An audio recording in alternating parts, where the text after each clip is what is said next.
They were telling me how they felt safe, saying how they're fed in the club, within the after-school club. Why? Because a number of the children were small for their age. You could see that they were small. Stunting is a reality even in a country like Costa Rica. And it's much worse in many other places across the world. And we know that when children experience malnutrition, it can have an impact on their whole lives. And stunting also has an impact throughout the life of a child. We know that it impacts development and impacts life outcomes. So that's exactly why we're so passionate about making hunger amongst children a thing of the past. So for the children like Mary Faye and Bruce, who I met yesterday, please champion the Enough campaign within your context. And please make sure that the campaign is cutting through to the contacts that matter in your context. Finally, and most importantly, please pray. Pray that children everywhere will no longer experience the pain of hunger, so that they will achieve all that God has intended. Thank you, and God bless you all.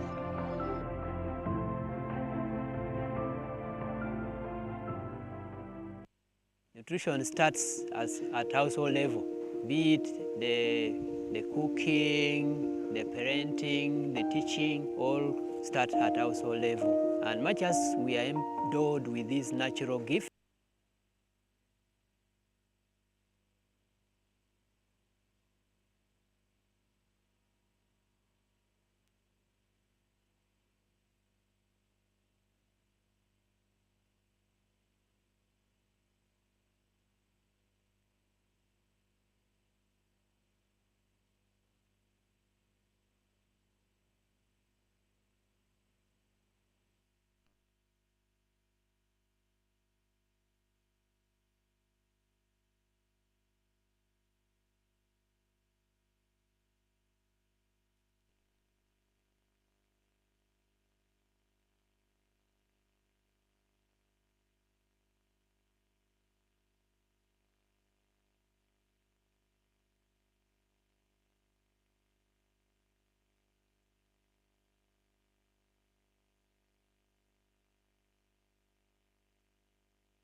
Ladies and gentlemen, I'd like to kindly ask everybody to stand for the national anthem, the East African anthem, and a prayer.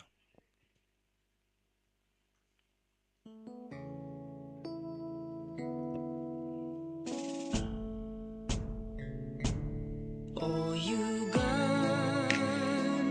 may God uphold thee. We live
Can I please have the spiritual nurture manager from World Vision Uganda, Vincent Langariti? Could you make your way to the lectern, please? Vincent?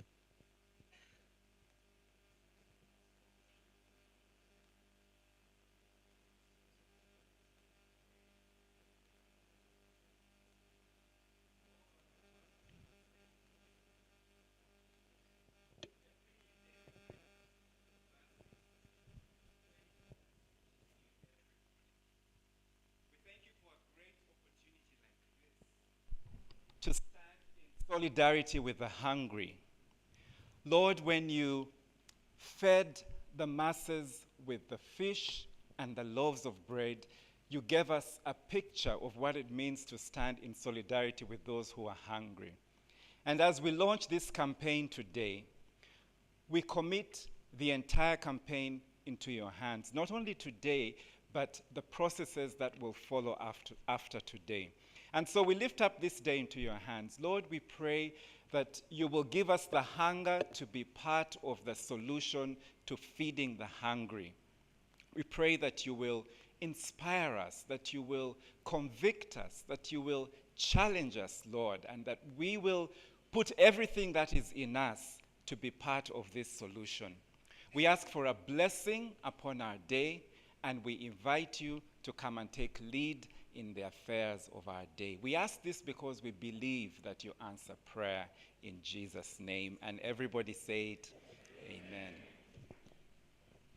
Ladies and gentlemen, kindly take your seats.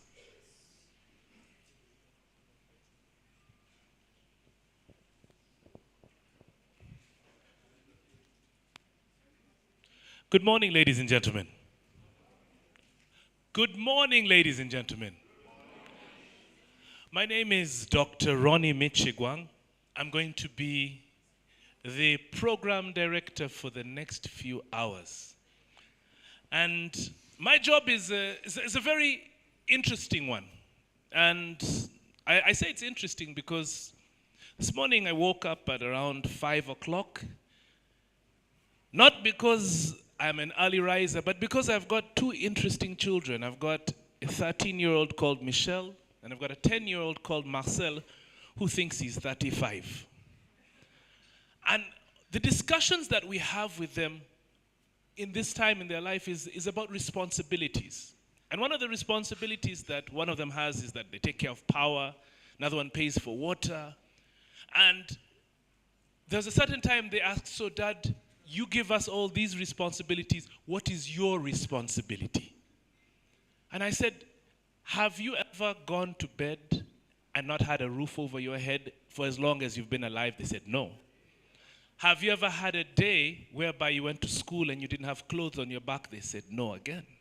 Then I asked, has there ever been a day that you've gone to bed hungry? And they also said, no, that also hasn't happened. And I said, yes. So God has empowered me to be able to meet my obligations and continue to be responsible in your life. So they sat back and they said, okay, I understand that now. The challenge though now is that world over it's not the same case. Between 750 million to 1 billion people don't have access to food and are undernourished, are malnourished, food deficient. But one of the things which I'd like to say is that today, World Vision is saying, nope, enough is enough. We must make sure that people have enough. So I'd like to thank each and every single one of you for making time to come here to be part of a movement that is going to change the world. However, you can't become part of a movement if you don't know who you are moving with. In fact, my mother told me, don't speak to strangers. And the sad thing is that we as human beings, the moment you walk into a place like this, you're going to gravitate around people you are used to working with, people you know, people you came with. So we're going to do something very unique. For us to be able to collaborate and work hard together and to change the world together, let's find out who we're with. So Joseph, I'd like you to play some music for me. And I'd like us to do something very interesting. I'd like you to stand up, break out of your norms, and meet 3 people whom you didn't know, whom you didn't come with. Shake the hand and say, welcome on behalf of World Vision. I'd like to meet you. I'd like to know what you do and how we can collaborate to change the world. In 3, 2, 1, action.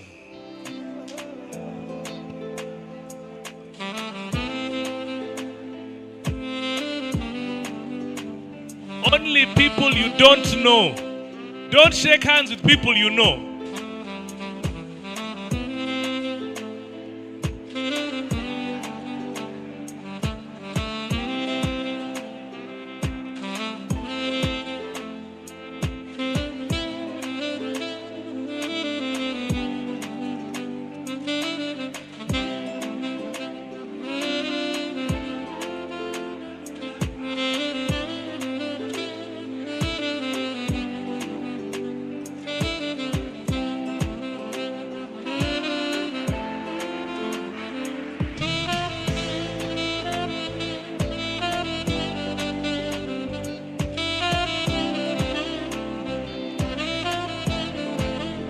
Minutes to go.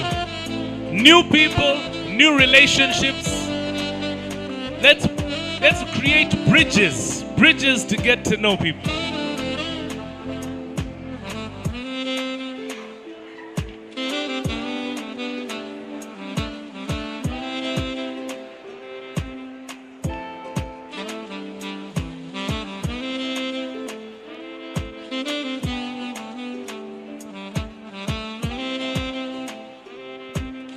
One minute to go. 1 minute to go.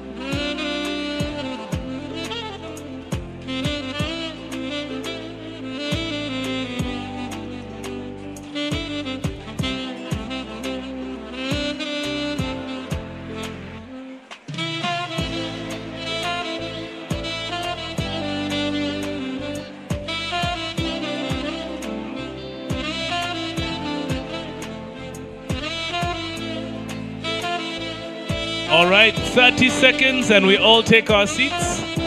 30 seconds.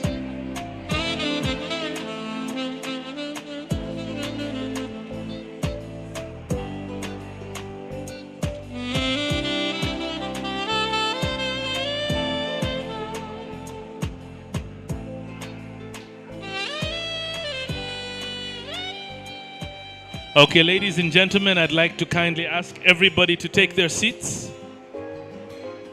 Please take your seats. Thank you very much, Joseph. Thank you, Joseph. Please take your seats. We're going to give you a chance to continue these conversations, to keep the dialogues going. You know, somebody once said that if you want to go fast, go it alone. If you want to go far, go together.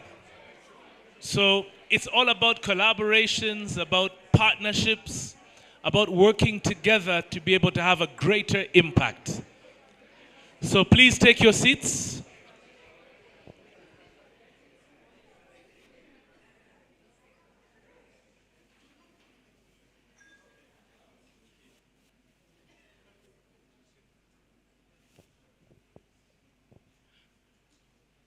So, the statistics are very interesting. And when you look at the amount of money that World Vision is pledging to invest in this project over the next series of years, it is mind-boggling. $3.4 billion globally to be able to, try to end hunger in this world. And in Uganda, in the next 2 years, we're looking at probably investing close to $75 million. But you see, all these numbers would not mean anything if we did not have a principle upon which we based all the work that we do at World Vision. And in the Bible it says that that God is our Jehovah Jireh. He's our provider. But when He provides everything, including food.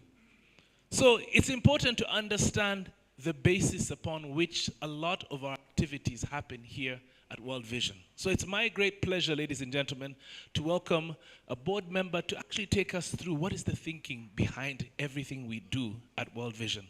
Please welcome Monsignor Dr. Lawrence Lugorobi. Big round of applause.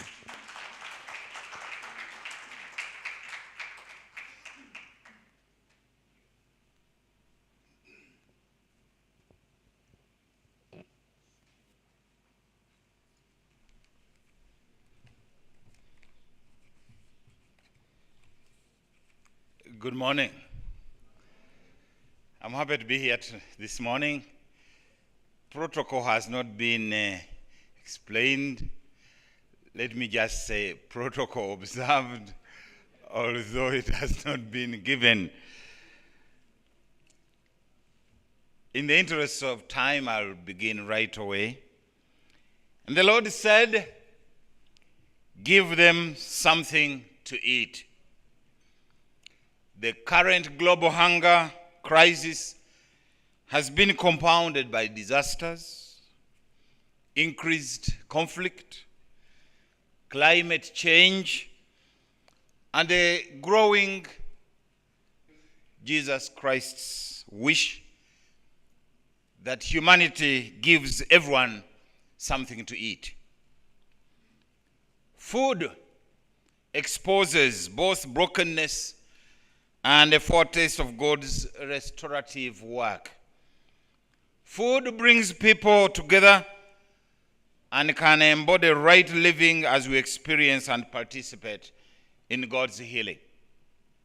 I'm very happy to be here in this conversation as we discuss such an important topic for the survival of children, those who are vulnerable, those who are poor, in the context of World Vision, to which I belong.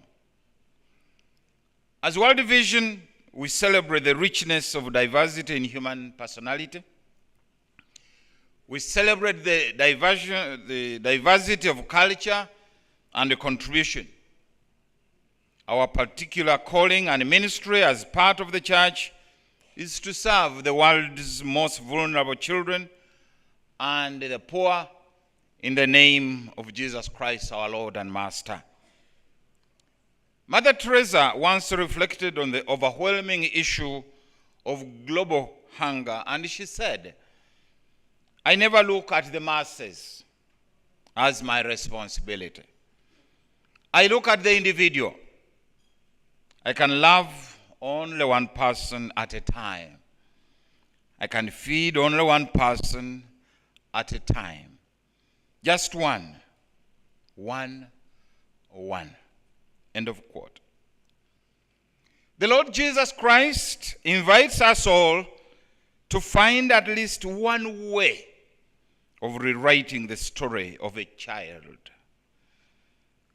who hungers, a child who is malnourished. We don't have to go far, but where we live or where we serve. The Bible presents to us a loving, caring, and provident God. And He is to nourish humanity. God created in abundance. He gave humanity every seed-bearing plant on the face of the whole earth, and every tree that has fruit in it. And He ordained they will be your food. God's plan, however, was interrupted by us. We rejected His opulent provision. There was one tree that God had commanded humans not to eat from. Even though they had all of their needs met, humanity decided to disobey God and eat of that tree of the forbidden tree. The fall of humanity, and therefore the breaking of humanity's relationship with God, breaking God's relationship with each other, and breaking that relationship with creation, is the breaking of humanity's relationship closely related to power, provision, and food. Humanity, through its own choice to reject the generous gift of God's provision and give in to greed, bore the consequence of no longer living in harmony. Instead of abundance, humanity's relationship with food would now be characterized by discomfort and by struggle. In the face of humanity's struggle, hunger is also defined as an affliction that requires a just response. And so, people saying enough is enough.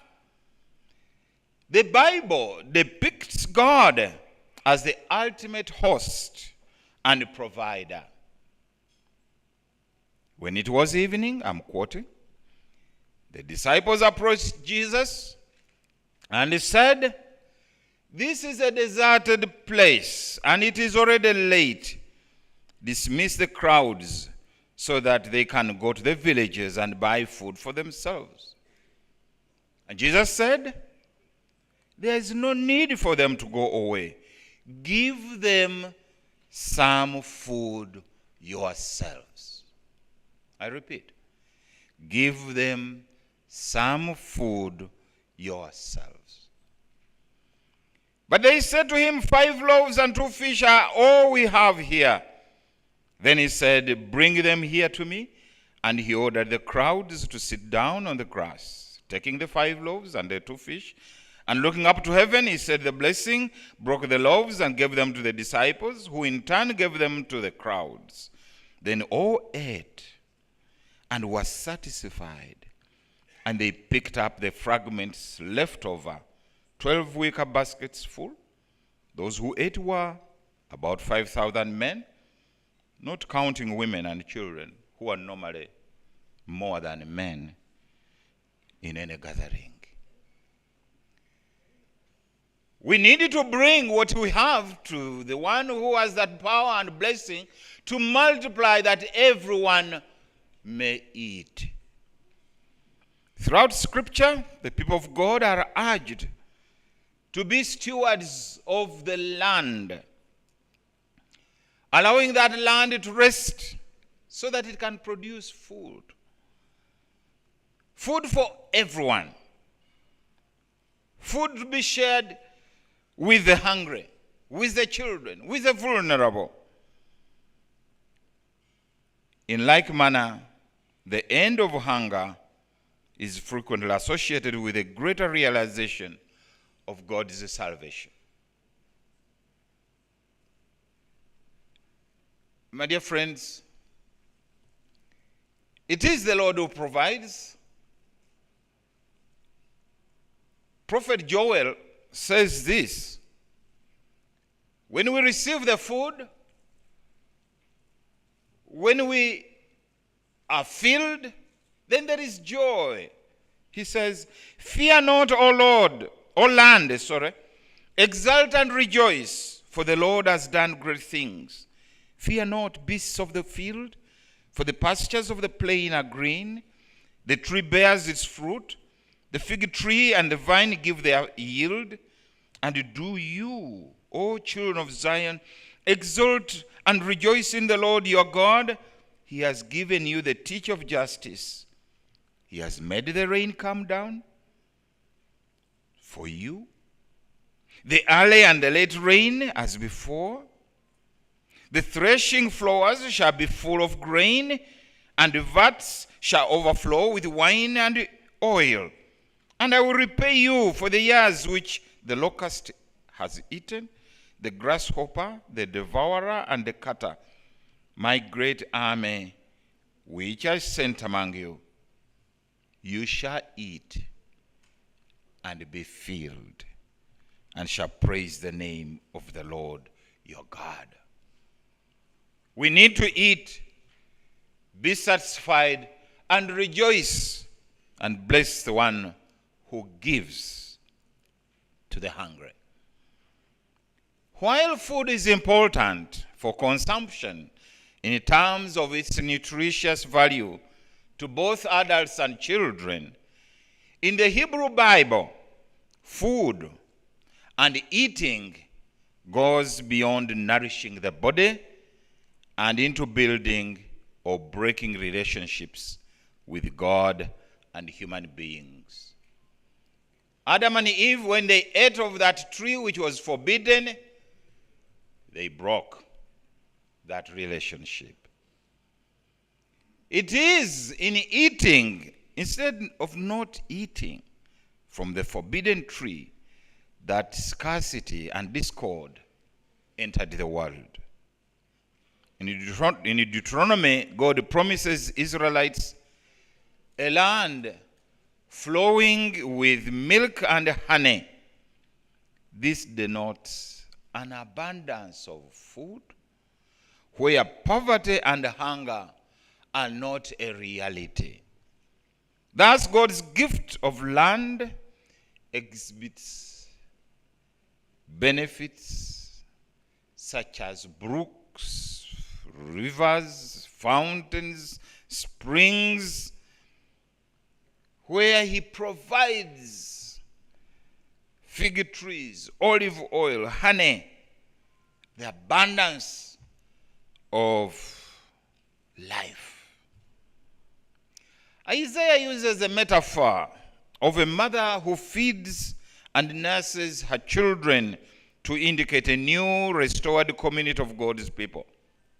And this is what he says: "Oh, that you may suck fully of the milk of her comfort, that you may nurse with a delight at her abundant breasts. For thus says the Lord God, I will spread prosperity over her like a river, and the wealth of the nations like an overpowering torrent. As nurslings you shall be carried on in her arms and fondled in her lap. As a mother comforts her son, so will I comfort you. In Jerusalem you shall find your comfort." When we are hungry, we are not comfortable. Hunger, simply defined, is the feeling of discomfort, is the feeling of weakness experienced when there is a lack of food. Nutrition is the process of obtaining food that is adequate for healthy growth. God generously created enough food, diverse and nutritious foods for humanity to enjoy. And we are saying enough is enough. Let every person be nourished, be able to celebrate the joy of having a full stomach. Humanity disobeyed God, decided to follow their own greed instead. I can say that greed has also created hunger. God nevertheless persevered through the struggle and suffering that humanity's failing brought about. God's plan is for just and equitable access to good food for all creatures, so that all of us may live in a healthy environment. Since creation, we see a God who is loving, patient, generous, the ultimate provider, as witnessed in the person of Jesus Christ. On the tree of life, the cross, Jesus invites humanity to participate in his restorative mission of transformation by reconciling all things, including humanity's relationship with creation and the food that it produces, as well as the just systems for distribution, so that we can ensure enough food for everyone. The Lord invites us to his table. Every time we eat, we experience both the goodness and brokenness of creation.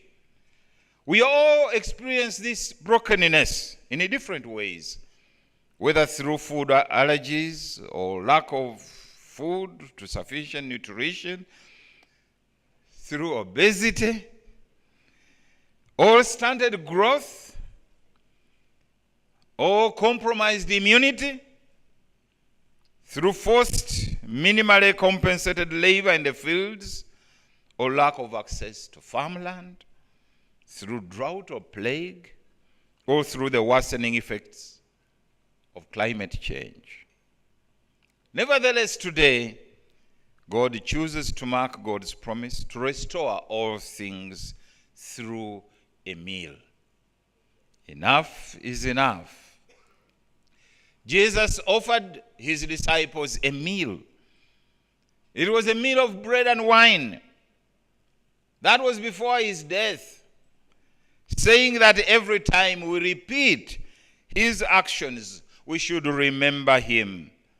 But he went further to give us his very own flesh. Amen, amen, I say to you, you are looking for me, not because you saw signs, but because you ate the loaves and were filled. Do not work for food that perishes, but for the food that endures to eternal life, which the Son of Man will give you. For on him the Father has set his seal. That food was himself, a bond between us and God and the divine, a bond we have broken. When he says, eat my flesh, you become one and I become you. People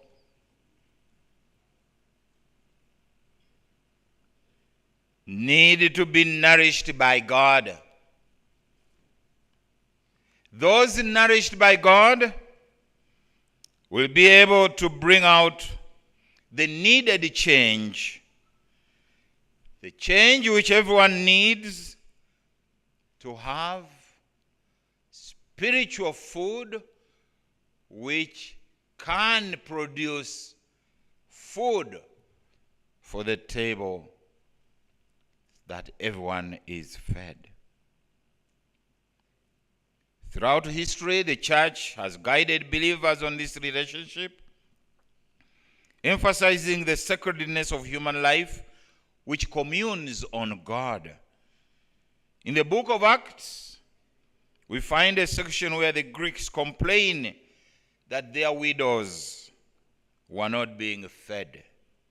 And they created an entirely full ministry of deacons to feed everyone.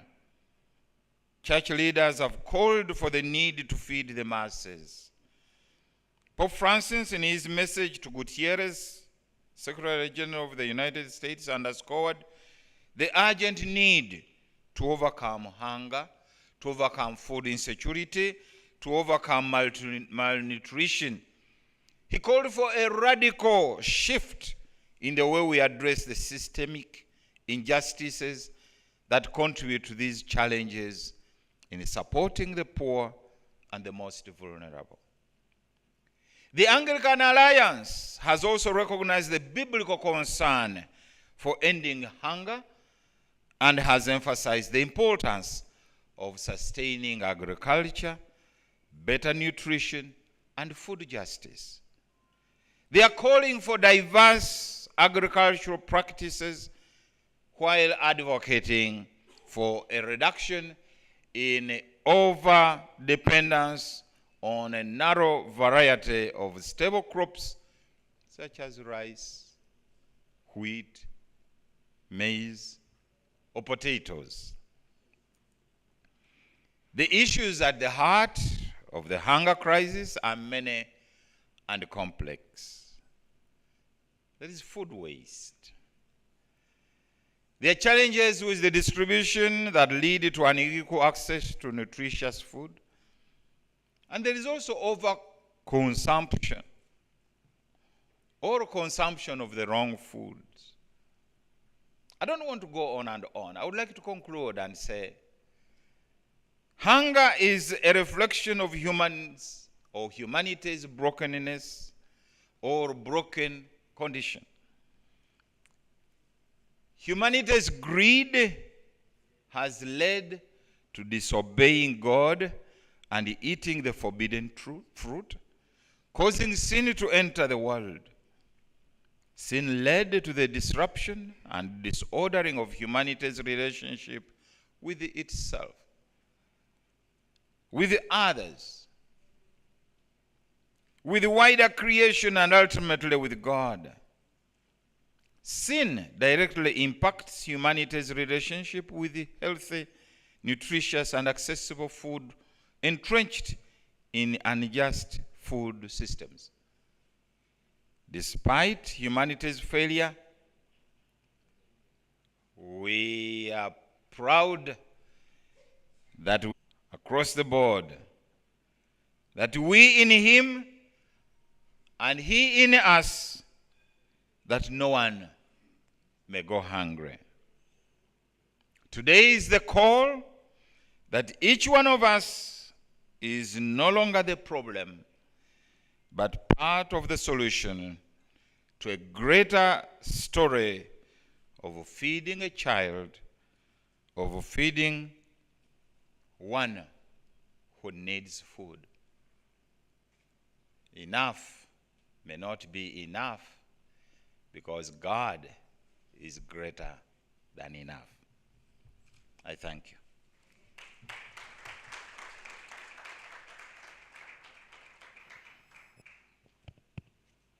Ladies and gentlemen, let's give a round of applause to our board member, Monseigneur Dr. Lawrence Lugolobi Semusu. Thank you so much, Monseigneur.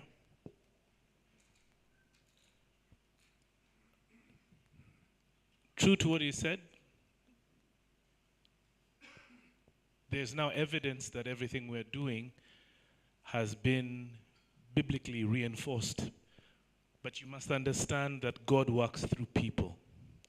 So we are proud today, ladies and gentlemen, to have a group of individuals who represent millions of Ugandans and who are always at the forefront of making sure that the policies of this nation here put children and disadvantaged groups of individuals at the forefront. So it's my pleasure to take recognition, ladies and gentlemen. Let's put our hands together for the Woman MP, Kapchorwa District, Honorable Chemtai Phyllis. Big round of applause. The Woman MP, Otuhe District, Honorable Susan Abeja. The MP, Bokoro East Constituency, Napak District, Honorable Lochap Peter Ken. And the Woman MP, Chiboga District, and also Secretary General Uganda for the Parliamentary Alliance on Food and Nutrition Security. Please welcome Honorable Christine Kaya.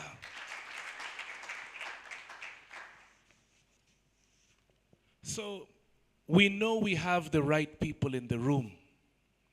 And many times when you've got so many resources at your disposal, you're spoiled for choice. You ask yourself, what do we do next? How do we proceed?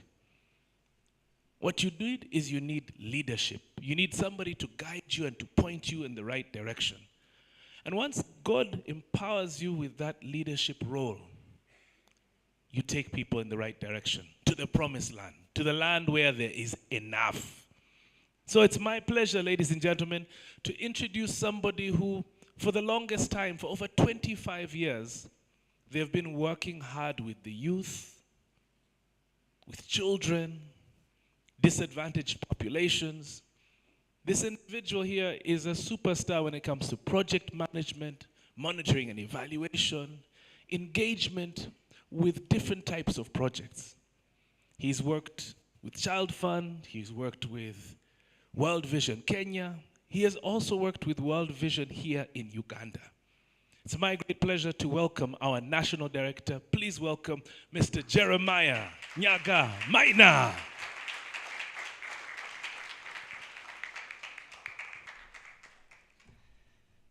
Thank you very much. Let's applaud Dr. Mitch once again. I was not sure he was introducing me. When he talked about the very many years in projects management and all that.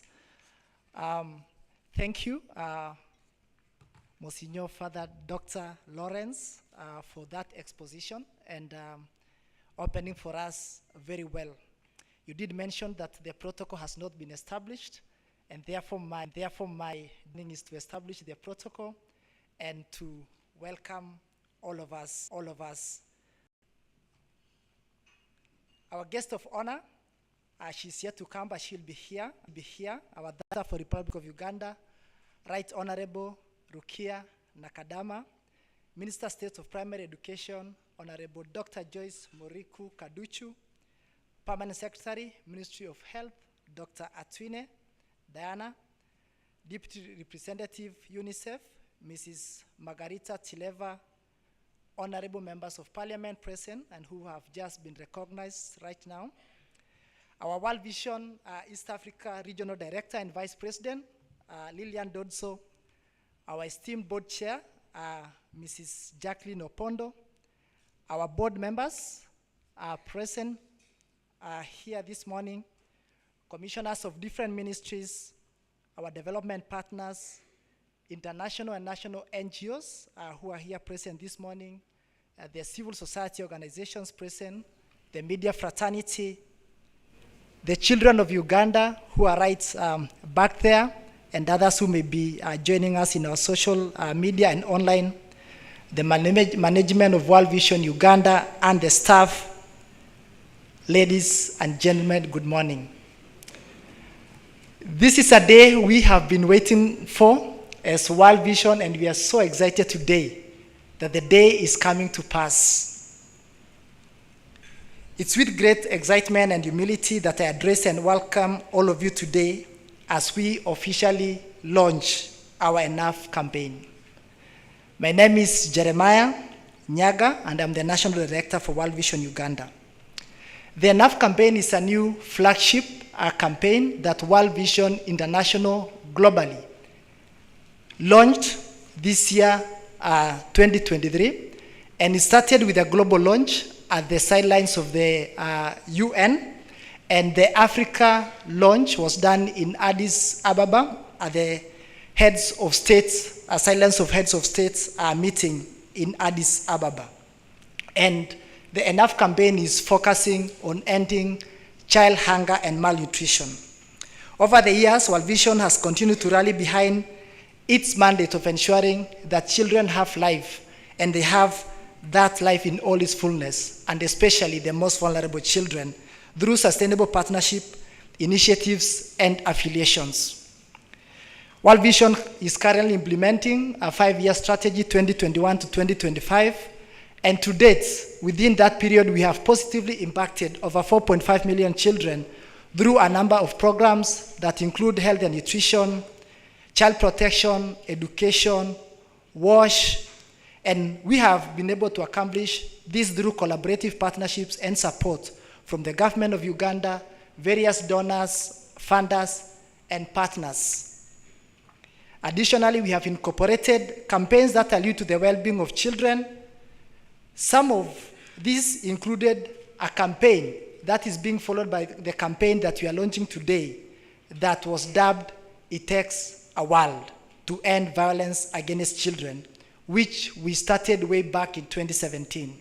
By working in collaboration with different stakeholders, we influence policy changes, harmful social norms, strengthen systems and structures to prevent and respond to child abuse, and build the capacity of children to advocate for their protection. As a result, World Vision Uganda registered a reduction in the prevalence of child marriages, violence against children in schools, and child sacrifice in our areas of operation.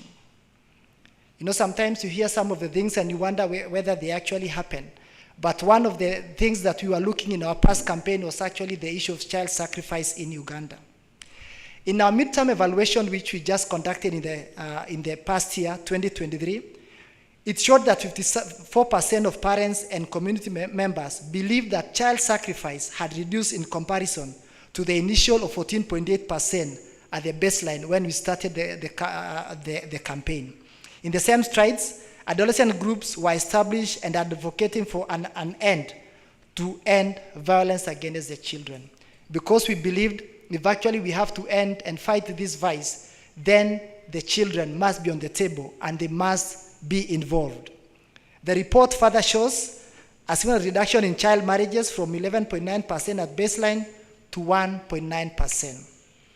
I'm painting this picture as a build-up to introducing our Enough campaign. And this 1.9, this is way below the Violence Against Children Survey report, which indicates that 29.6% of girls are married at a young age. Our work to prevent violence against children showed us that poverty and hunger were among the root causes of violence. In a nutshell, children are at a higher risk of being abused when faced with situations of hunger, and hence the need for Enough campaign. Today, as we listen to the children discussions, and we have quite a number of children in the room, I implore everyone to align their focus to the need to end child hunger and malnutrition, as it greatly affects the lives of the many children. And children is the core focus that our vision focuses on. For that very reason, we have embarked on the Enough campaign with a core of ending child hunger for good. This shall be achieved through mobilization across our communities, partners, and stakeholders to impact over 5 million people across our all areas of operation. The government of Uganda has made great strides in addressing child hunger and malnutrition through enabling various legal frameworks, policies, and programs. To this, I would like to extend special appreciation to the government of Uganda for the strides made thus far. However, despite all those efforts which have been made, and even as we celebrate these milestones, it remains evident that we still have more to do as far as reviewing our frameworks on food and nutrition in alignment with Sustainable Development Goals, tackling the existence of food storage inadequacies at local, regional, and national levels. Every child deserves the right to food. They need to develop a healthy body and mind. Our launch of the Enough campaign is very timely because it comes at a time and at a period when food security at the continent of Africa and beyond is on great threat. The triple crisis of climate change, conflicts, and COVID-19 effects have greatly impacted food systems, placing millions of people at risk of hunger and starvation. Uganda possesses a significant agricultural potential, positioning it among the best in Africa with diverse agricultural potential. A life of plenty for every child is possible, yet every day children go hungry. Enough of the right food and nutrition is still not reaching the children who need it. Over the next 3 years, as World Vision Uganda, we shall unite and intensify efforts through the Enough campaign to mobilize communities and leaders to end child hunger and malnutrition. We shall strive to contribute to the visibility and prioritization of girls and boys affected by hunger and malnutrition in policy and funding decisions, and contribute to improving food security, nutrition, and resilience for children through prioritized services to a creation of a nation where every girl and boy enjoys nutritious food for that child to thrive. As we embark on this campaign, we hope and we can collectively, one, prioritize the production of diversified, biofortified, nutrition-dense foods in the agricultural sector. Two, invest in mindset and social behavior change strategies and interventions for improved child nutrition. Strengthen policies and guidelines for safe and nutritious foods in all contexts, including situations where formal social protections mechanisms do not exist or fully function. mobilize more resources to finance the agricultural sector, and improve nutrition services. World Vision will additionally commit approximately, and Dr. Mish mentioned, USD 75 million for the next 2 years to support this campaign. And this will be implemented through our programs in education, child protection, resilience and livelihood, health and nutrition, WASH, and this is both in development and our response setting.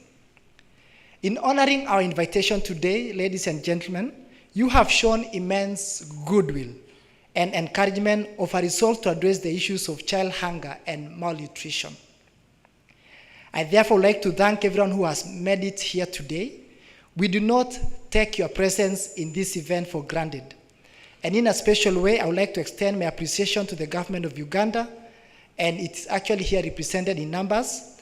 Our dear board of directors who are here, including Father Lawrence, who has spoken to us, and I see in the room we have Professor Monica, who is here, and we have other board members who are joining online, and our board chair will also be joining us shortly.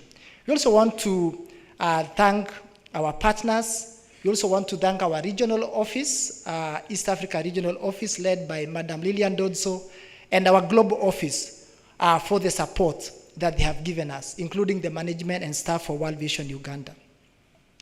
This morning, as I invite you to the launch of our Enough campaign, I urge every key player across every spectrum to champion the quest for improved livelihoods for all children in Uganda. And as we launch this campaign today, we seek to collectively advocate for nutritious food and say enough to nutritious food, enough funding, enough political will, enough people like you and me, enough to end child hunger and malnutrition. Ladies and gentlemen, this advocacy shall not be sufficient and may just remain a good slogan unless we give enough. We act enough until there is enough. Together we can drive enough for all and end child hunger for good.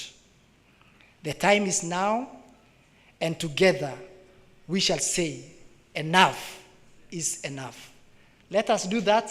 Enough, symbolically, enough is enough. Together we can drive enough for all and end child hunger for good. I thank you all once again and welcome you to this auspicious occasion in launch of our Enough campaign. May we have fruitful deliberations and we engage as we engage together today. Enough.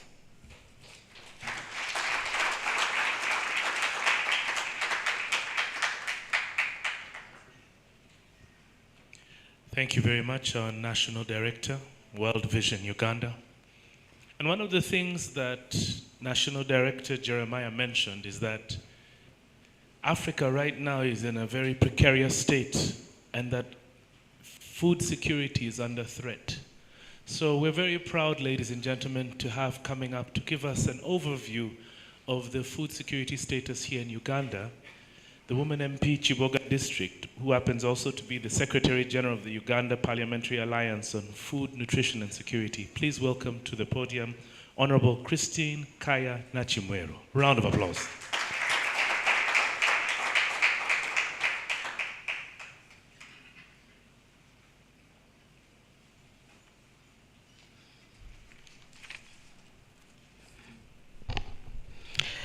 Good morning to you all.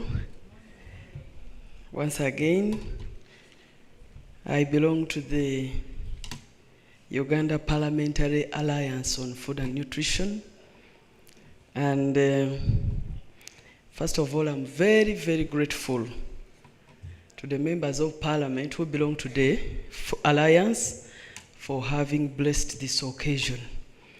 And I request that you clap for them.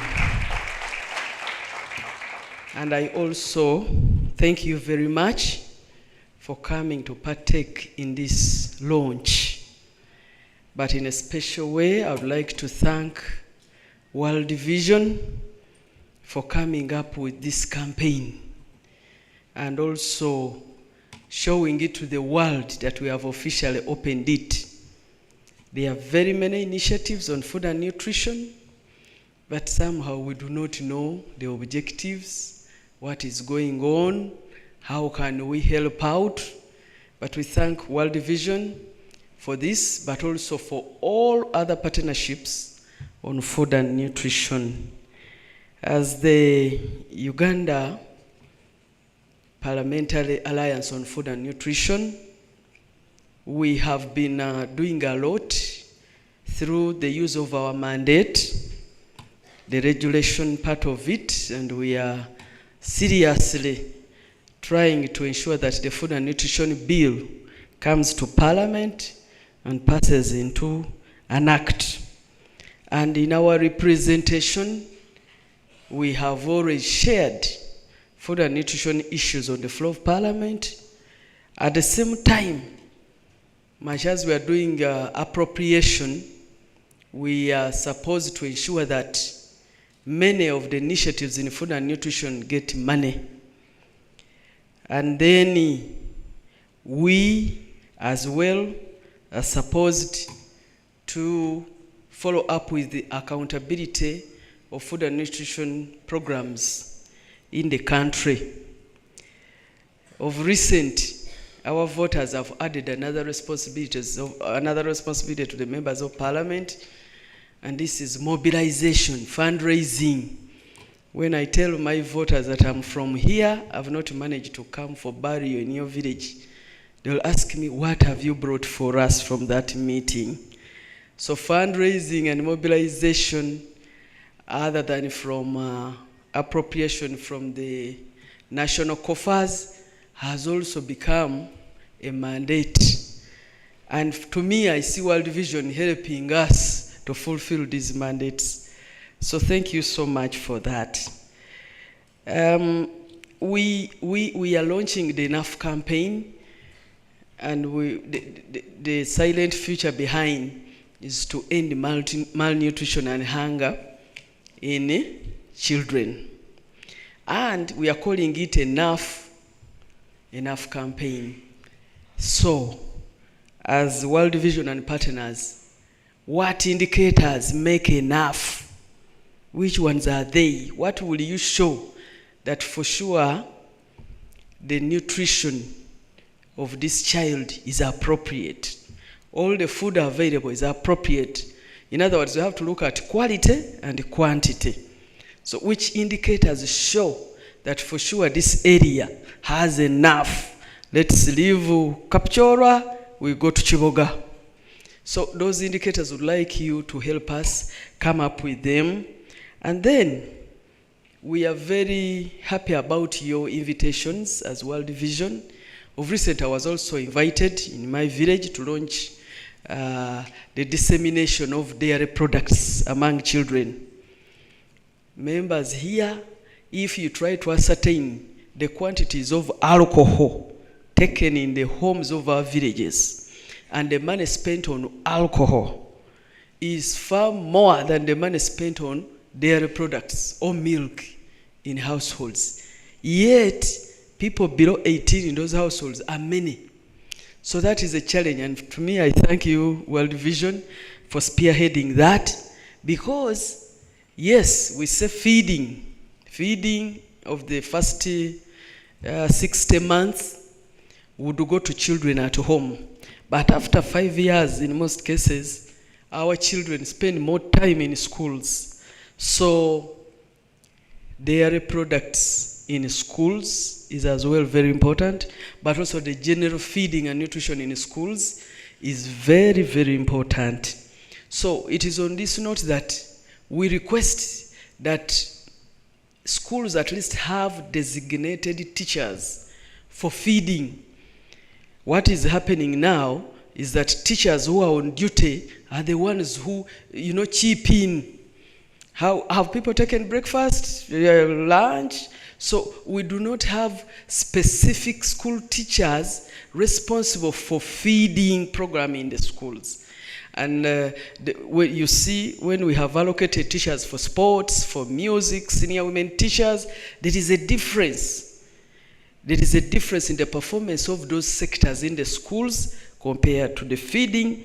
That is a time off for teachers who are on duty. So this is very important for us to enforce. You are very well aware that Uganda has a lot of legal instruments, but enforcement, we don't want to appear like what happened in Chitezi. I told them, I warned them, I reminded them, and eventually people died when all the reminders had been done. What? So enforcement has to be accompanied by some practice change for our children to be fed well. And then we also have to be very gender sensitive. We have to balance regions in our interventions. We have to balance enterprises, because we have a number of rich, nutrient-dense crops and items. For example, we have rich iron beans, soya bean, grain amaranth, orange fresh sweet potato. We have and silver fish. So how do all those rich nutrient crops, I mean products, get markets within the reach of our children? We don't want to promote one item. No, because we are also trying to promote marketing. Because when you promote marketing for the rich nutrient-dense crops, then we are also promoting the production of such crops. And so, but we also need to emphasize vulnerability. Vulnerability first. Which area has children that do what? That don't have enough food. That is very, very important, such that it will become very relevant when the most vulnerable are catered for first. And we are very well aware that there are directives, which to me sometimes I call political directives, which sometimes also don't stand. For example, when you wake up to say, parents, do not pay anything to the schools. We have catered for everything. When in the actual sense you are aware, you have not catered for feeding at schools.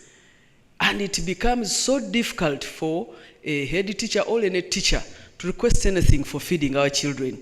Let's come out and stand boldly and come up with the resolution that feeding in schools is entirely a parent's issue. If we shy against that, us here mind about what our children eat, and also the quantity and the quality.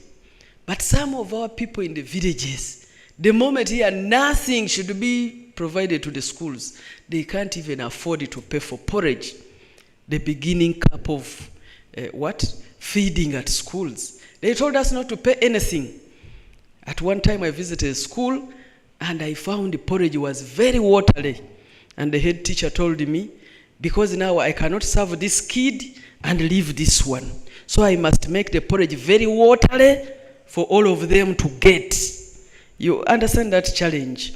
At the same time, the one who has not paid the porridge cannot be chased away from school because of the other political directives. So we have to be very, very serious about what we say. And the planting materials. The planting materials, it is very important that we also teach our children to participate in the production of what we want to eat. Because this is where it comes from.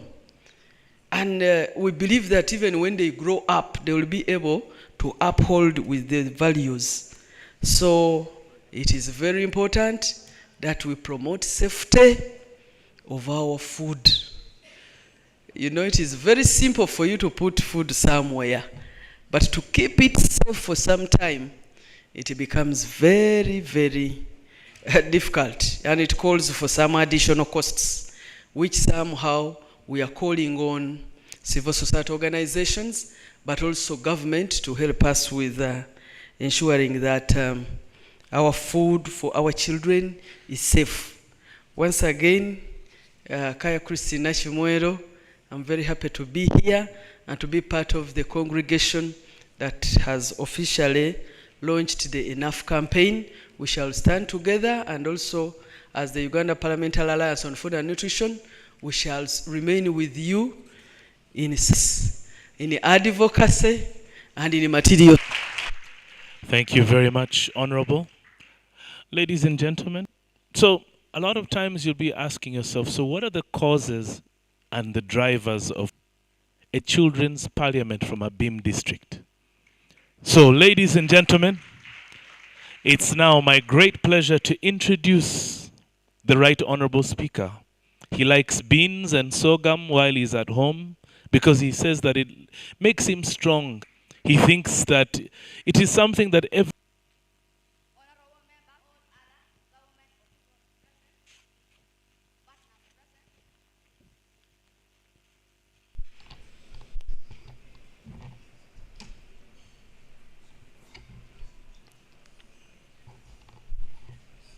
Honorable Speaker, you are not speaking.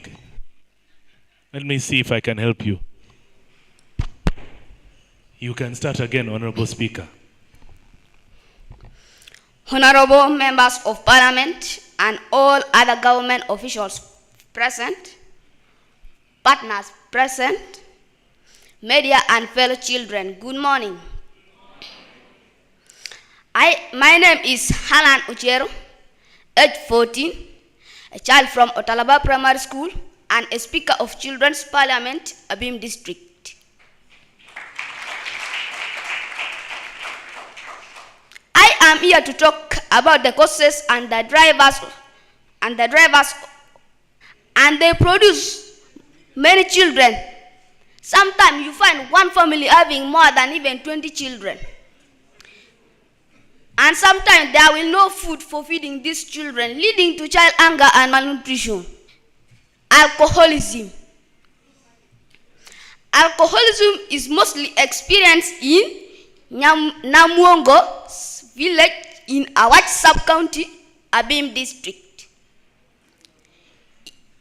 In that place, you find that very early in the morning, people wake up, instead of going to the garden, they just go direct to the trading center to drink alcohol. And sometimes if these people have no money, they go and steal food from their own home, sell it in order to buy alcohol only, leaving children with no food for survival. Hence, child hunger and malnutrition. Thirdly, feeding on one type of food. Most people in the households and also in schools are fed only on one type of food. Like in school, children are fed on posho and beans only, which provide them with carbohydrates and protein only. And when the body lacks some food value in the diet, it will not function well, and it leads to child imbalanced growth. Fourth one is insecurity. Insecurity is mostly experienced in Abim district.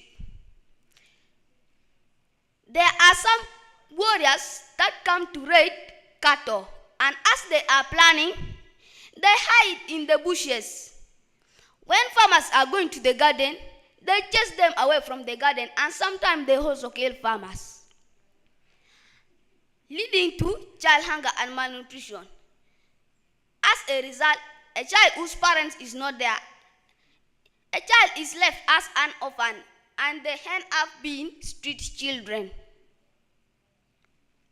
Next one is climate change. Karamoja has unfavorable climate, and at the same time, there is no irrigation scheme they are supposed to depend on when rain is not there. You find that these people only depend on rainy season. If rain starts and farmers grow their crops, before crops get mature, and spoil farmers' crops, leading to child hunger and malnutrition. Last is environmental degradation. In Karamoja, most people degrade environment by cutting down trees. And when they cut trees, they don't replace them and leaving land bare like that. And when land is bare, it leads to loss of quality of soil. And when our farmers try to grow their crops, they will not get good harvest due to soil infertility, leading to child hunger and malnutrition. I recommend the following in order to address the causes of child hunger and malnutrition. To start with, people should be sensitized about family planning so that they produce little number of children they afford to feed. There is need to regulate the time for drinking alcohol. Next, parents should be educated about the importance of feeding children on balanced diet. Next, many soldiers should be deployed in order to provide security for farmers. Besides that, there is need to put irrigation facilities so that when rain disappears, people can depend on irrigation farming. Lastly, people should be sensitized on how to protect the environment by practicing reforestation. With these few remarks, I beg to submit my case. Thank you for listening.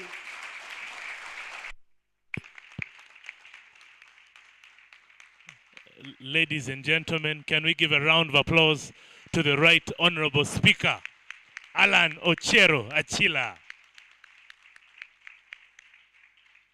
Powerful words from a 14-year-old young man. Amazing, amazing. So, again, it's very important to understand that the gender balance is also something that we should be teaching young people. So it's my pleasure also to welcome another talented young lady who started speaking from P5. She comes from a place called Kamwenge, and she is a very passionate advocate of children's rights. She's a member of the Children's Parliament. When she grows up, she wants to be a journalist and work for either Voice of Kamwenge or Hits FM. Currently, she is in Form 2 at Trinity High School. So ladies and gentlemen, I would like you to put your hands together for a lovely young lady called Mary Kemgisa.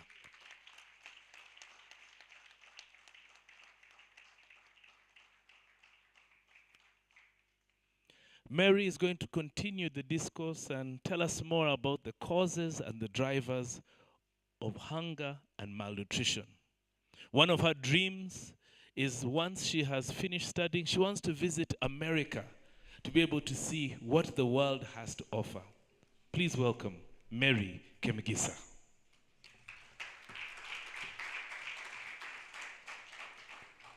Honorable members of the Parliament present, and all other government officials present, partners present, media, and my fellow children, good morning. My name is Kemgisa Mary from Kamwenge District, studying from Trinity High School, aged 17 years.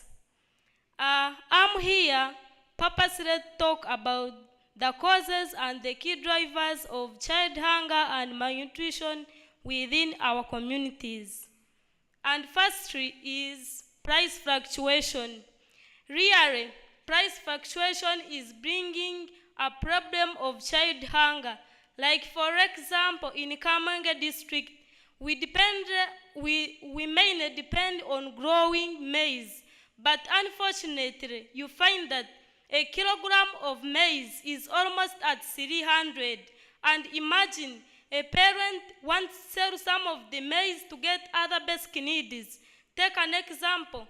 You have planted, like for example, one sack of maize, and you have harvested, like in our parents, about food storage.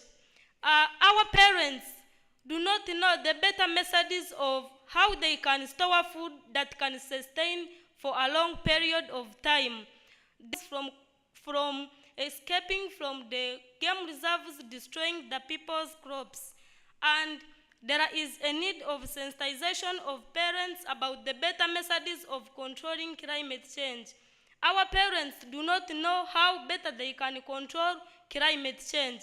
At least if they are advised about the better methods like carrying out afforestation, because there are people in the village, like in my village, in Yabitus village, they are totally cutting down trees. And you know that trees contribute to the formation of rainfall.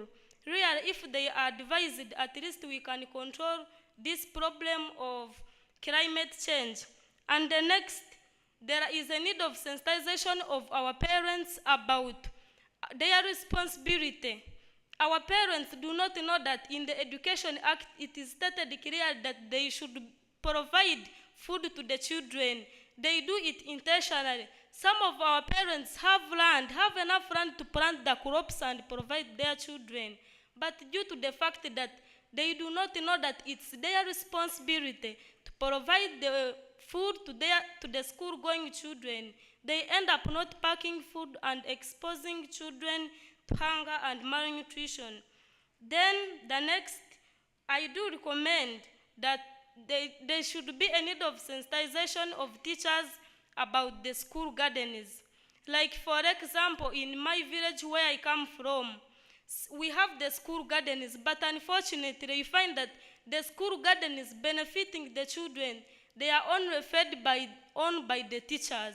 The teachers feed on the school gardens. They do not allow the children to benefit.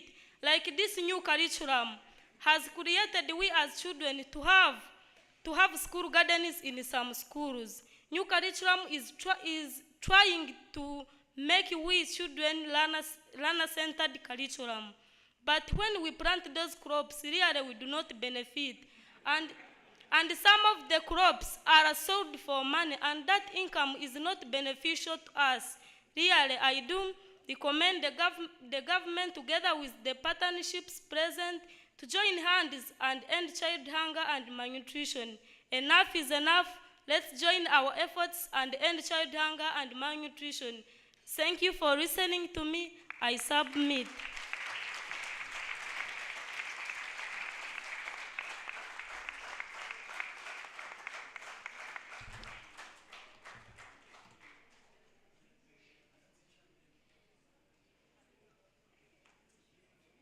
I honestly think we can clap harder than that, huh?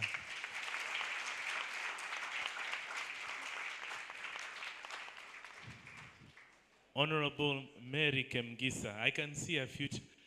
I think we need to add another chair to that table of MPs, because there are two other MPs in the house here. Let's give them a big round of applause.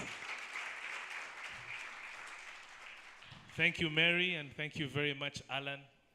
See, this is the passion that we need in the next generation. And yes, World Vision is working hard together with the government of Uganda and a lot of its partners to be able to end hunger.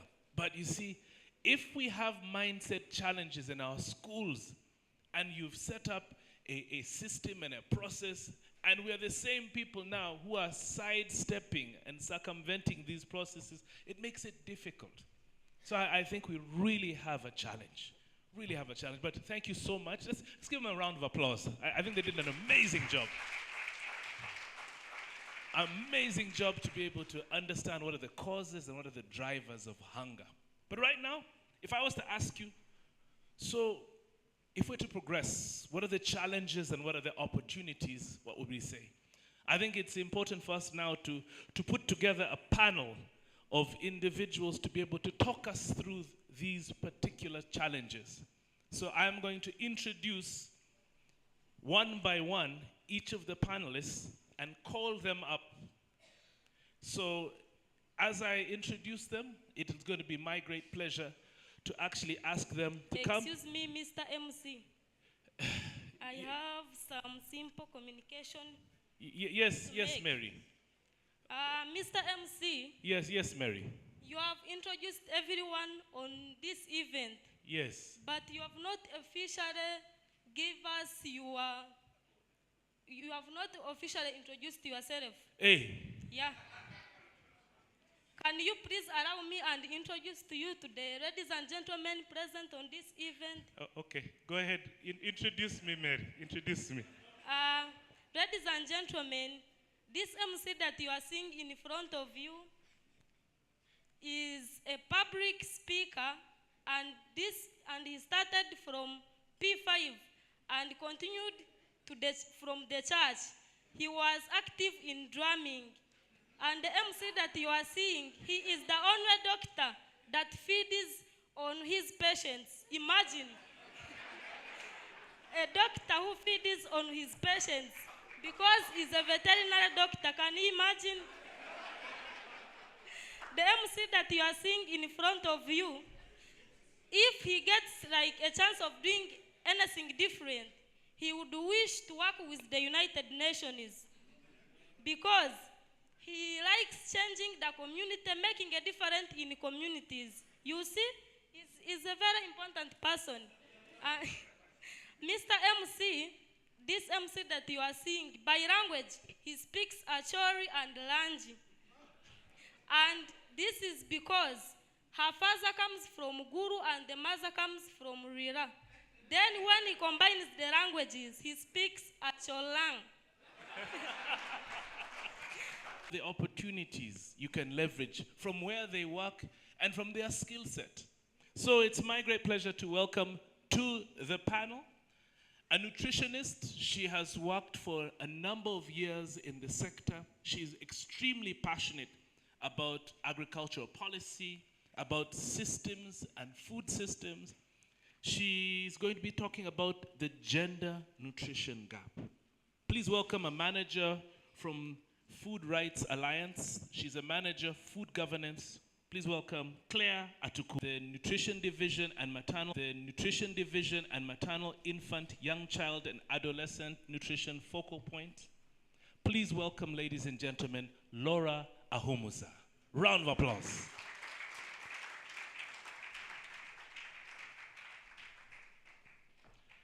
And the next individual is going to be speaking about linking nutrition to water, sanitation, and health. But seeing that, Mary, you are very confident when you are introducing me. If I gave you a chance, Mary, to introduce one of my panelists, would you be able to do it? Exactly. First, wait. You are not scared? Yeah. Okay. I challenge you. You introduce the next person. Our next panelist is a project management professional, and he got a degree from UK. You people, that person got a degree from UK. Can you imagine a person getting a degree from UK? And if you want to understand more about climate change, that person is responsible because he studied more about climate change. And he is very passionate. He is very, very passionate about tree growing. Imagine he has spent all over 16 years growing trees. Can you imagine? Even he started growing trees when I was not yet born. This person is very, very, very important. This person is very understanding about climate change, how it can be managed. If you want anything about climate change, you can approach that man. Ladies and gentlemen, allow me introduce to you Honorable Joseph, Commissioner for Water and Sanitation. Thank you.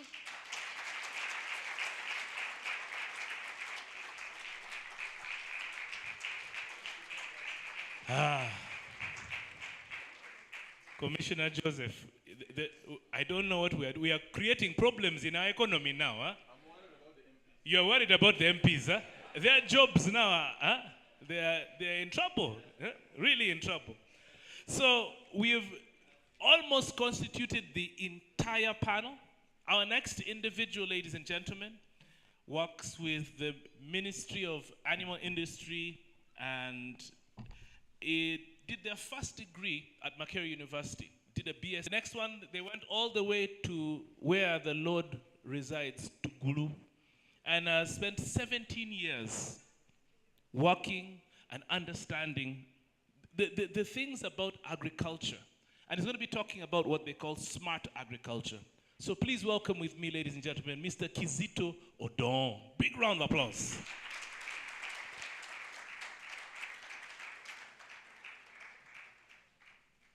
And finally, to wrap up the panel, it's my great pleasure to welcome somebody who is extremely passionate when it comes to matters of advocacy, speaking for the voiceless, and they have significant years of experience. They've worked in New York, Tanzania, in Kigali.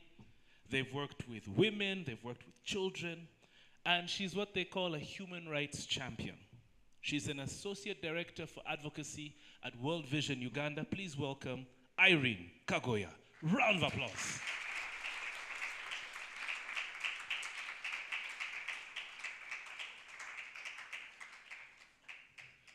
So each of the panelists that you have here will have 5 minutes.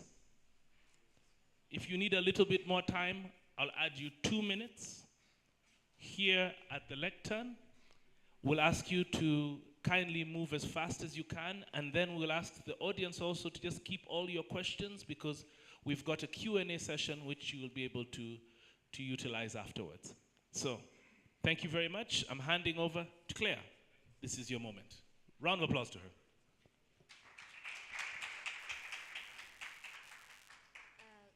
Good morning, ladies and gentlemen, honorable members in the House. The nutrition gender gap.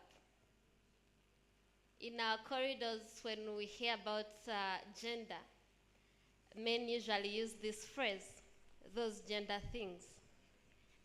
And today it is interesting to talk about gender gaps because they exist everywhere, in technology, in land issues, in financing, and nutrition is not any different.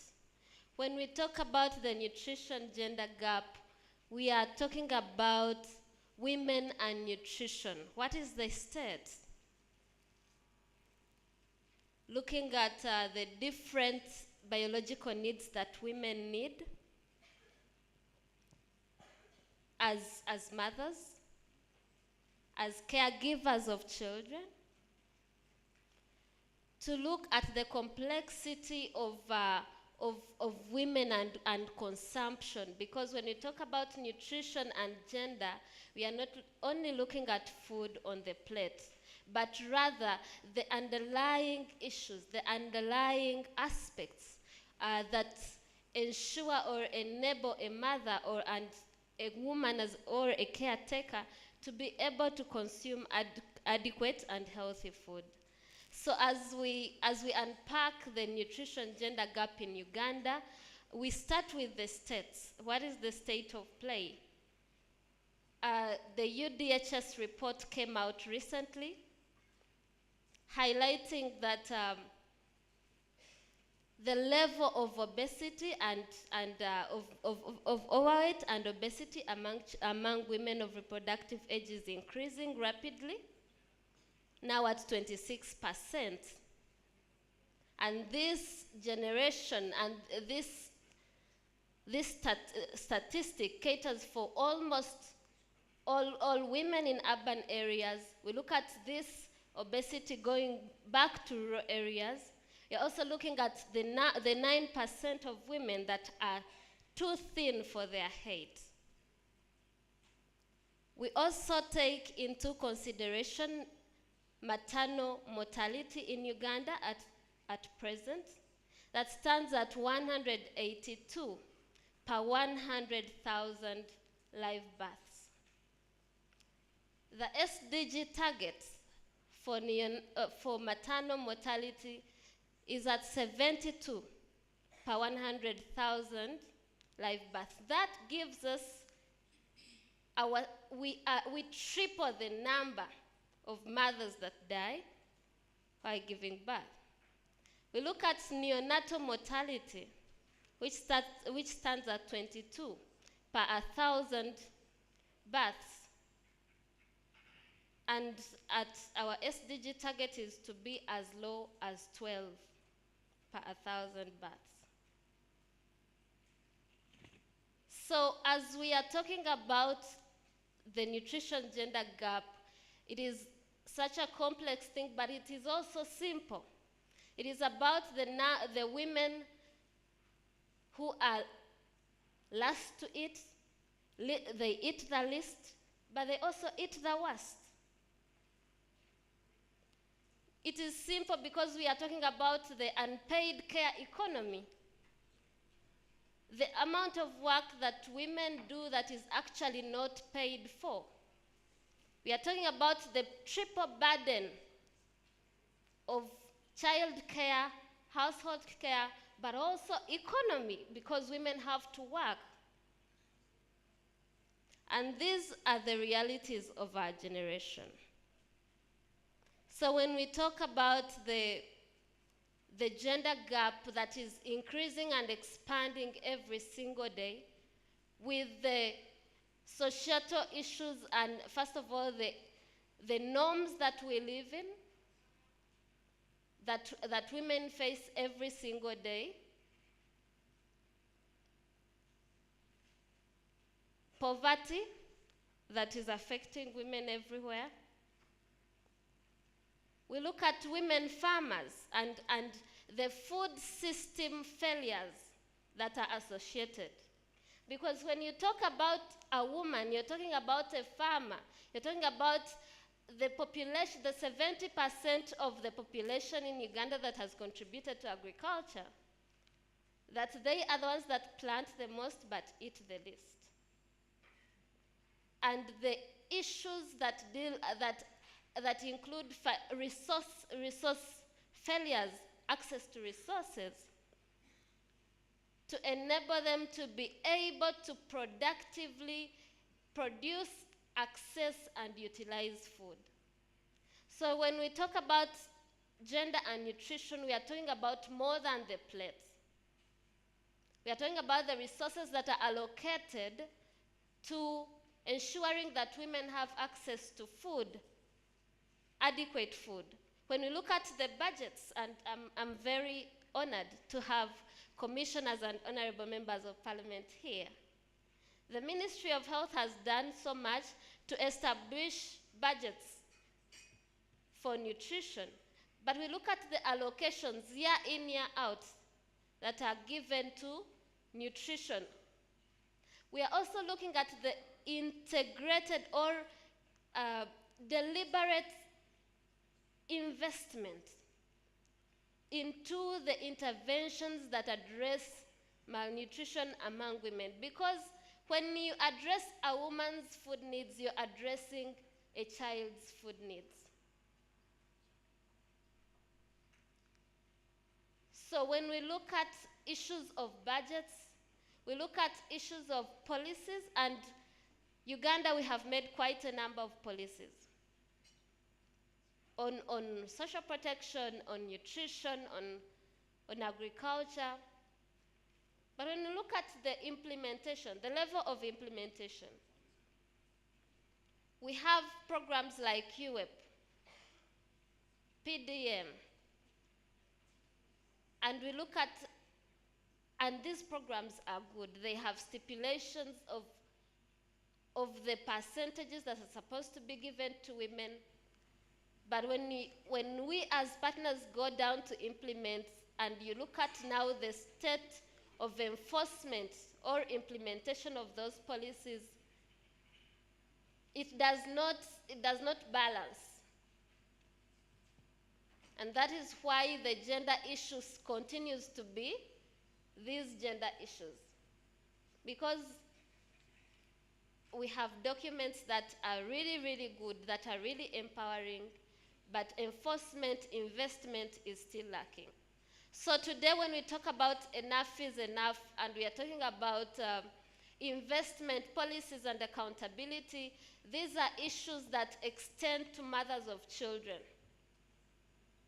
Accountability for the 30% of the PDM that is supposed to be allocated to women. Accountability for the monies that are supposed to be given to women under the UWEP program. And even more so now going to in a macroscopic nature, looking at the food system issues that we have in Uganda. Local food systems that women best utilize to consume food. As we know, women are actually predominate or dominate the local food systems and the indigenous food systems where they get food. The little backyard gardens that, you know, men accord for women in rural areas to plant eggplants, little vegetables.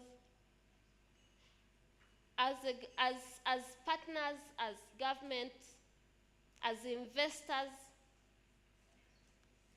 how are we investing to ensure that the local food systems can be empowered to ensure that the woman has enough on her plate? So today we discuss the gender nutrition gap, and those are the things that we have to reflect on. And our call to action would be that we look at more than the plate. We look at more than the 5 or 10 food groups that a woman is supposed to consume. And we start undertaking the targeted interventions that address the context-specific challenges that women face in how they produce, access, and utilize food. Thank you so much.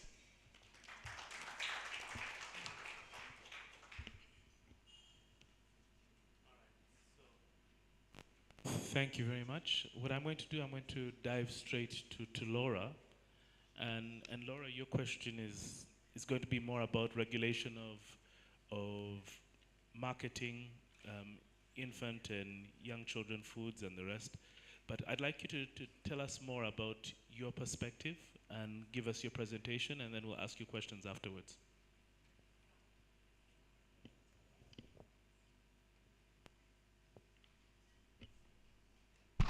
Okay, thank you very much, our dear MC. I want to stand on the protocol that is already established. My name once again is Laura Ahumuza. I work with the Ministry of Health in the Nutrition Division. So quickly to address the topic that was given, I also feel I should first give a little background to give it perspective. So in the Ministry of Health, we have a very important strategy that we roll out on the infant and young child feeding in Uganda. And this is an initiative that includes all the interventions, all the practices that really are geared to promoting infant and child health for their proper growth and development. And under that, we specifically look into breastfeeding promotion. I'm sure most of us have heard the campaigns about breastfeeding promotion. And we do this because as a country, as Ministry of Health, we have put out 3 national recommendations under infant and young child feeding that every one of us should be promoting. And one is about encouraging women, mothers, to initiate breastfeeding within the first hour after birth. And you may have also heard about exclusive breastfeeding promotion, where we encourage all the mothers to breastfeed, like give breast milk only for the first 6 months of the baby's life. And thereafter, they are introduced to what we call complementary foods, while breastfeeding continues. So that's the background that I want to approach this, and also to highlight that infant and young child feeding has a big impact or an implication on the malnutrition that we see in the country. So there is a very close relationship between how we feed the babies and how they turn out in terms of their nutrition status. So poor feeding practices can actually lead to malnutrition. And to give us again some background on what malnutrition is, I know majority of us may know, we have used it many times in the discussion, but for purposes of information, malnutrition in our country actually takes two forms. So that's when our bodies don't get the right nutrition that they need. And we have two forms of malnutrition in this country, the undernutrition and the overnutrition. The undernutrition is when the babies, the children, or any one of us doesn't receive adequate nutrition. I'm using nutrition. So it's adequate diets, adequate food that supports the normal development and body functioning. So with that form of malnutrition, we have, again, categories. You may have heard about stunting. The Enough campaign is actually more targeting the stunting. So stunting, that's when our babies, our children do not receive the nutrition they deserve and they are growing shorter than they should be compared to the healthy children. We also have another form, wasting. So when they don't receive enough, the bodies start wasting away, like being too small for their height or length. And another form is the micronutrient deficiencies. You may have heard about anemia deficiency, vitamin A deficiency. So those are the forms of undernutrition. Then, as of today, we are seeing an increasing trend in the other side of overnutrition.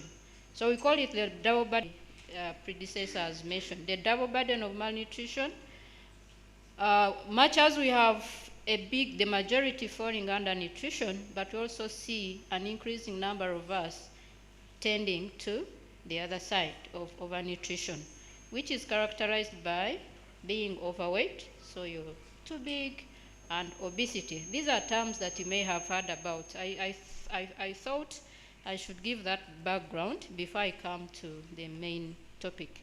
So malnutrition actually impacts a lot on the child's health, and I'll share some statistics here so that we get the perspective and the magnitude of the problem of malnutrition and why we should really support the campaign, Enough campaign.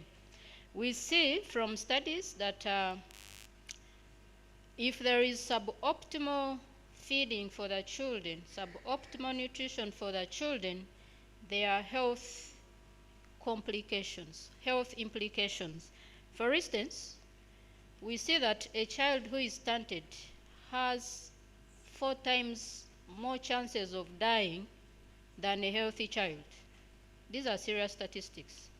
We also see that from research and studies that a child who is wasted, meaning they don't receive enough and their bodies are just wasting away, we see that a child that is wasted has 9 times more chances of dying than a healthy child.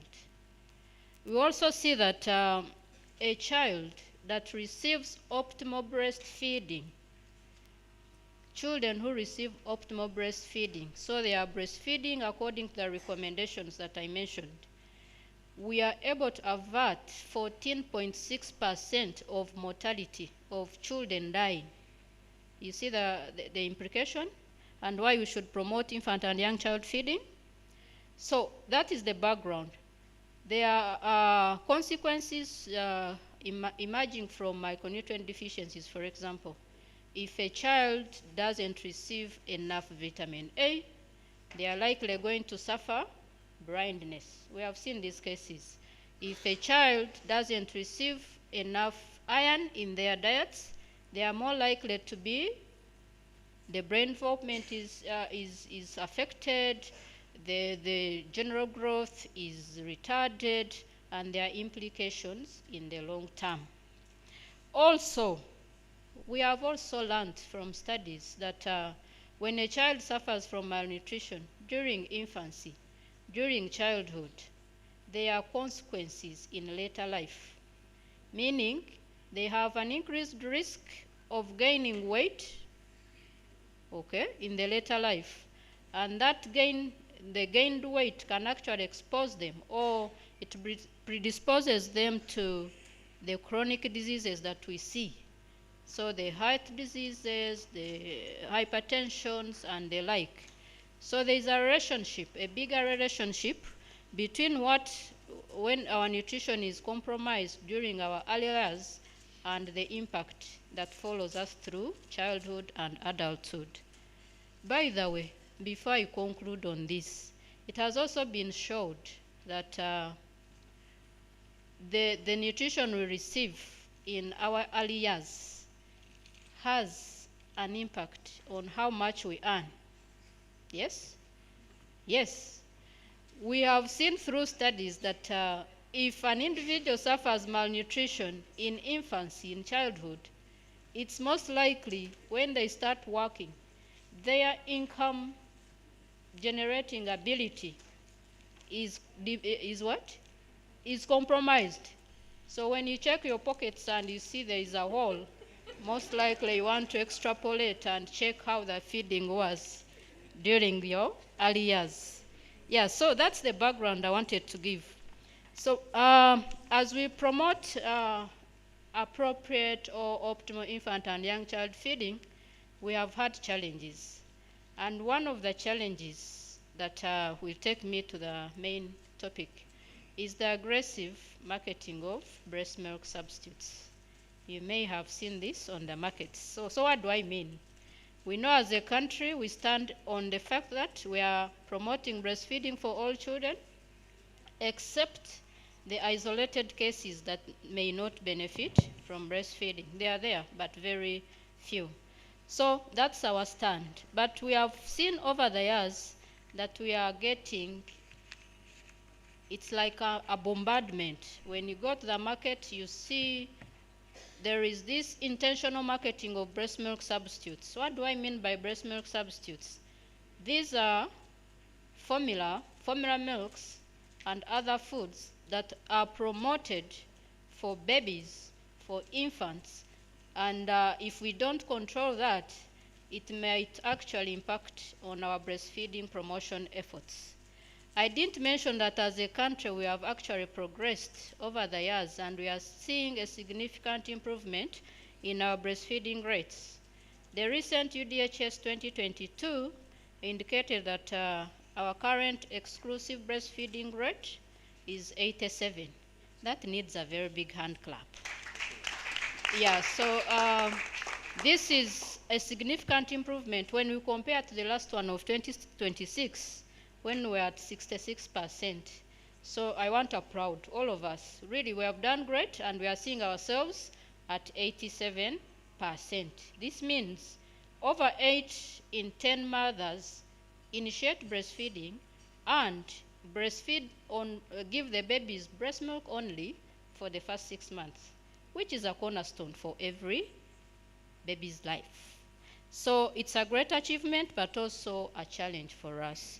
Going back, on some of the challenges, I have given the positives, but we also have challenges as we do this strategy of promoting infant and young child feeding in Uganda.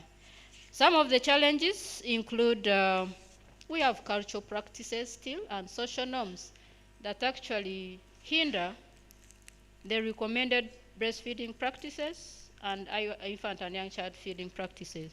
So you'll have a common occurrence in some cultures where a child receives other foods, other fluids before they are introduced to breast milk, which is a very bad practice, and we should all speak against that. In some cultures, we are giving chogelo, others it's beer, others. So there are many things that actually the babies receive, and we are working hard to ensure that every child gets to be started off in a good way on breast milk alone. One other challenge that I will zero down on now is the aggressive marketing of breast milk substitutes, and these include infant formulas. Have you seen them? You have seen them on the market? Have we seen the infant formulas in the market? So it's a big challenge to our efforts in promoting breastfeeding, that we feel we should continue addressing. And as Minister of Health, we have a number of strategies and actions that we do intentionally to regulate the marketing of these products. One of the key actions that the country took was to adopt what we call the Code of Marketing of Breast Milk Substitutes. This is a global document, a global policy, and as a country, we adopted that through the Ministry of Health. And what does it do? It is there for us to restrict the promotion of breast milk substitutes, but also promoting breastfeeding as the best feeding option for the babies, for infants. And as a country, we have domesticated the code, the marketing of breast milk substitutes, the code into national regulations on marketing of infant and young child feeding. Marketing of infant and young child foods in Uganda. We did this in 1997, so the document is there for us to implement and enforce.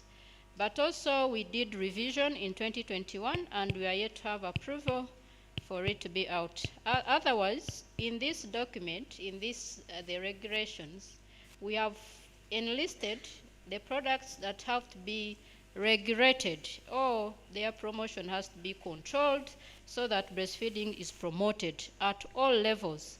And some of the products in the regulations include infant formula, follow-up formula, we have growing up formula, any other milk for children, please mark the age 0 to 36 months. If there is any milk, any other product that is intended for that age category, the regulations come into force. We have to check that they are not doing it broadly, and we are protecting our population, our mothers, from misinformation, and the goal of promoting breastfeeding is protected, promoted, and supported. Yeah, so the other key interventions that we do to protect or to promote the code is that we do regular monitoring and enforcement of the code. And this we do at different outlets in the health facilities, in the shops, on the streets, the media, and the other avenues. Also, as a key strategy, we look into creating awareness among the public. And I'm very happy to note that we are in a breastfeeding month. You may have had messages going out, and the campaign is still on until the 30th of this month, when we have the national commemoration, and everyone is invited. So we shall have this celebration at the Ministry of Health headquarters. We intend to start it off with a breastfeeding walk. T-shirts are available, so please come join in.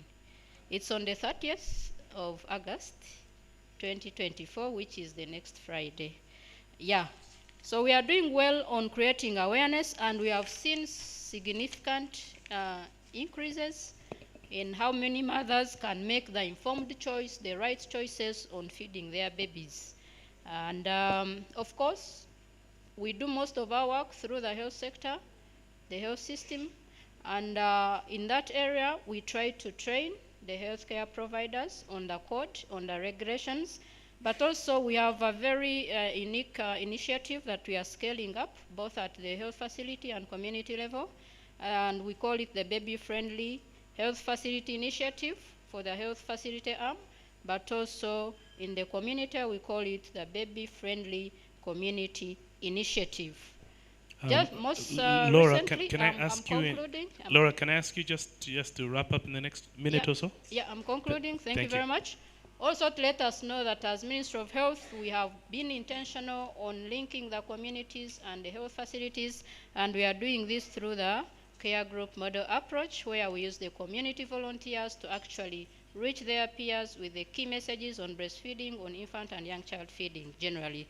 So thank you very much. It is key that as Ministry of Health and all the MDAs and all the partners, it is important that we intensify our efforts to promote appropriate infant and young child feeding as a key strategy to ending malnutrition, and that falls very well under the Enough campaign. Thank you very much.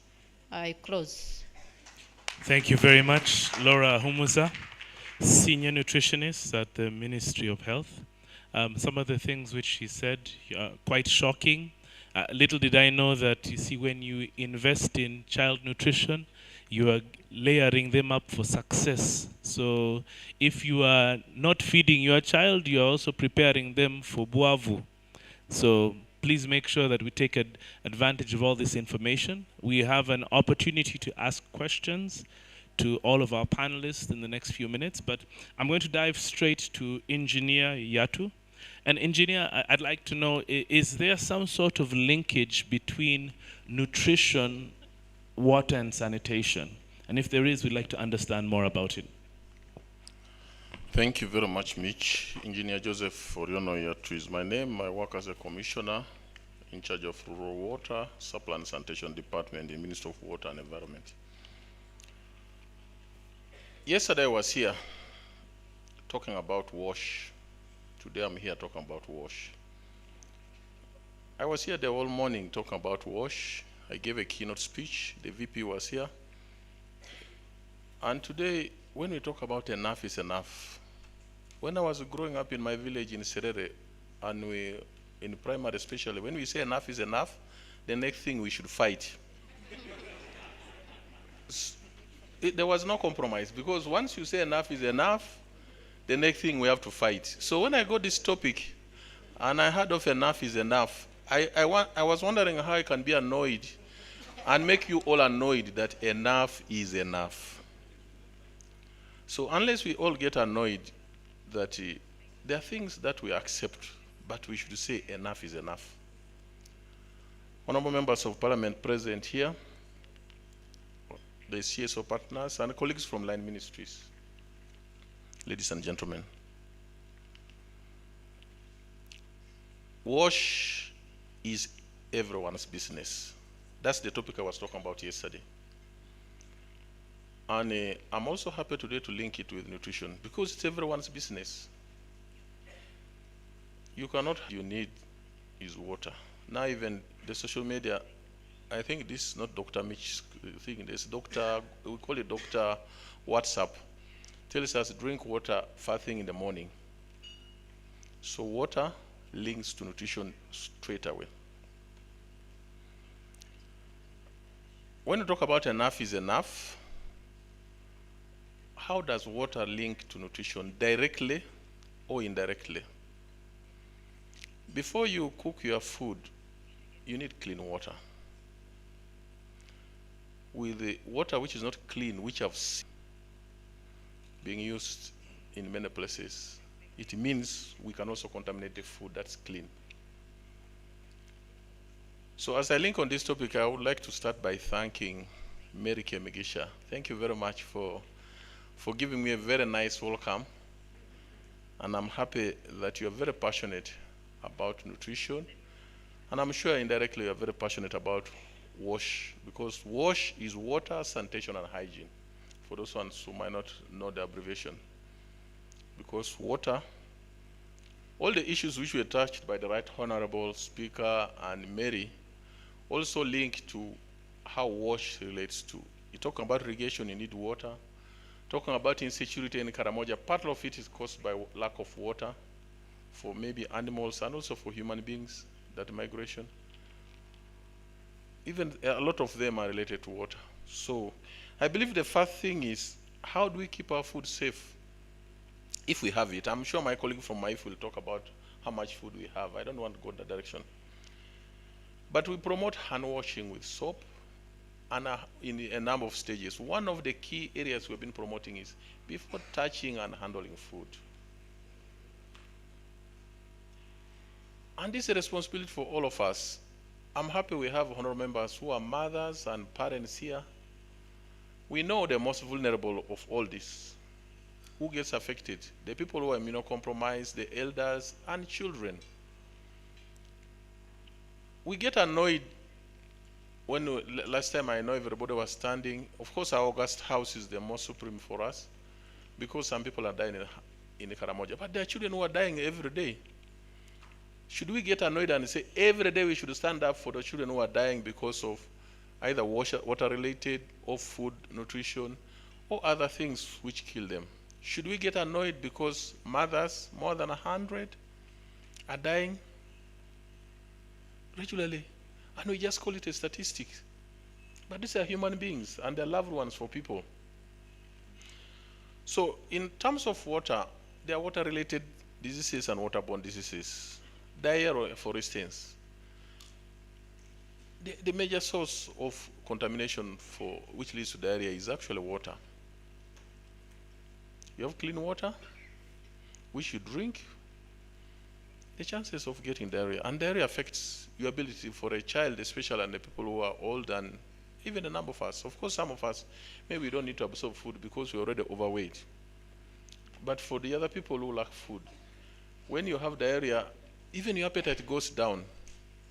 Others lose appetite because they're over drinking. I think the Right Honorable talked about it here. Also, parasites. We also have parasites which are actually use water as a media. So if you don't have water, first for drinking and for cooking and even for bathing. You know, when you bathe, some water goes to your mouth. If you don't realize, and you swallow it, some of it, even involuntarily. So if you are bathing with polluted water or contaminated, pollution is so general, definitely you'll get some sickness. Of course, there's hepatitis E, there's bilharzia, there are all those things people get because they are going to look for clean water, and they affect their ability to digest food. So there's also how water affects immunofunctions. The functions of our body are related with water. Of course, there's emphasis on the quantity. Pregnant women need water, clean water. Yesterday we were debating here about how water affects women who are pregnant, how it affects the health facilities, how pregnant women have to walk. We saw a video how a pregnant woman has to walk a distance to collect water. And in some dispensaries where they deliver, they'll have to go with a jerrycan of water when they are going to deliver. They carry it on their heads. Because when you don't have water, even the admission is very difficult. Because they say, how will we wash you after delivery? So water relates to a number of things that affect us. So when they gave me this topic, there are too many things I can talk about. But now, Mitch, I think Mary called you another name. I don't want to mention it. But 5 minutes is not enough for us to talk about it. There's a cultural context. How will we make people think about water in relation to nutrition in a good way? But first, they must accept that the water that we give, or that we have, should be used properly, should be kept clean. We shouldn't share cups when we're dipping it in the pots that we drink. I was going to my home in the village recently, and I found them still having one cup there. And of course, children go and drink while holding the cup on top of the pot, and you can still transmit diseases. The infrastructure we develop must relate to what we must speak to how people access water. Because I'm just saying that access, as we speak now, honorable members, I'm sure you know in your constituencies, we have over 14,000 villages that even don't have a clean water source. Not even one, 14,000 villages in this country out of 72, about 21%. That's not a very good statistics. But I must thank World Vision because we're developing a partnership that I must recognize. The other week, we were in Chankwanzi together with World Vision, commissioning water systems, and we put smiles to people who have not seen a clean water source for a while. Because that project targets the less than 50% coverage districts, sub-counties. We targeted sub-counties, and they're in 22 districts. Some 22 districts have sub-counties which have less than 50% of the districts with the water coverage above 50. That's not a very good statistics also. So how do you expect them to get, I call water as nutrition, it's food of its own. When I'm very hungry, I take water and I'm okay. But of course, I'm privileged, I'll take bottled water like here. What of those people who don't have? So one of the things I'm passionate about is to talk about the less privileged in access to wash. I've been working in the water sector for the last 33 years. And if I'm given a platform like this, I'll say, how do we address the people who are less privileged, who don't have a voice? We must collaborate. So World Vision and your partners, I'm happy that you have honorable members here. Honorable members here have a platform that we don't have. They have a reach that we don't have. And we must also collaborate with my colleagues here. How do we make sure that when we talk about nutrition, we are talking about water, we are talking about food, we are talking about infection on the same table? How do we develop policies that speak to all? We are developing a new policy right now, but I don't remember reading anything about nutrition in it. It doesn't. But we talk about many things, but we also don't link. So how do we have policies that speak to all those? How do we involve the communities from the beginning? When we talk about nutrition, we say, okay, for us you to have good nutrition, as my colleague was saying, you'll need to breastfeed. But before you breastfeed, you must wash your hands with clean water, because that has to speak to each other. We don't want mothers to come from the garden or from the toilet and just rush to breastfeed because they're supposed to breastfeed under 6 months. They must wash their hands, because in the process of giving milk, they can also give those children things which don't. The environment. The Right Honorable talked about the environment. Without addressing the issue of the environment, we'll not get the milk, because not all of us can afford the milk in tins. All the people in the rural areas get milk from the cows. The cows can only get milk when they drink water, and if they don't drink water, because during the dry season, you see the price of milk here, which for us who buy the other one goes up by almost 50%.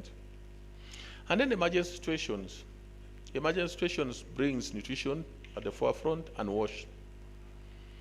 And there are many, they are becoming a norm. Whereas in our planning, we give it to OPM. I was sitting next to a colleague from OPM. But in reality, we are dealing with emergencies every day. Right now, we're having a big number of refugees, and they are coming in big numbers every day. They are sharing their water sources with the communities. So these people have to spend, now it was 1 hour, now they're spending 5 hours because they have to share with the refugees who are there. Those are emergencies. Of course, landslides and climate-induced emergencies are there. And then sustainability. How do we sustain what we provide to ensure that we have water when we need it and for what we need? So I don't want to be told stop. But we must collect also data to guide our, because when I'm speaking here, I want to speak with information. On WASH, I know, but I don't have information about that links nutrition directly to WASH, because we don't have policies which relate.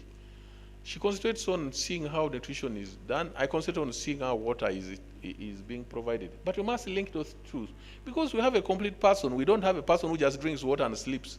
We also don't want a person who has food and doesn't need water.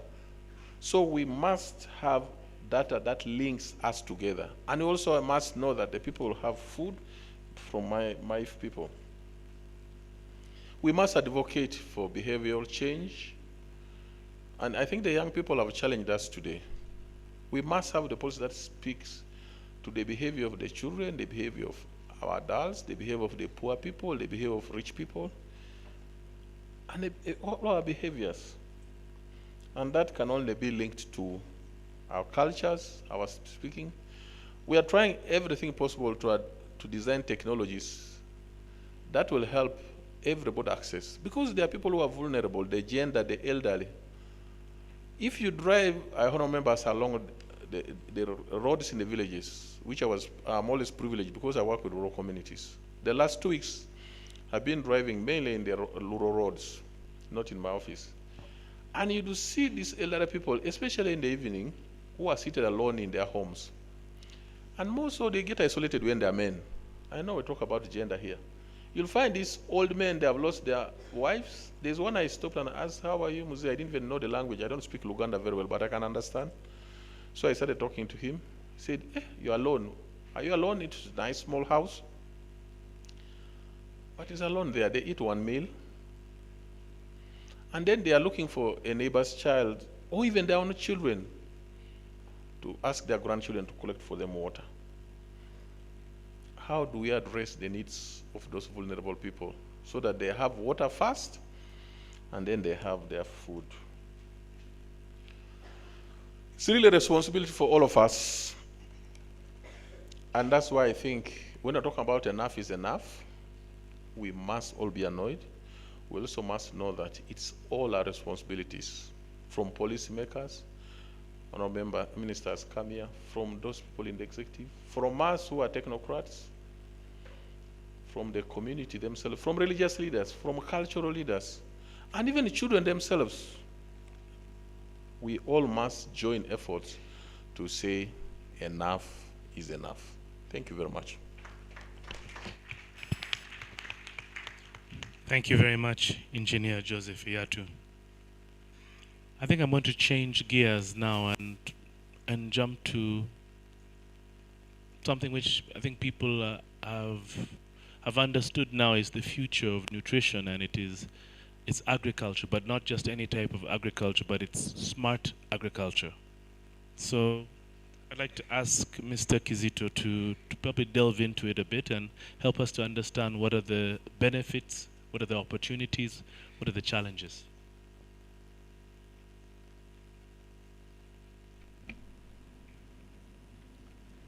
Thank you, moderator. Protocols observed. Ladies and gentlemen, my name is Odongo Kizito.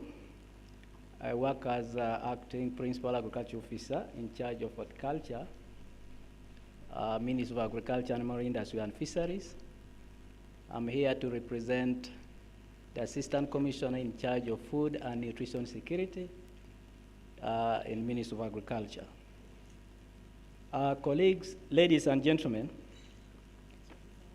first of all, I was moved by the speech made by the Right Honorable Member of Parliament, the Speaker of Parliament, Children's Parliament in Abim District, because he brought out clearly the causes and drivers of hunger and malnutrition in our community.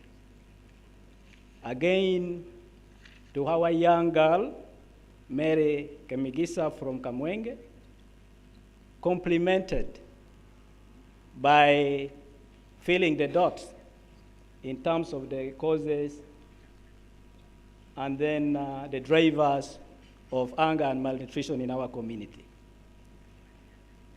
Colleagues, ladies and gentlemen, when I look at today's topic,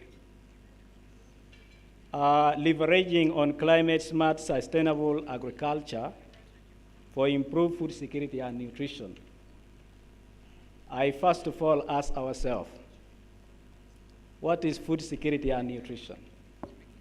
When we understand that very well, then we can be able to understand how climate-smart, sustainable agriculture can contribute to improvement of food and nutrition security. Ladies and gentlemen, you know that for our households, communities, to be food secured, it means they need to have access to adequate quantities of safe, diverse, nutritious food resources at all times. And that one comes with a commitment. For us to have access to adequate quantities of safe, diverse, and nutritious food resources, it means we must engage in food production to ensure food availability. We must improve on the access of food by the population, meaning the aspect of improving trade, supply of food, movement of food from one point to another has to be solved. And that one comes along with infrastructural demand. The roads, where there are bottlenecks, it needs to be sorted out. Colleagues, it also looks at the stability of food resources. If these communities, our communities, the households, the population, should access adequate quantities of safe, diverse, and nutritious food resources, it means we need to ensure stability of food resources. Meaning that we should avoid situations which makes them to fall back in the status of food insecurity. And of course, the last aspect would be the utilization of the food resources for better nutrition. Because in most cases, we have seen our communities, even if they have the food available, but the utilization of food remains a concern. And that one calls about food preparation, food handling, for us to attain a balanced diet that will enable the household members to realize their potential of improved nutrition. That one now brings me back, with that brief highlight, it brings me back to what is climate-smart agriculture. Before I define climate-smart sustainable agriculture, I need to first understand what is climate-smart agriculture. The climate-smart agriculture will relate to approaches that enables or ensure development, validation, dissemination of technologies, innovation, and management practices that is able to increase food productivity, to increase resilience of our communities, and also to reduce greenhouse gas emissions. These are the three elements that we need to tackle if we are talking about climate-smart agriculture. We need to look at the aspect of productivity. We look at the aspects of increasing resilience of our communities, meaning we must define the mitigation measures to climate shocks. How do they prevent the shocks? We must define the adaptation measures. How do they respond when the shock occurs? So this would enable our communities to be resilient to climate shocks. And of course, our interventions should focus on reducing the greenhouse gas emissions. For example, when you go to our communities down there, you realize that deforestation, cutting down trees, and that will really limit our capacity to absorb the greenhouse gas, to absorb the carbon dioxide, but at the end of the day, increase global warming. So this one now brings me to climate-smart sustainable agriculture. Climate-smart sustainable agriculture would now look at the integrated approach. Integrated approach, because now when we talk of sustainability, then we bring on board integrated approach that looks at the development of technologies, the validation of technologies, the dissemination of technologies, and then the upscaling of these technologies in a sustainable way.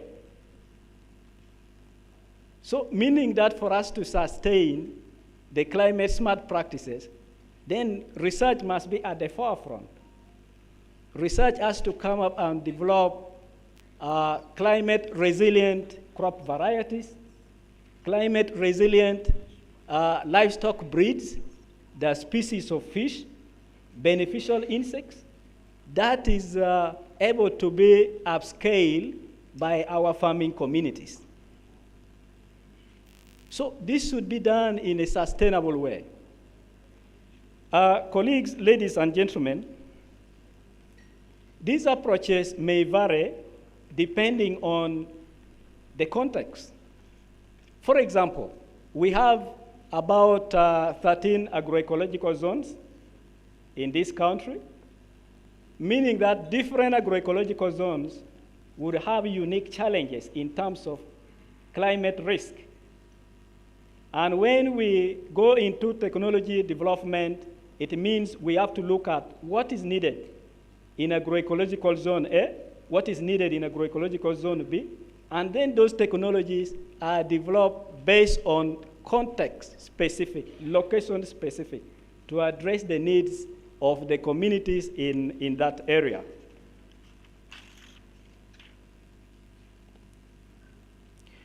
Again, we need to look at the aspects of conservation and preservation, looking at our soils, looking at our waters.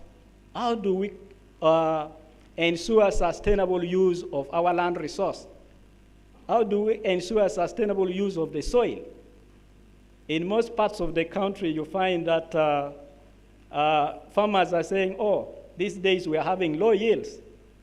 But of course, low yields is coming because we have not used our land resource sustainably, appropriately. The soils are getting exhausted. It means we need to change our direction. What do we need to do? This one calls for action. Before you plant, you need to test for soil. Test for the nutrients in the soil. What are the missing nutrients? Are there pathogens, bacteria, fungi that may affect the performance of the crop? That one comes along with the capacity if we are to sustain these interventions. Colleagues, ladies and gentlemen, I would like to say that we need to look at 3 elements. One, if we are to sustain the climate smart practices, one is helping the planet Earth that God has given to us. We need to promote conservation and preservation practices, that is mitigation measures towards reducing climate risk, encouraging our communities to plant trees, do agroforestry, that is planting trees together with the crops, avoid deforestation, and also going for energy-saving technologies in terms of production, in terms of fuel, energy-saving technologies. So this will help, energy-saving technologies will help to reduce on the greenhouse gas emissions. And once we do that, it means we are helping the planet Earth, and that will be helping ourselves to ensure that we sustain the interventions in the environment where we stay. The second aspect is that we need to look at the people, the community. We need to have committees, established committees that is able to support campaigns towards climate smart agriculture sustainability. Ensuring that in these committees there are representations of women, representations of youth, representations of people with a special interest groups, so that their voices are not left behind, their voices are heard. We need to strengthen the knowledge, the capacity of our communities. I recall the Right Honorable Speaker from Children's Parliament, Beam District, talked about the issue of representation. Some of the people in the communities, for example, people with disabilities, are not heard. How do we bring them on board, build their capacity? He talked about the issue of limited knowledge. How do we train our communities to respond to the issue of sustaining the environment and then ensuring that we promote climate smart agriculture practices? The third aspect is that we need to scale up technologies, innovations, and management practices.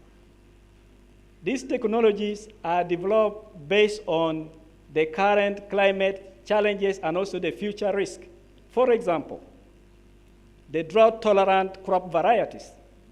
They respond to specific climate risk. For example, drought. The improved breeds that is able to give us high productivity within a short time. How do we scale up these technologies and innovations and management practices? You realize that some of our technologies are in the shelves. They are not really translated to the grassroots. And if we are to sustain this, we need to really ensure that the technologies go down to the local communities, they are promoted, and then we get feedback. And from that feedback, we are able to provide appropriate response or develop policies that will guide future design of interventions. Mr. Kizito, is it possible for you to wrap up in the next 1 or 2 minutes? Thank you. Pleasure. Yeah. So basically, meaning that for us to benefit from climate smart, sustainable agriculture, as a way of reducing hunger and malnutrition, we need to focus on mitigation measures, adaptation measures that will ensure productivity, resilience of our communities, and reduction of greenhouse gas emissions. I would like to conclude by saying that the Ministry of Agriculture, Animal Industry, and Fisheries has put in place a number of policies, programs, and plans to address the issue of climate change. As you are aware, climate change is a cross-cutting issue. Our third National Development Plan, which is operationalized through the Agro-Industrialization Program Implementation Plan, caters well for climate risk mitigation and also building the capacity for adaptation by communities. The National Agriculture Organic Policy 2019, which looks at the aspect of sustainable production with the minimal use of inorganic chemicals. Colleagues, ladies and gentlemen, the National Development Plan 4 strategic direction clearly spells out the aspects of increasing agricultural production and productivity, ensuring value addition, and also promoting sustainable use of natural resource. And currently, I would like to say that we have the Uganda Climate Smart Agriculture Transformation Project, which the ministry will support in the next 5 years. That caters for all the value chains of crops, livestock, fisheries, and beneficial insects. This is basically aiming at addressing the issue of climate risk through promotion of technologies, innovations, and management practices so that our farmers can benefit upscale and then also improve on their incomes and then livelihoods. I think for now I can stop here. I thank you so much. Thank you very much, Mr. Kizito. So before I hand over to Irene to actually give us an understanding of food security in schools, it's my great pleasure, ladies and gentlemen, to take note of a couple of significant arrivals. Ladies and gentlemen, I'd like to signal the arrival of Senior Superintendent of Police. She is the Acting Head of Child and Family Protection at Uganda Police Force. Please welcome Adeke Esther Tumsime. Big round of applause. Thank you for making time. At the same time, it's a great pleasure, ladies and gentlemen, to also signal the arrival of one of our board members from World Vision Uganda, Professor Monica Chibita. It's great to have you here. Let's give her a round of applause. Thank you for making time. It's also our great pleasure and honor, ladies and gentlemen, to signal the arrival of our board chairperson from World Vision Uganda. Please welcome Mrs. Jacqueline Opondo. Big round of applause. And it's a great honor, ladies and gentlemen, to also have our State Minister for Primary Education from the Ministry of Education and Sports, Honorable Dr. Joyce Kadushu. Big round of applause. Honorable, always a pleasure to have you here. So our final piece of the puzzle when it comes to discussion falls in the lap of Irene. So food security. Our children go to school, but are they secure at school in terms of food? So kindly demystify for us. Thank you so much, Dr. Mitch. Allow me stand on the already established protocol. Good afternoon, ladies and gentlemen. As mentioned, my name is Irene Kagoya, and I am the Associate Director Advocacy with World Vision. It gives me great pleasure to speak on this subject matter. And as I was reflecting on school feeding, I just sort of thought some years back when I was in school how it was. And for me growing up, I do not recall going to school without something in a container. I do not recall that. So I would count myself one of those privileged children.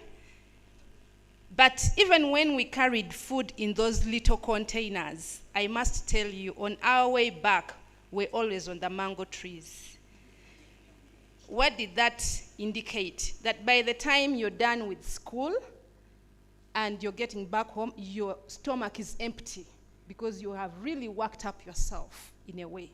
So I then pictured children in some of the communities that we serve who have to bear the entire day on only a cup of porridge. And one of the honorable members here shared this morning that in some of the schools it is watery porridge that is provided to make sure everyone at least has a share.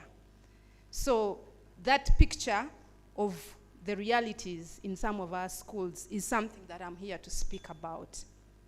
And school feeding has a lot of benefits, way beyond what meets the eye.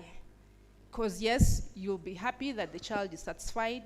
You'll be happy that at least they are able to pay attention in class. You'll be happy that they're participating in school activities. But beyond that, we have heard this morning from some of the other speakers that there is greater benefit when we feed our children. Because according to a cost-benefit analysis, for one single dollar that you invest in school feeding, there is a $20 benefit that we gain out of that. So there are investment returns that we are able to obtain out of school feeding programs. At World Vision, we really believe in creating a world where every child lives life in all of its fullness. And that fullness includes children having enough food to eat, even while in school. So when you look at some of the statistics, for example, on the African continent, we have less than 10% of schools providing a free meal or even a subsidized meal on the African continent. Less than 10%. And then when it comes to Uganda, our own context, according to a 2020 report on challenges and prospects of financing for school feeding under the UPE program, we have only 33% of children in Uganda receiving meals at school out of the 8 million children who attend school. So these may seem like numbers, but these are children having to attend school on empty stomach. So then you can imagine what would they get out of the class. And we are busy questioning their performance when it comes to UPE, PLE results. We are wondering, why is it that children are not performing well? You know, why is it that their literacy levels are not improving?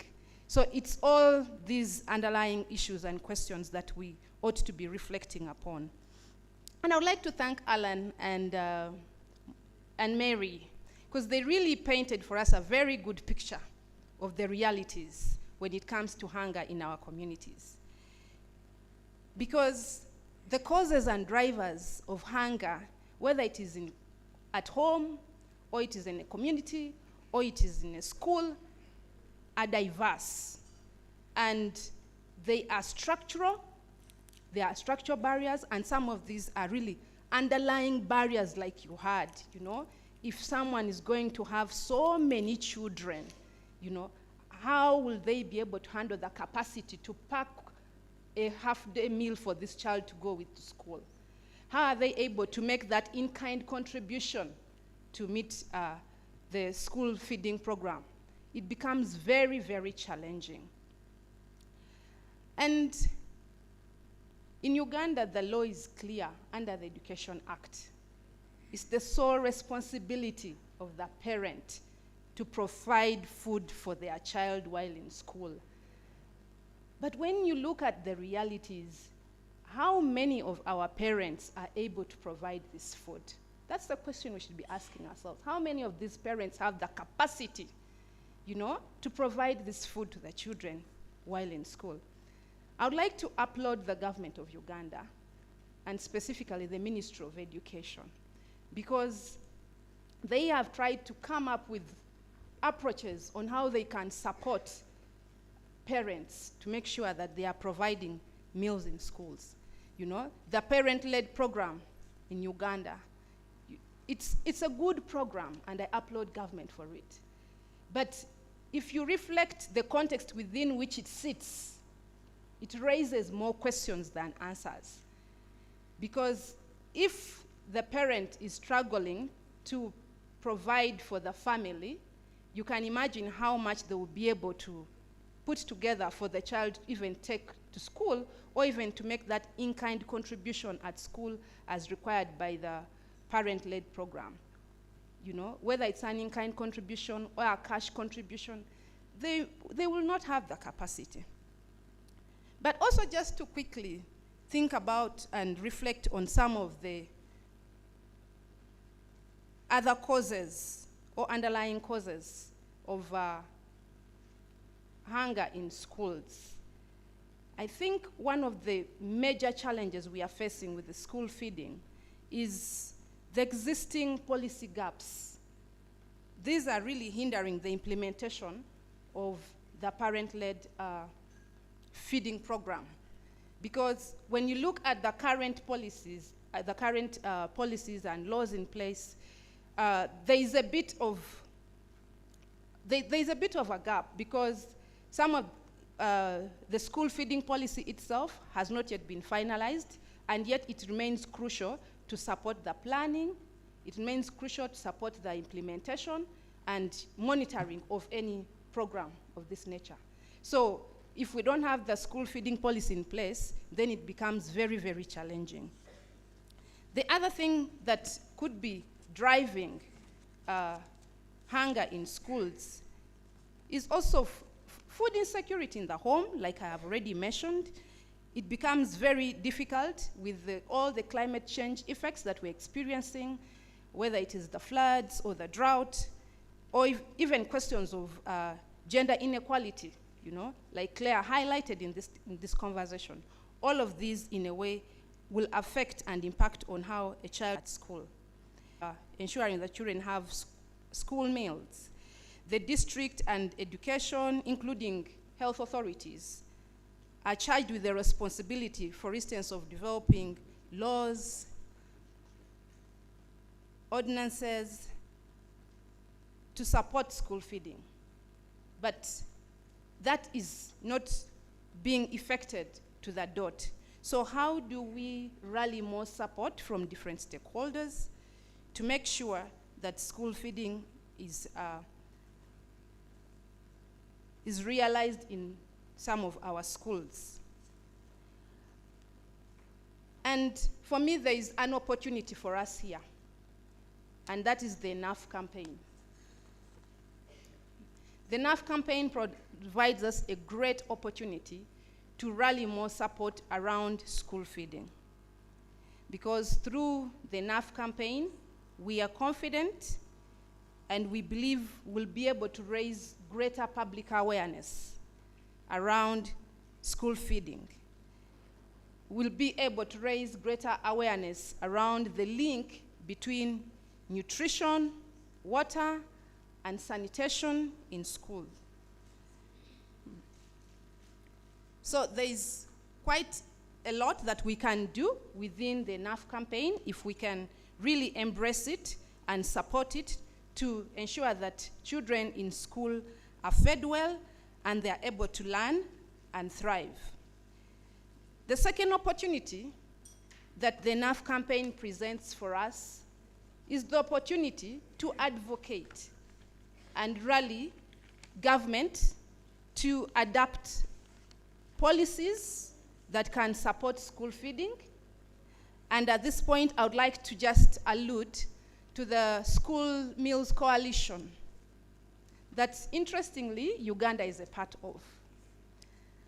And when I read about Uganda's commitments under the School Meals Coalition, I was so impressed, I was energized, and felt like, yes, this is what we need.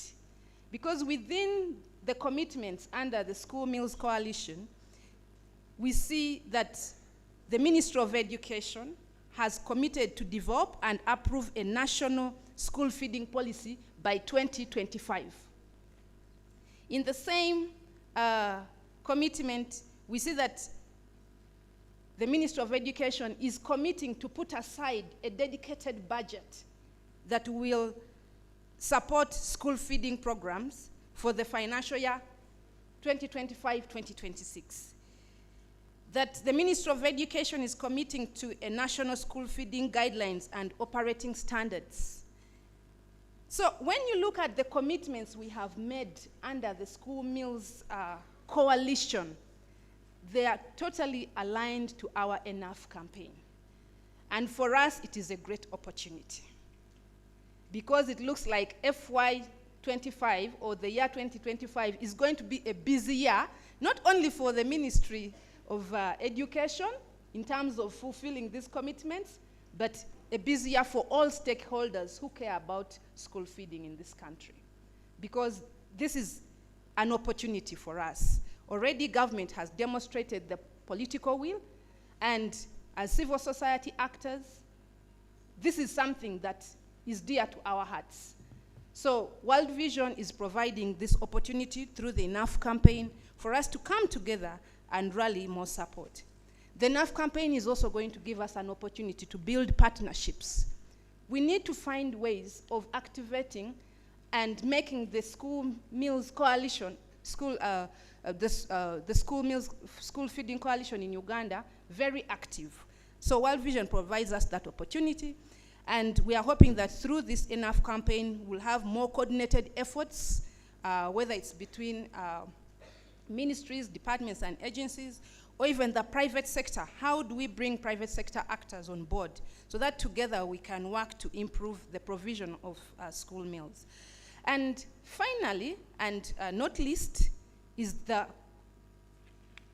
commitment around community involvement that would come with this campaign. The Enough campaign is going to provide us an opportunity for us to bring together community to be more involved. Because one of the, I think it was the Honorable Member of Parliament, who alluded to the fact that some of our parents and community members think that once you send the child to school, everything is said and done. You don't have to pay a coin because government has already given us universal primary education. And of course, to the community members, that's what it is. They believe, they know that it's free education, and free education means free food, free scholastic material, and everything that comes with for a learner to thrive. But it's important that we have community members involved in a more greater way, that they are part and parcel of the solution that we are seeking to find. So through Enough, we plan to engage local communities, that they can be part of the planning and implementation of school feeding programs, and also ensuring that these school feeding programs are tailored to each context, because it differs region by region. And we are also looking at championing inclusive messaging, whereby we emphasize that universal benefits of school feeding programs will definitely improve learning outcomes, that they will lead to better health and stronger communities. So for us, this is a good opportunity that Enough is here, and I would like to just also allude to what Engineer Joseph said. I think that was really the right way to put it, that when you have really been pushed to the wall, you find yourself saying enough is enough. And at that point, the only thing that is left is action. So I hope and pray that together we can act to end hunger in schools. Thank you.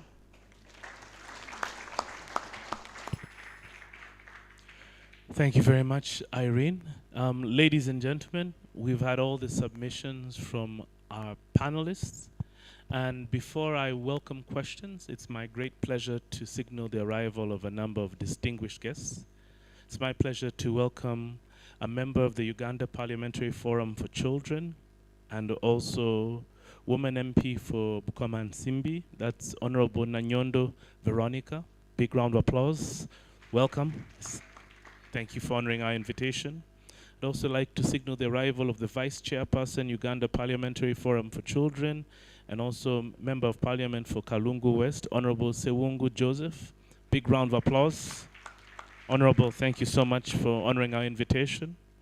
Ladies and gentlemen, it's also our great pleasure and honor to signal the arrival of the Permanent Secretary from the Ministry of Health. Please welcome Dr. Diana Twine. Big round of applause. And ladies and gentlemen, it's our great honor and pleasure to signal the arrival of our guest of honor, the third Deputy Prime Minister of the Republic of Uganda, Right Honorable Rukia Nakadama. Big round of applause. Thank you so much for honoring our invitation. Our distinguished guests and our guest of honor, we've been here at the launch of the Enough campaign since morning, and so many exciting things have happened. We had two right honorable speakers, one of them from northern Uganda, another one from western Uganda, and each of them telling us what are the challenges and what are the key causes and drivers of hunger. We have Right Honorable Speaker Alan and Right Honorable Speaker Mary, and you'll hear and probably see from them a bit earlier on. We also heard from the National Director. We also heard from Monsignor, and there are so many different perspectives which were shared about the challenges that we have as a nation and as the entire world about feeding and putting an end to hunger. Right now, we've got a panel of individuals. We're going to probably just abrogate and abbreviate the discussion because of time constraints. Probably just take only one or two questions. Mary, would you like to assist me again and probably walk around with the microphone? And Yes, I can assist you. oh, thank you so much.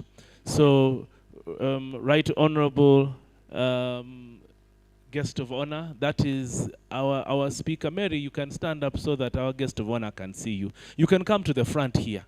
So, Mary will be walking. So I'll probably take only one or two questions quickly. Tell us your name, your organization, and who the question is directed to. Mary, I think there's somebody in that corner there. So just give us your name, your organization, and let's keep our questions, I think, succinct and to the point. Thank you so much. Good afternoon, everyone. My name is Teddy Nachanzi, and I work with World Vision. My question is directed to the panelist who spoke about gender and the nutrition gap. I'd like to know your recommendations on how to increase male involvement in the matters of nutrition and feeding for children, and as well as male interest in food security. How can we increase their interest, and what recommendations do you have? Thank you so much. Okay. I think, Mary, for gender equality, even men need to be able to ask a question. Okay. Don't you think so? That's fine, that's fine. Yes. So I think choose a gentleman. Thank you very much. My name is Samuel Mukirane from Health Right International. My question is to Mr. Kizito, and it revolves around production. We know that Speaker Alan spoke about alcoholism and how it has actually consumed most of our youth, but also some of the elders that could actually be involved in production. And that comes with mental health and psychosocial concerns. So how is this project prepared to deal with mental health issues, especially preparing these people to be engaged in production? Thank you very much. Okay. We'll have one more lady and one more gentleman, and we'll close the questions. Thank you so much. My name is Grace Ann Alupo Oyoka, Technical Programs Officer for Resilience and Livelihoods in World Vision Uganda. And my question goes to Mr. Kizito, in line with the speech that you gave about the stability of food resources through increase in uptake of technologies such as drought-resistant, early maturing varieties. Yes, my question is, these varieties are in the communities, and we supported the communities to grow them, but they have succumbed.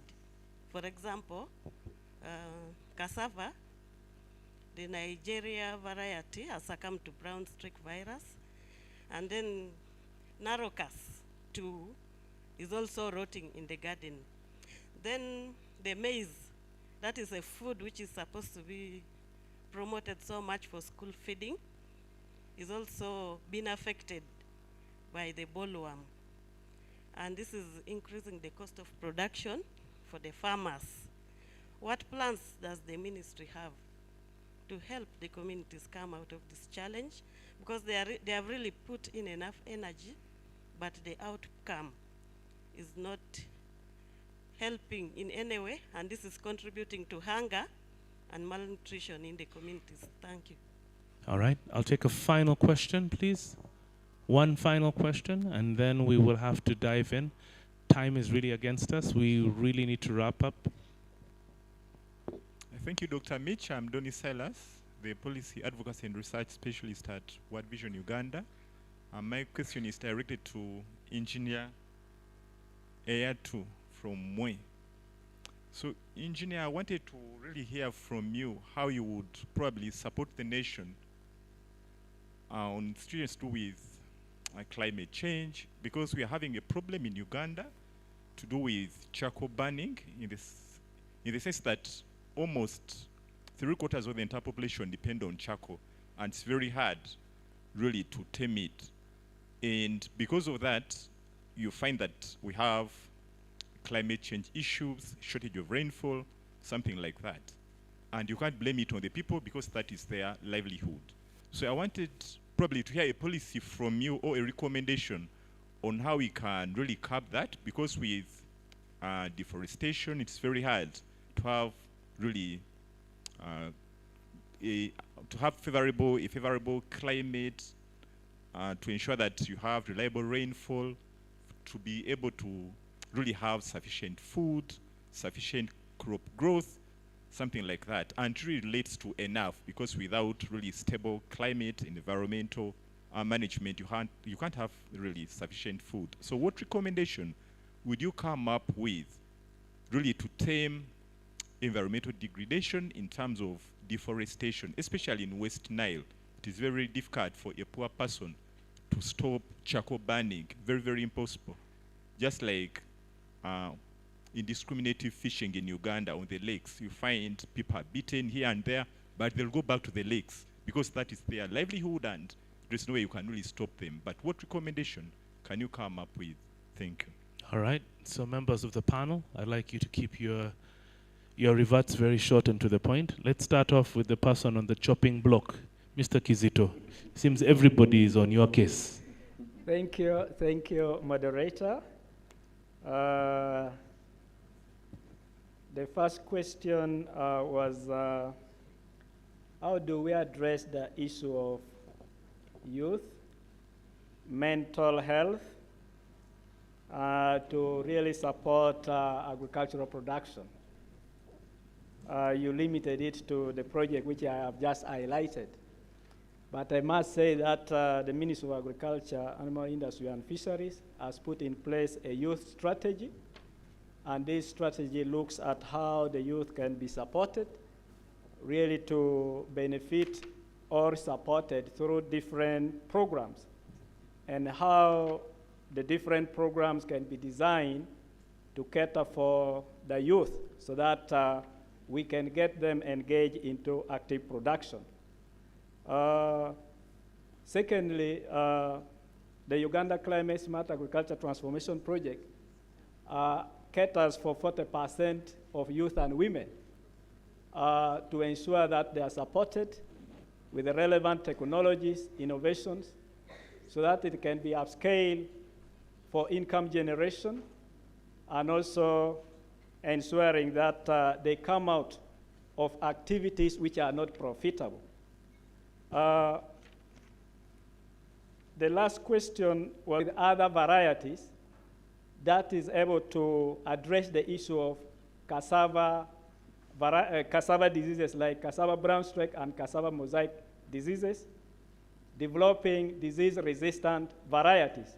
But also in the meantime, they're looking at cleaning the current varieties, doing what is called virus indexing, cleaning the varieties and also going into production of clean planting materials for rapid production within communities. The issue of the African armyworm in maize is also being addressed through integrated means, what we call the integrated pest and disease management approaches, where you employ both chemical, cultural, and biological agents to reduce the risk of damage to the crop.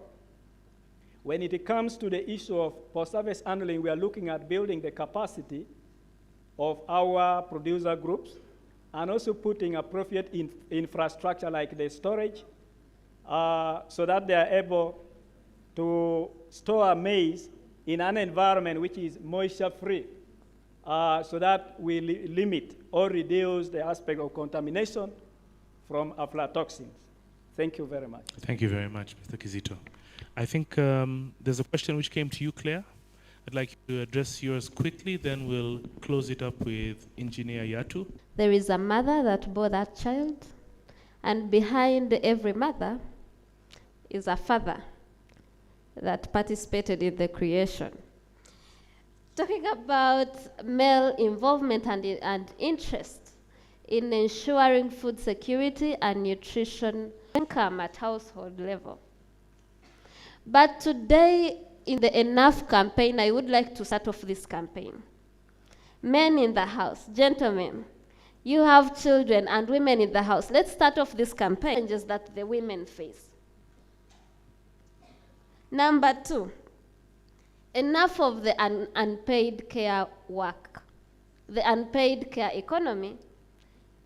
If we could evaluate the cost of child care and evaluate the cost of household chores, better perspectives both from men at household level, but also from men in policies who can actually make decisions. And finally, enough of the food system failures. We are very aware that, as I highlighted before, that women dominate local food systems. So if we as men could promote those local food systems and ensure that women can access and utilize adequate food. Thank you. Thank you very much, Claire. Engineer, closing statement. Thank you very much. Enough is enough. The question is about climate change. Climate change impacts our lives in so many ways. And the causes of climate change are also diverse. Charcoal burning is just a small portion of it. Fortunately, I'm one of the leading negotiators for Uganda for the last about 15 years on climate change, mainly on adaptation. But as a ministry, what have we done is the question. One of the major causes of the effects of climate change that we're seeing now, of course, is the wetland destruction. We are now trying to restore that through our sister departments, Department of Wetlands. And I'm sure you have also seen some of us. Some of you are also in the wetlands, so get out. His Excellency the President not missing his words. He's told you, just leave peacefully. You'll not be compensated. So you know yourself. Honorable Tafire once you said that if you're a frog... Sentence as your closing statement. Okay, thank you very much for the opportunity. And my closing remark and action to call is that we need to set the foundations right, and that is ensuring that as the children get out into the world, they are receiving the right nutrition.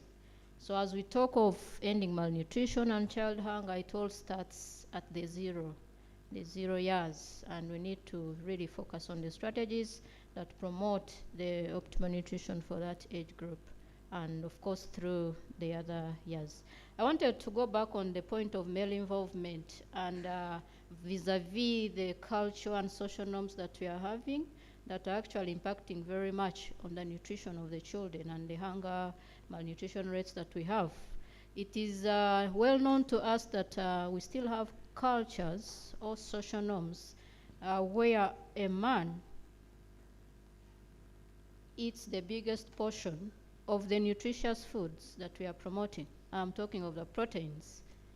If you buy a chicken, the man is going to take 3/4 of the chicken, and the third goes to the child and the woman. Those are facts that we have. We also know that we still have taboos, actually. A woman does not eat eggs. A woman does not eat chicken. A woman does not, all the nutritious foods, there's something around it. So going back to the question on male involvement, I think it's very important that we create awareness and try to address these cultural, social norms that are actually impacting on the nutrition. Thank you very much. Thank you. Thank you very much, Laura. Irene, closing statement. Just remember, you are the last on the panel, so yours will be remembered by everyone. Thank you so much, Dr. Mitch and the other panelists. For me, it is just only one thing, and I would just like to call upon the Ministry of Education and other stakeholders in the room to fulfill the commitments we've made under the School Meals Coalition. Because I think if we can really meet those commitments, we'll have done well to fulfill the commitments we have also made to the children of this country.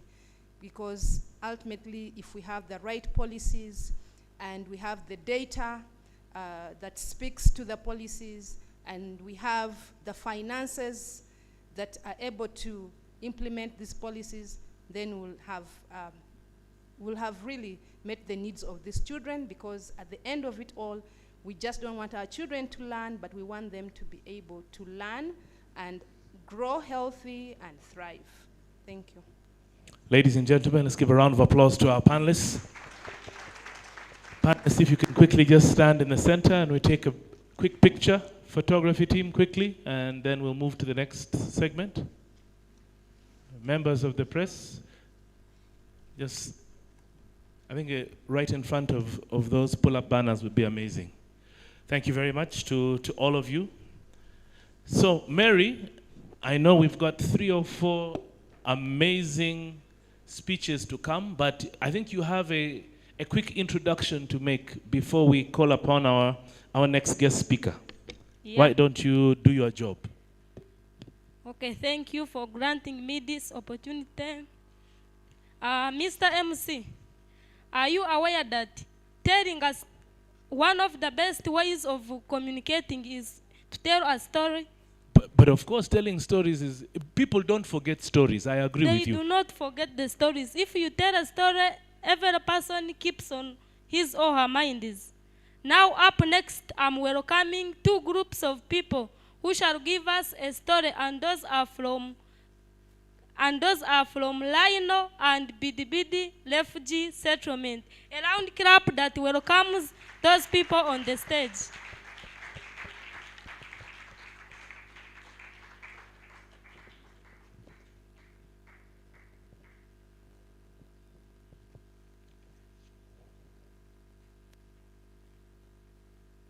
Members, let's be quick.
Good afternoon. My name is called Oplen Hope. I am 12 years old in Primary 6 from Rhino Camp Primary School in Omariokolo District, West Nile region of this country. I am going to talk about ending child hunger and malnutrition in schools. Hunger is a lack of food, especially for a long period of time. Hunger can majorly lead to malnutrition. Malnutrition is a state of illness caused by poor or underfeeding. I have some pictures that talks about effects of hunger and malnutrition on school children. In picture 1, we have the teacher is teaching. The one of the boy is active and listening to the teacher. But the one who is angry is sleeping. This can lead to poor performance. In picture 2,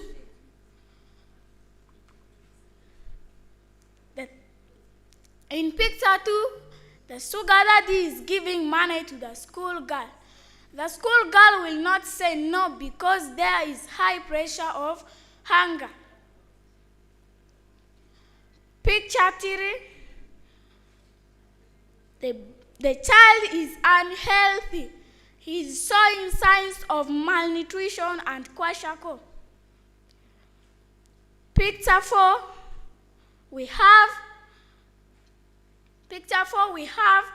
a schoolboy is stealing maize from someone's garden. And this is not good for children. Picture 5, some boys are playing, but the one who is hungry is seated alone under the mango tree, thinking of where will I get something to eat. Picture 6, because of hunger, the boy go and climb a mango tree to get some mangoes, but he ended up getting an accident. The tree branch broke and he fell. That takes us to the solutions. How can we prevent or avoid these effects? Picture 1, the parents have been talked to about ending child hunger and malnutrition. This can be done by the school authorities, parasocial workers, health workers, LC1s, and supporting partners like World Vision. Picture 2, the parents took action. They are now growing crops. Picture 3, the woman is storing some fruits in the granary for future use. Picture 4, the children are enjoying the meals with their parents. They are happy. Picture 5, the mother is packing food for the child to go to school with it to help him in overcoming hunger. I believe these actions can end child hunger and malnutrition in schools. Thanks.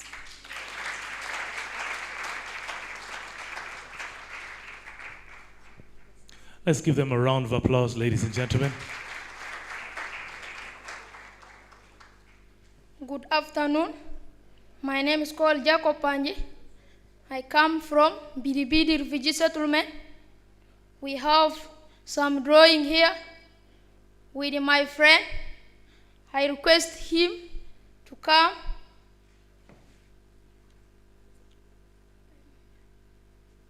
My name is called Mungulan Raymond.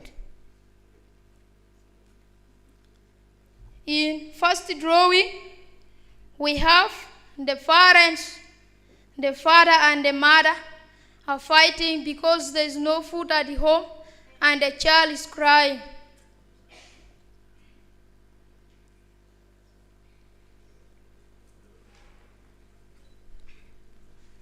In the second drawing, the child is crying and the mother is thinking how to get the food to give to the child.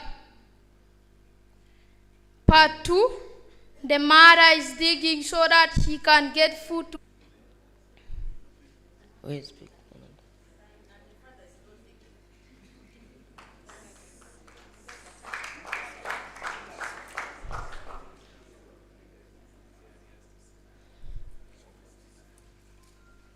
In picture 2, we learn that if there is no food at home, we have to go and grow crops to stop overcoming hunger.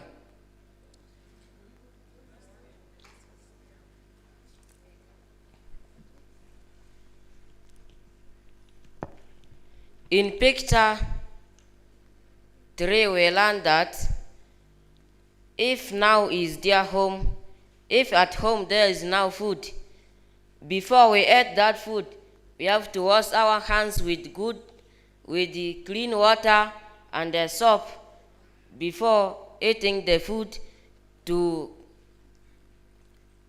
avoid disease from poor hygiene.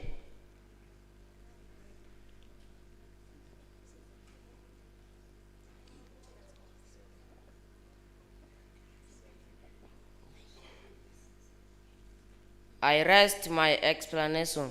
Thanks. Ladies and gentlemen, let's give a round of applause to these talented young people from Rhino Resettlement Camp and Bidi Bidi Refugee Camp. Thank you very much. Let's just stand there and take a picture. It's at this moment that it's our great pleasure, ladies and gentlemen, to actually talk a little bit more about World Vision Uganda's commitment and contribution. Please welcome the board chairperson, World Vision Uganda, Mrs. Jacqueline K. Opondo.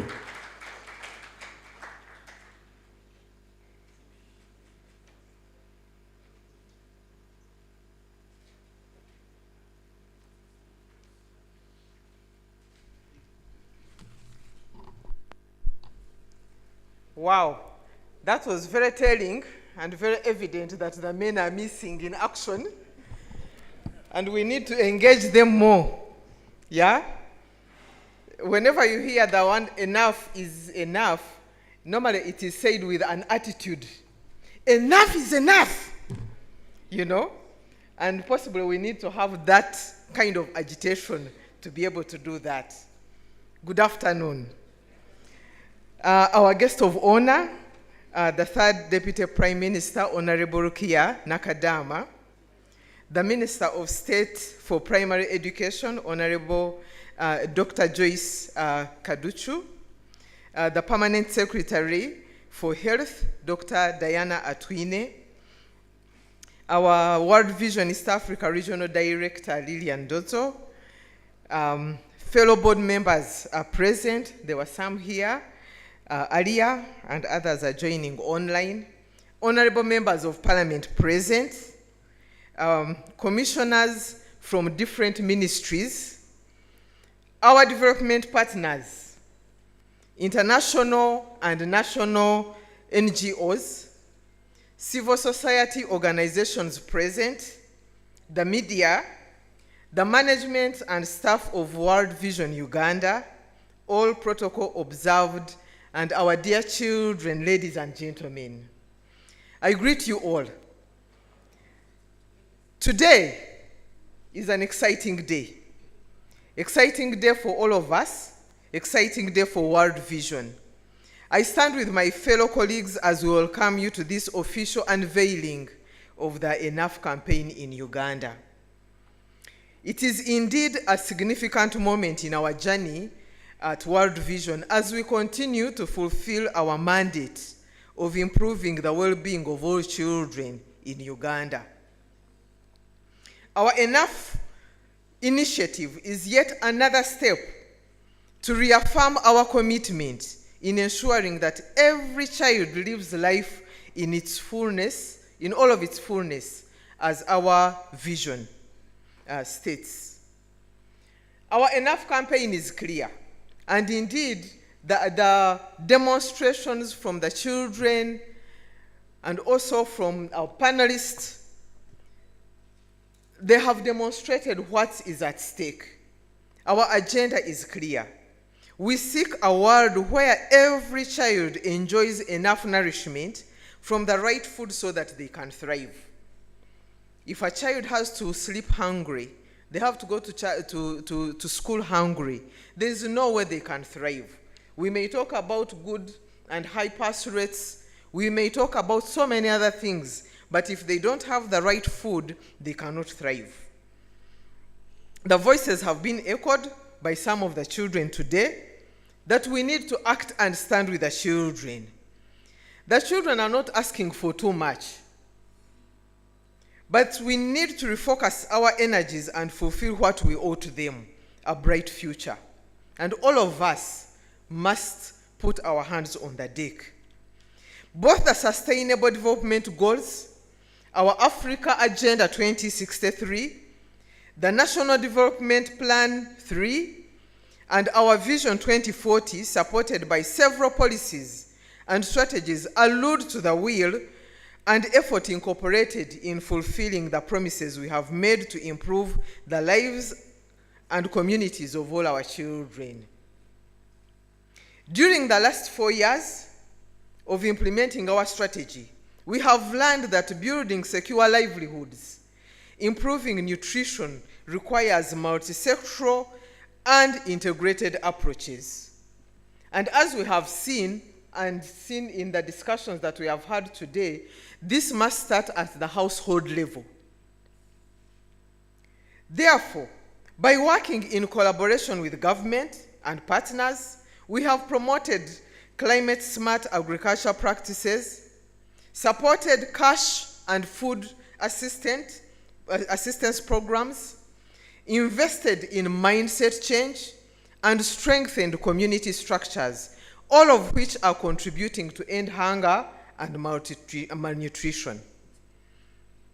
It's as if the journey has just begun, and therefore it is a fact that Enough campaign is timely, for it creates opportunity for us to accelerate our actions toward the realization of our strategy.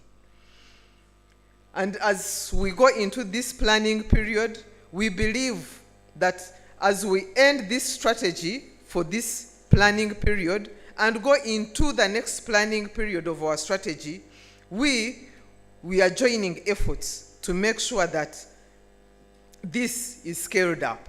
This is scaled up so that we can work through, it becomes our focus of our new and forthcoming strategy. As I conclude, I would like to thank all of our stakeholders and the government of Uganda for supporting this initiative, embracing our call to end child hunger and malnutrition. Thank you so much. And indeed, you have ably come and you have demonstrated your support by being part of this campaign launch.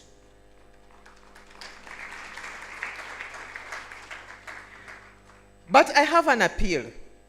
I appeal to everyone here to continuously aim at achieving zero hunger in Uganda. There has been a spotlight on the men. It is not putting the men on the spot, but evidently something must happen. It is possible, therefore, to work together as we drive lasting impact today and for the many generations to come. I thank you all for God and my country.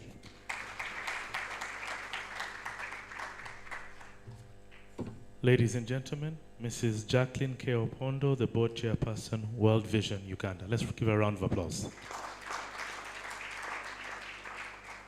Our next speaker is the regional leader, World Vision East Africa. I'd like to draw your attention to the screen as she talks about the World Vision Global Call to Action. Ladies and gentlemen, I introduce you to Lillian Dodzo. Good afternoon, everybody. I hope you can hear me. And thank you for inviting me to be part of this very important launch, the Enough launch in Uganda. I'd like to recognize our guest of honor, the third Deputy Prime Minister of the Republic of Uganda, Right Honorable Rukia Nakadama, the Minister of State for Primary Education, Honorable Dr. Joyce Moriku Kaduku, Permanent Secretary, Ministry of Health, Dr. Diana Atwine, Deputy Representative of UNICEF, Mrs. Margarita Tileva, Honorable members of Parliament that are present, the Board Chair of World Vision Uganda, who's just spoken, Madam Jacqueline Opondo, World Vision Uganda Board members present, commissioners from different ministries, our development partners, international and national NGOs that are our peers. I also want to recognize Mr. Jason Evans, our former MD that I saw in the room earlier on, civil society organizations present, the media, the children who are really our most important partner and stakeholder, and I'm so happy to see them so actively participating in this launch. And finally, the leadership and staff of World Vision Uganda. Let me just say all protocols observed to make sure that I don't miss any important people. I'm joining you today from South Africa. I apologize that I could not be physically present there, but thank God for technology that I'm able to deliver the call of action from a global perspective from World Vision International. Let me start by expressing my condolences to the government and people of the Republic of Uganda for the tragedy that has occurred, claiming over 30 lives in a landslide. My prayer is that God enables the souls of the departed to rest in peace, and may their families be comforted by God Almighty, even as the government of Uganda puts in place mechanisms to respond and meet their needs. It's a pleasure for me to be with you today to launch World Vision Uganda's Enough campaign, which is a call to end child hunger and malnutrition. Thank you to all of you for joining us as we amplify our voices towards sustainable change and brighter futures for the children of Uganda.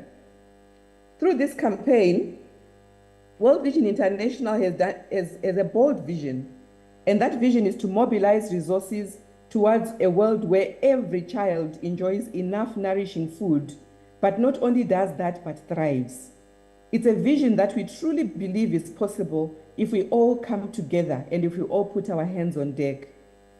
One might wonder why the Enough campaign now? Distinguished guests, the global scale of child hunger and malnutrition is really astounding.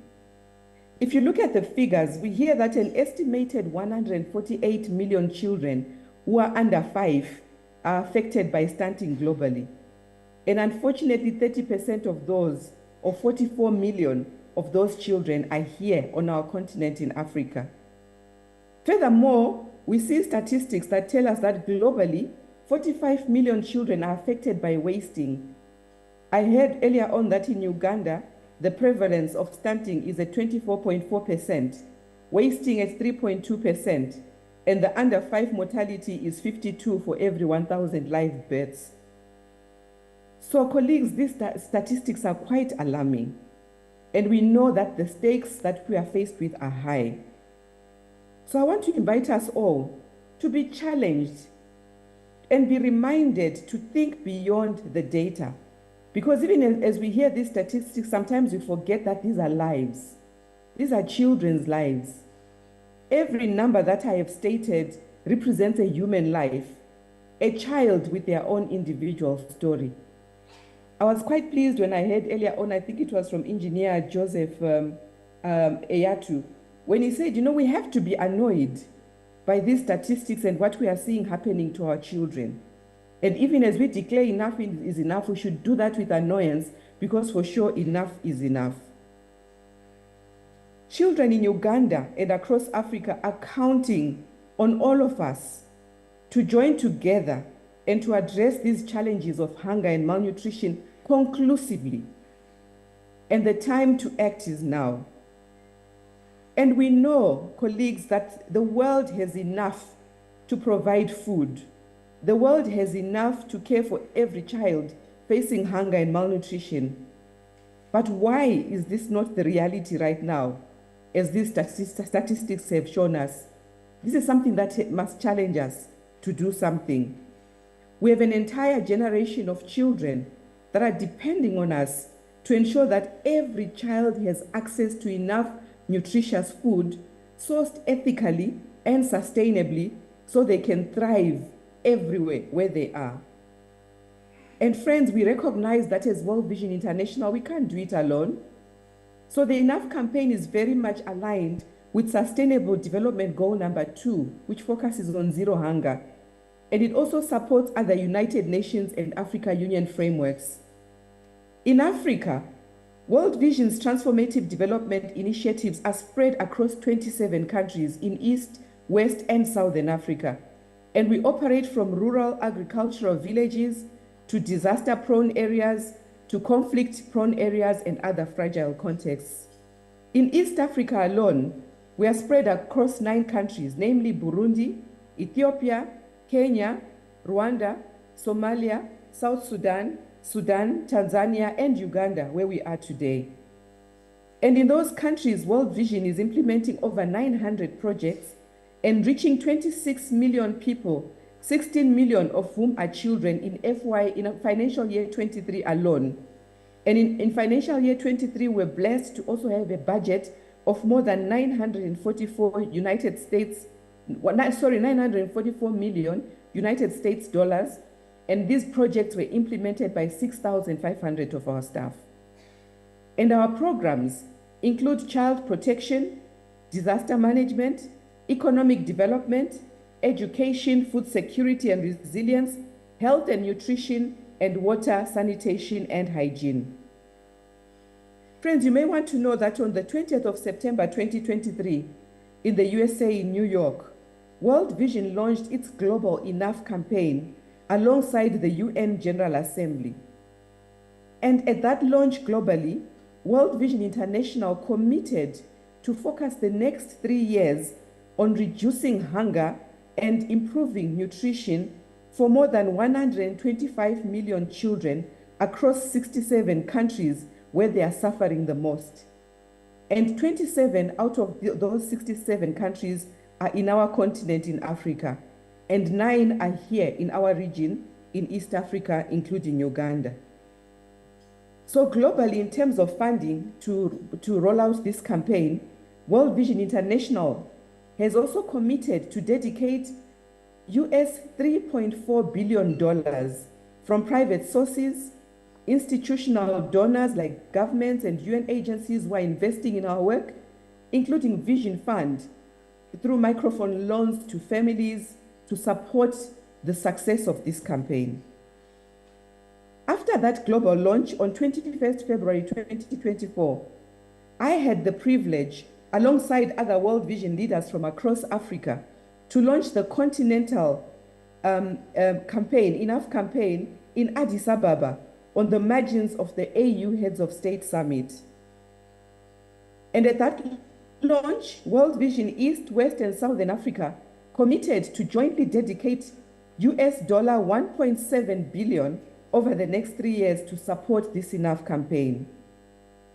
I am therefore delighted today to be part of this wonderful launch in World Vision Uganda and to witness this national launch today in the presence of the children who are the very beneficiaries that we serve and partners that we work with.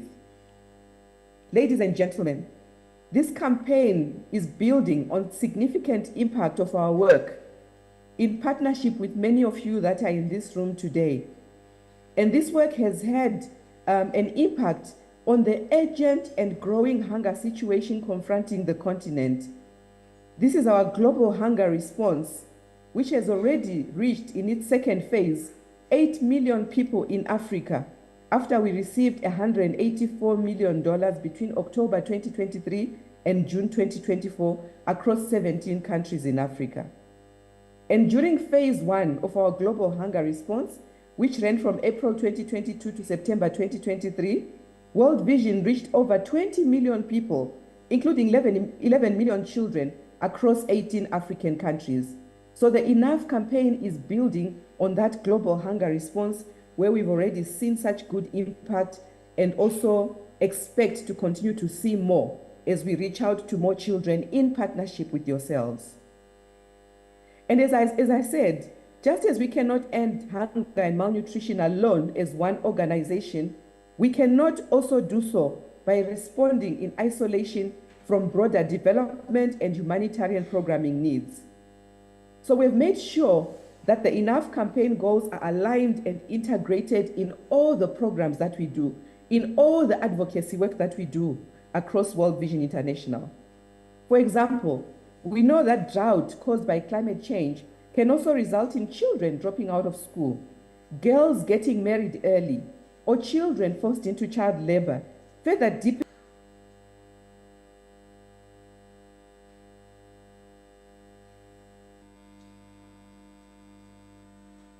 is often compounded by conflict and insecurity, quite rampant across our region, which further limits people's access to livelihood opportunities. And we are seeing a clear example of that today in Sudan, where war persists and access is limited, and so many people, and especially children, are on the brink of famine. So, distinguished guests, by uniting, we can become a powerful force in eradicating child malnutrition, loved children. Let us continue to respond in a way that ensures quality programs and accountability for the children and families at the heart of our work. Children's futures depend on us, and children's futures depend on us working in partnership. Today, tomorrow, and for as long as it takes, let us all say enough. No child should suffer from hunger if we all act now. Enough is enough. I thank you. Ladies and gentlemen, Regional Leader, World Vision East Africa, Lillian Dodzo. It's now my utmost pleasure to introduce the Head of Nutrition, Child Survival and Development Program at UNICEF. Please welcome Mr. Zakaria Fusheini. Big round of applause to him.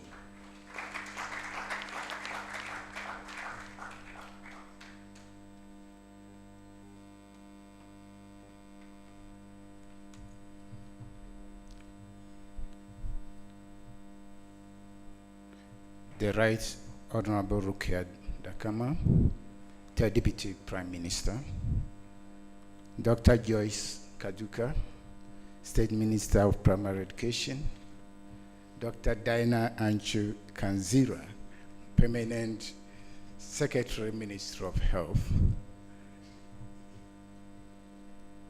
Member of Parliament present, distinguished guests, ladies and gentlemen. My name is Zach Fusheini, Head of Nutrition, UNICEF, standing in for the country representative. I just want us to reflect that from the spoonful of food, it could be a porridge, it could be anything, that a parent feeds to a child, the first food, the parent feels loved. And from the first family food shared with children, young children, toddlers growing up, there is a community. From adolescents who are on the street, in schools, sharing snacks, there is joy. And for every child, food is life. And that is why we are here. Thank you so much. Just want to first acknowledge and appreciate World Vision International for inviting us to come and share a word or two on nutrition services, especially when it comes to children.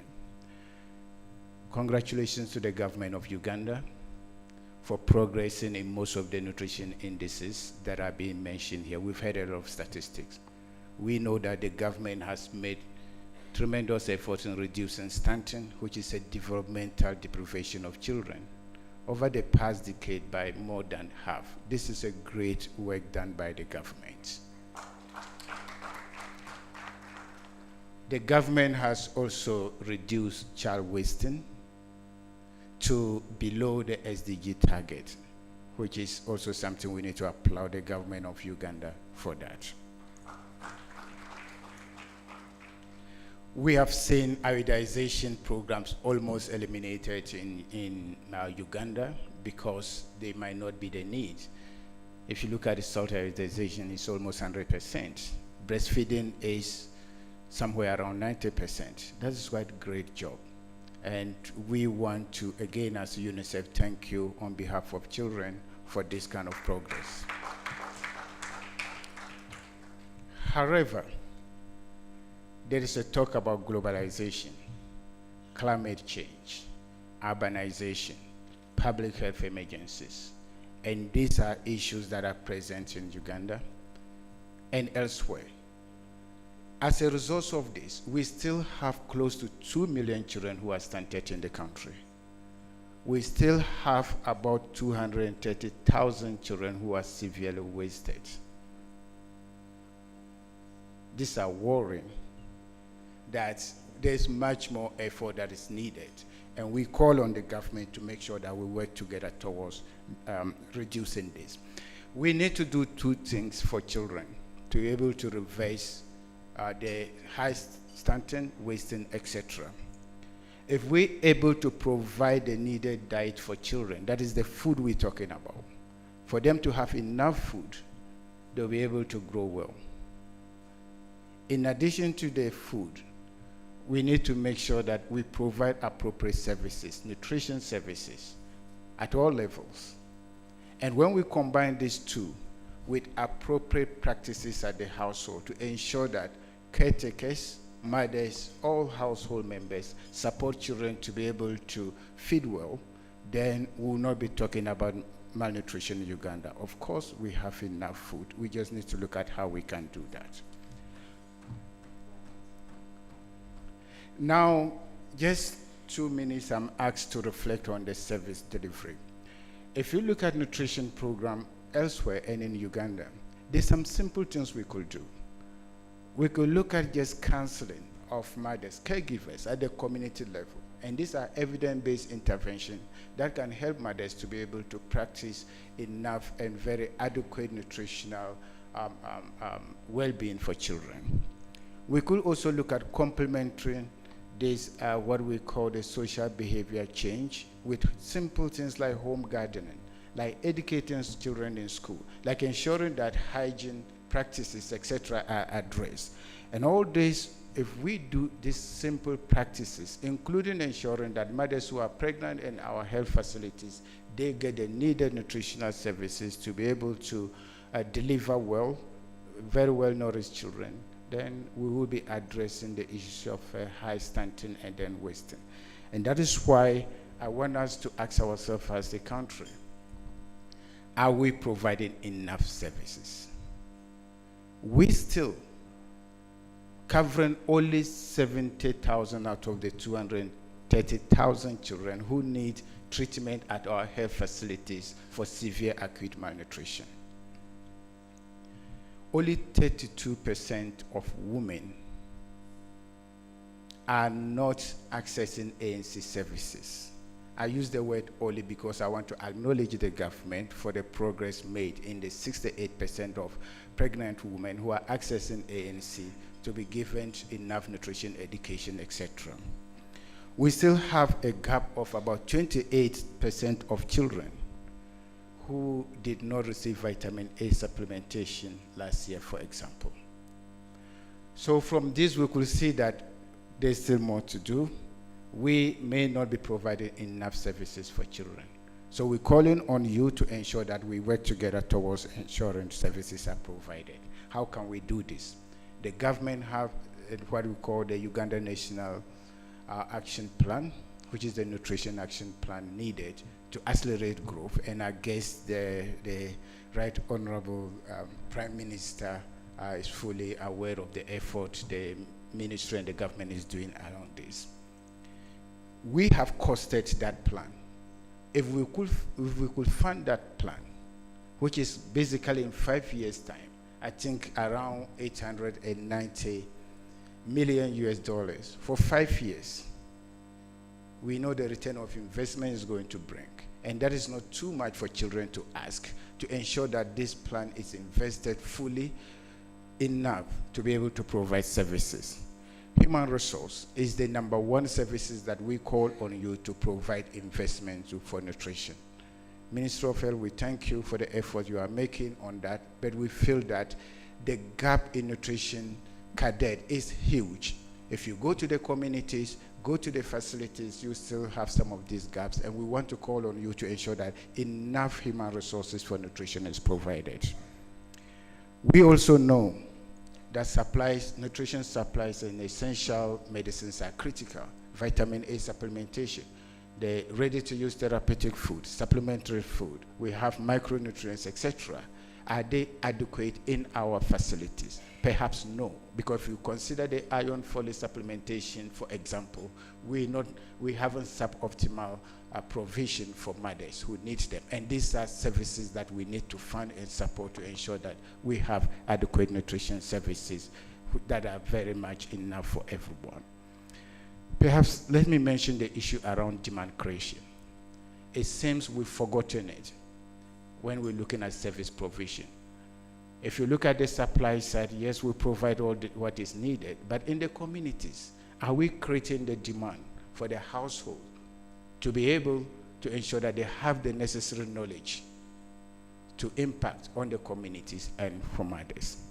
The village health teams, for example, the community health workers, how do we empower them to be able to have the needed information and skills to measure children, simple as measuring the MOAC tape to determine and screen a child whether it's malnourished or not, are immediate and I think low-hanging services we can provide at the demand creation level to make sure that those are done.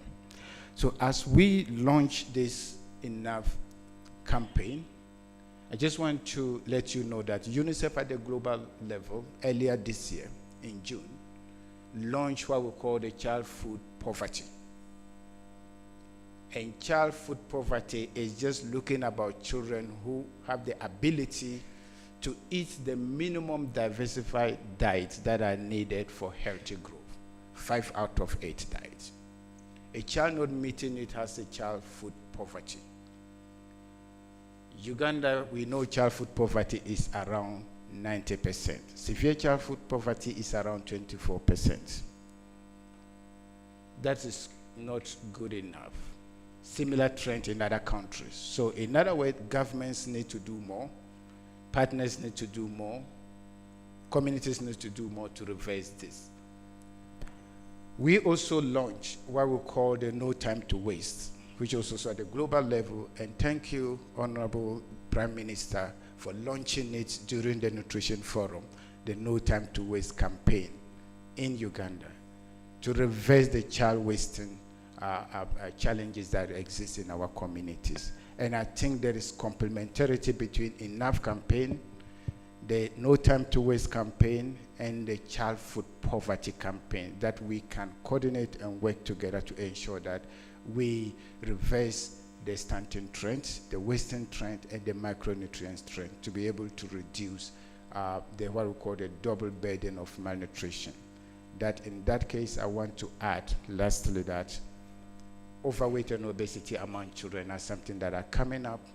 The data is telling us that it is something we need to start looking at in Uganda for children, especially in schools. So we are dealing with double burden of malnutrition. We have the undernutrition where children are not getting enough, and then we have the overnutrition. And I don't think in Africa our health system are capacitated enough to be dealing with undernutrition at the same time chronic related diseases that these children will suffer in the years to come. As we reflect, I want to conclude with a quote that the greatest burden of all forms of malnutrition is shouldered by children and young adults, which is perpetrated by intergenerational poverty.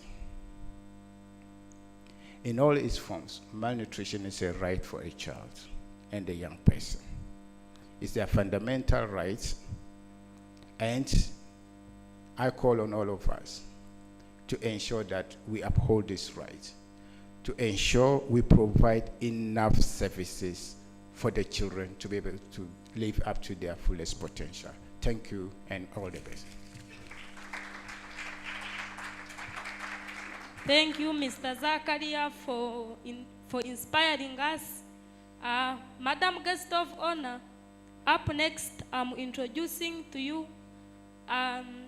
Nakasongola children from Nakasongola Junior School, a school that is located in Nakasongola district, northernmost district in the central region of Uganda.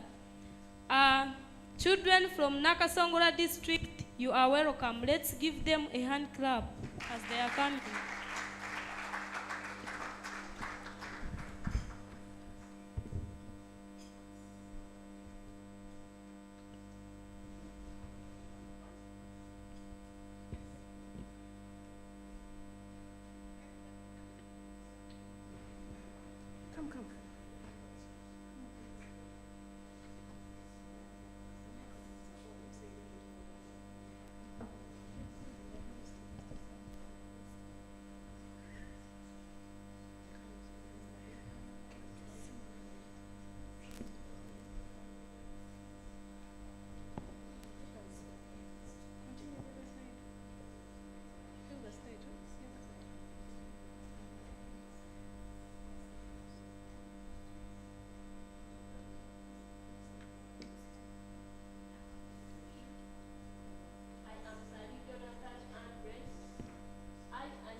To represent the children of Nakasongola district.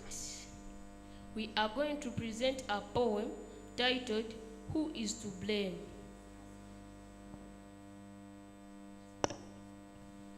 This is Nakasongola Junior School, Nigeria, going to recite a poem entitled, Who is to Blame? We, the leaders of tomorrow, the pillars of the future, hear us cry, trying to fly, out of pain but all in vain. Oh, our land in tears, oh so full of fear. The reason this season the pillar is weak, oh none at all. Young as I am, so small and weak, sent to school but life not good. Sunny to poor, hygienically tortured, tormented and sick. Premature birth, colleagues had died, some bedridden, the cause is you. Hunger. But why? Hunger, hunger, are you the trumpet? Everywhere you, a threat to the world, a song to the continent, preached on every pulpit, a song on every podium, played on every instrument, killing the young, the youth, and the old. You are extremists. Innocent me, hungry and the anger, I'm abused and used all day long, calling on you, my only God. All I get is nothing but violence in silence. A leader, my meta, becomes a tormentor. I can't take in on empty stomach, okay? But who is to blame? Me? You? Who? Bayange? Mutujune? I'm full of fear, oh my dear, covered in tears. A boy is safe, safer than me. Look at me, just as a toy they toss me down, till dawn, demanding me love, swapping for food. Oh my goodness, Lord God forbid. What? Yeah. Mother and father, leaders and guardians, sorry for the bother. No, go marry, me go school. I don't care, please I swear you must go marry. Refuse to marry, your body will bury. You see, that's what they do. But who is to blame? Me? You? Who? Parents and guardians, community at large, we need each other as people of this land. We must join hands out of hunger. Hunger must go for a better life. We must be fair to bear the fruit, where children learn and they meet a bill. Yes,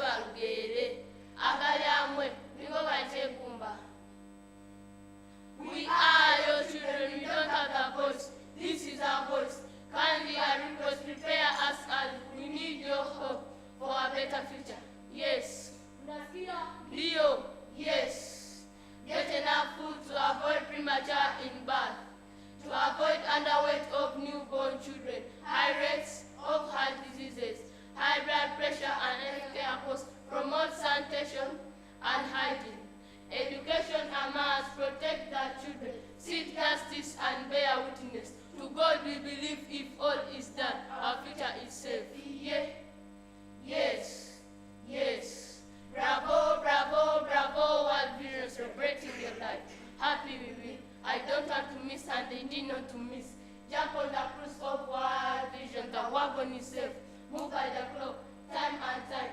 Wait for no man, okay? Thank you so much.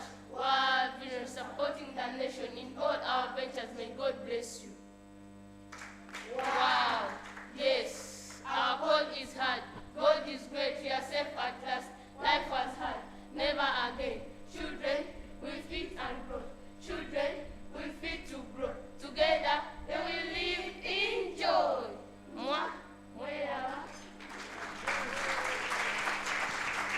Thank you very much, Nakazongola Primary School.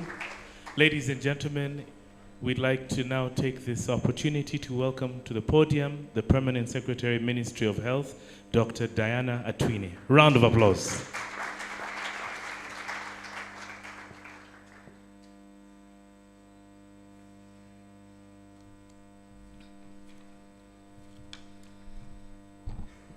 Our chief guest, the third Deputy Prime Minister, Right Honorable Lukia Nakadama, the Minister of State for Primary Education, Honorable Joyce Moriko, the leadership of the Regional World Vision, the Honorable Members of Parliament present, the board members of World Vision, the representative of the development partners and government agencies, our civil society and other NGOs, both international and national, the media, management of World Vision Uganda, our children. I want to observe the protocol. I'm honored today to be invited to talk about the cost of malnutrition in children. As you have heard, without really taking much of our time, I just wanted to summarize in a few words. And I want first to begin with a reflection of what the previous speakers have said. One is that the children's future depends on us. And so our action or our inaction depend or will show whether we are living up to the task.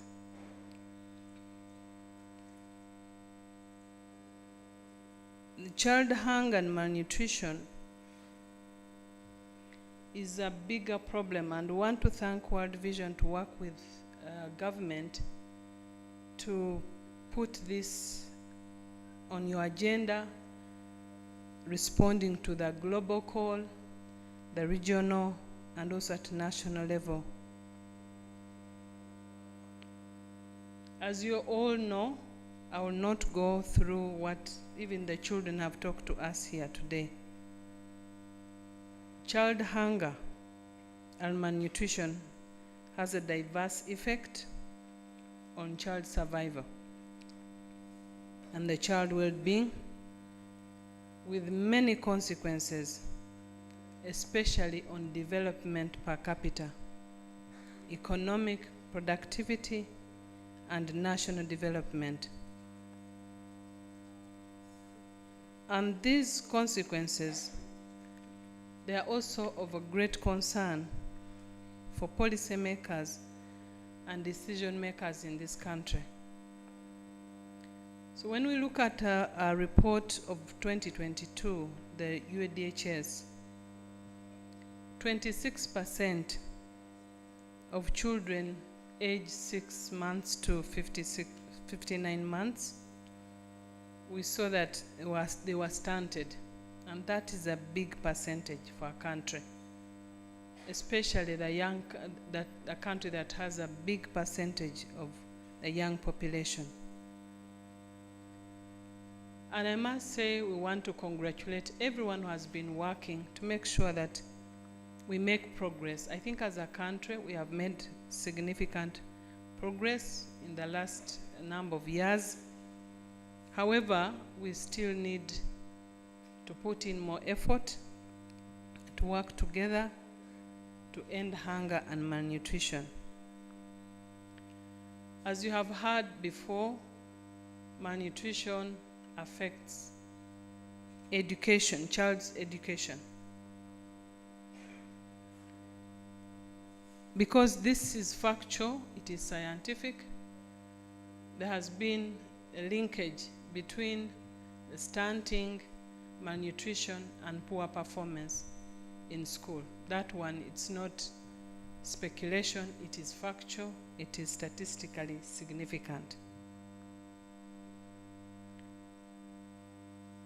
According to our UNHS report, it also showed that the mothers that were educated, that had gone to the secondary school, their children were less affected by malnutrition.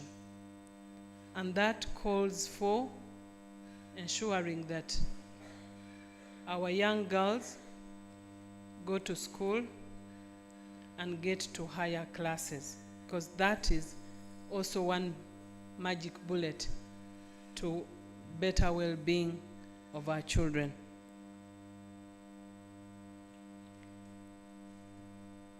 The impact of, and I am glad that the UNICEF representative here also talked about the scale of malnutrition, but also the percentages that are affected, and the linkage with gross domestic production. The children who are stunted, especially in their first early years, they are more likely to repeat classes. This is also factual. So when you see our rural children repeating and performing poorly, partly, possibly it is the education, maybe the teachers, but we know also that largely it has to do with nutrition. Malnutrition has a correlation, a direct linkage with low cognitive and physical development. 12.2%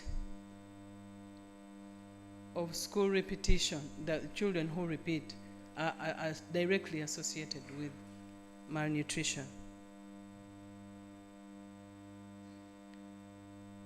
Malnutrition is a bigger contributor to our pediatric admission, not only pediatric, but adolescent and young women. When you visit, be taught so that physically they are able to meet there and learn. We need to institute Recording in programs. progress. Oh, sorry. We need to see programs, and I love what the regional leader said, that now we are talking about integration. Ministry of Health is talking about integration. So that when we are talking about community interventions, when we cannot achieve malnutrition, we cannot achieve end of hunger target when the community is not at the center of whatever we are doing.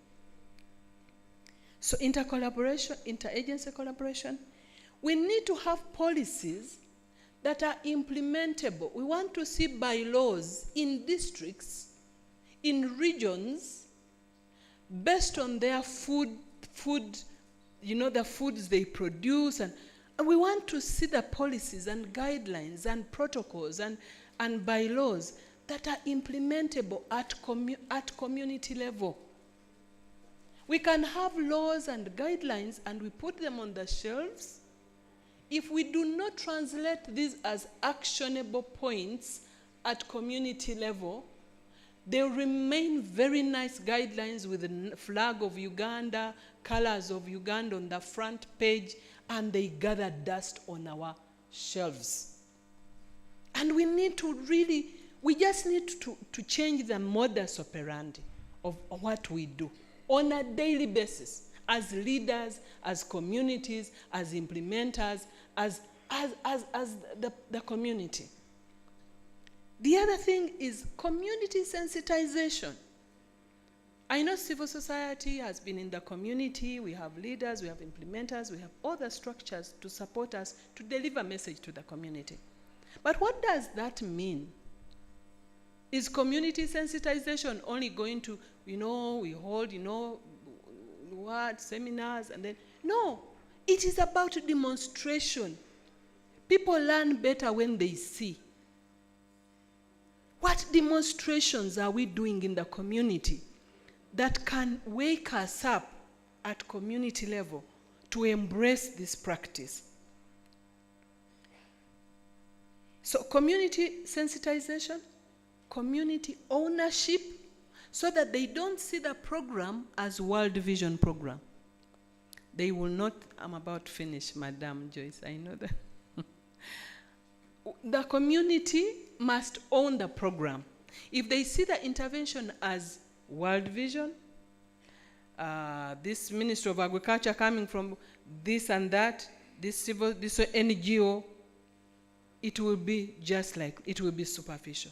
We need to see how we can engage the community, they own it, and they implement the interventions. The root cause. And one of the root causes here that we talked about is men involvement. Men involvement, that is another agenda. We may not exhaust that issue because it is a bigger problem. I was in Kabong recently, and I found half of the ward with severely malnutrition children, really children with malnutrition.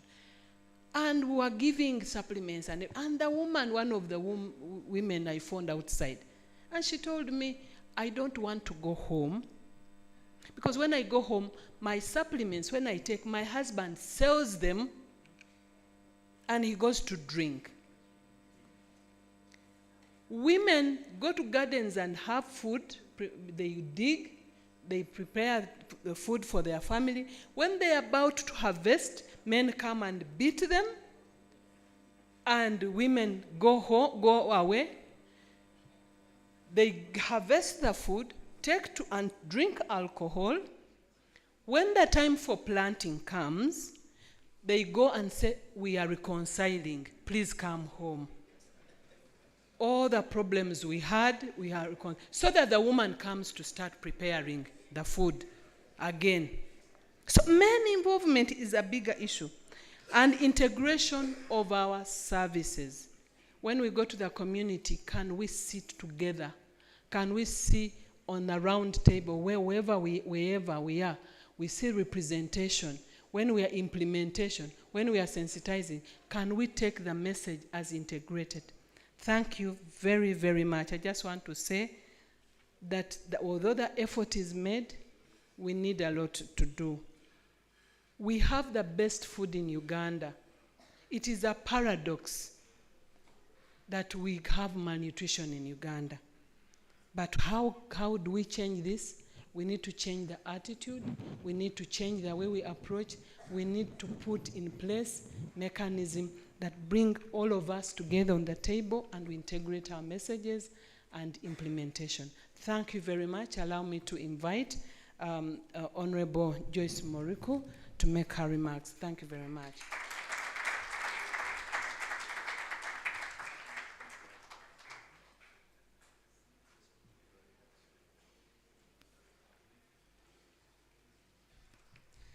Thank you so much, the Permanent Secretary. Ladies and gentlemen, in the interest of time, permit me to go straight to the content with due respect to our guest of honor, the Third Deputy Prime Minister, who is under pressure to move for another engagement. Actually, she's been waited. I may not really have all the adequate time, but let me quickly summarize. I want to observe protocol with respect to all of you who are here. My name is Dr. Joyce Moriko Kaduchu. I'm the Minister of State holding the portfolio of primary education. Permit me convey a very cordial greetings from my ministry, especially the Minister of Education, who is the First Lady, Mama Janet, and to all the fraternity from the Ministry of Education. I've been invited to make a statement on enabling a school meal environment. As Ministry of Education and Sports, we're one of the biggest stakeholders as far as issues pertaining nutrition, school meal, and hunger for children is concerned. I am indeed honored today to join you all, especially the World Vision fraternity, as we launch this very important campaign on ending hunger and malnutrition. And I want to thank World Vision for choosing to take on this very important initiative. And I want to thank you for the contribution you've made, most especially in the education sector. I was so encouraged to learn that one of the focus for this campaign will be the school feeding campaign program, of which we will always associate with you. Ladies and gentlemen, as a scientist, permit me to use evidence-based statistics. And I'm happy my sisters just talked about the Uganda Demographic Health Survey 2022. The statistics that showed, that is 2022,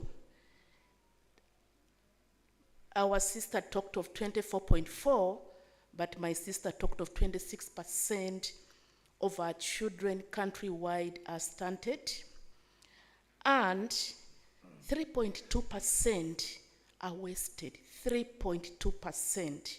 We've heard this is far below the SDG standard.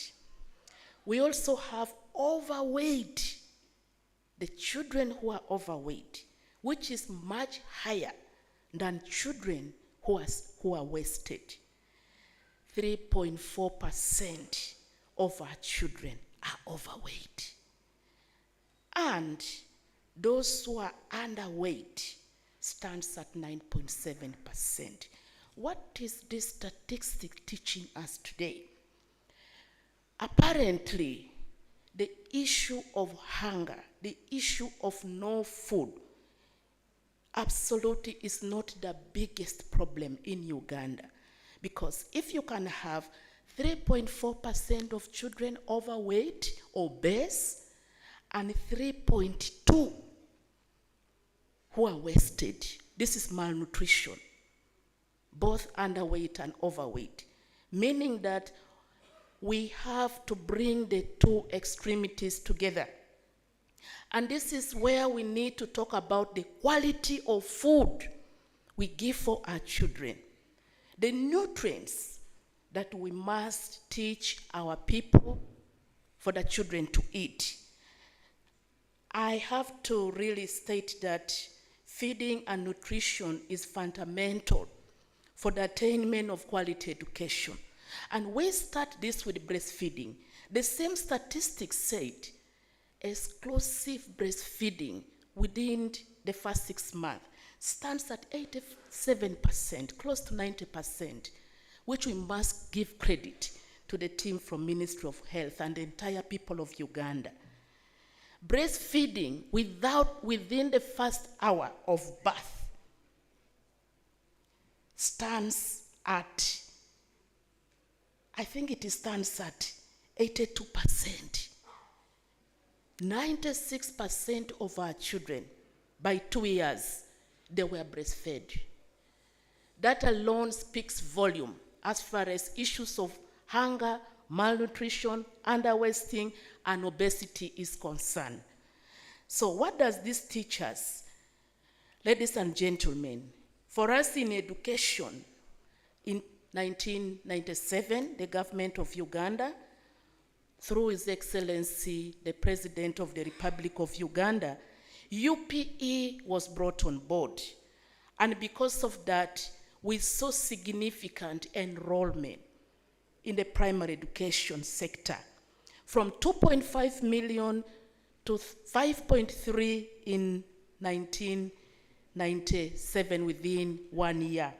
To date, as of June 2024, our enrollment stands at 10,976 learners, 778. Out of this, 48% are girls, 52% are boys.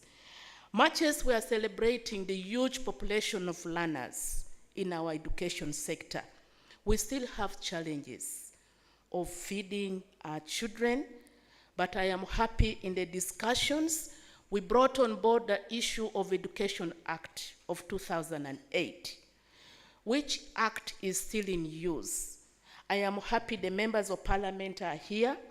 We have not yet reviewed the act, and the act stated matters of feeding our children, the sole responsibility lies on us, the parents. So I want to call upon all the people of Uganda, let's try as much as possible to provide food, the food that we have for our children. We as ministry, we initiated a parent-led school feeding program that targeted the entire country.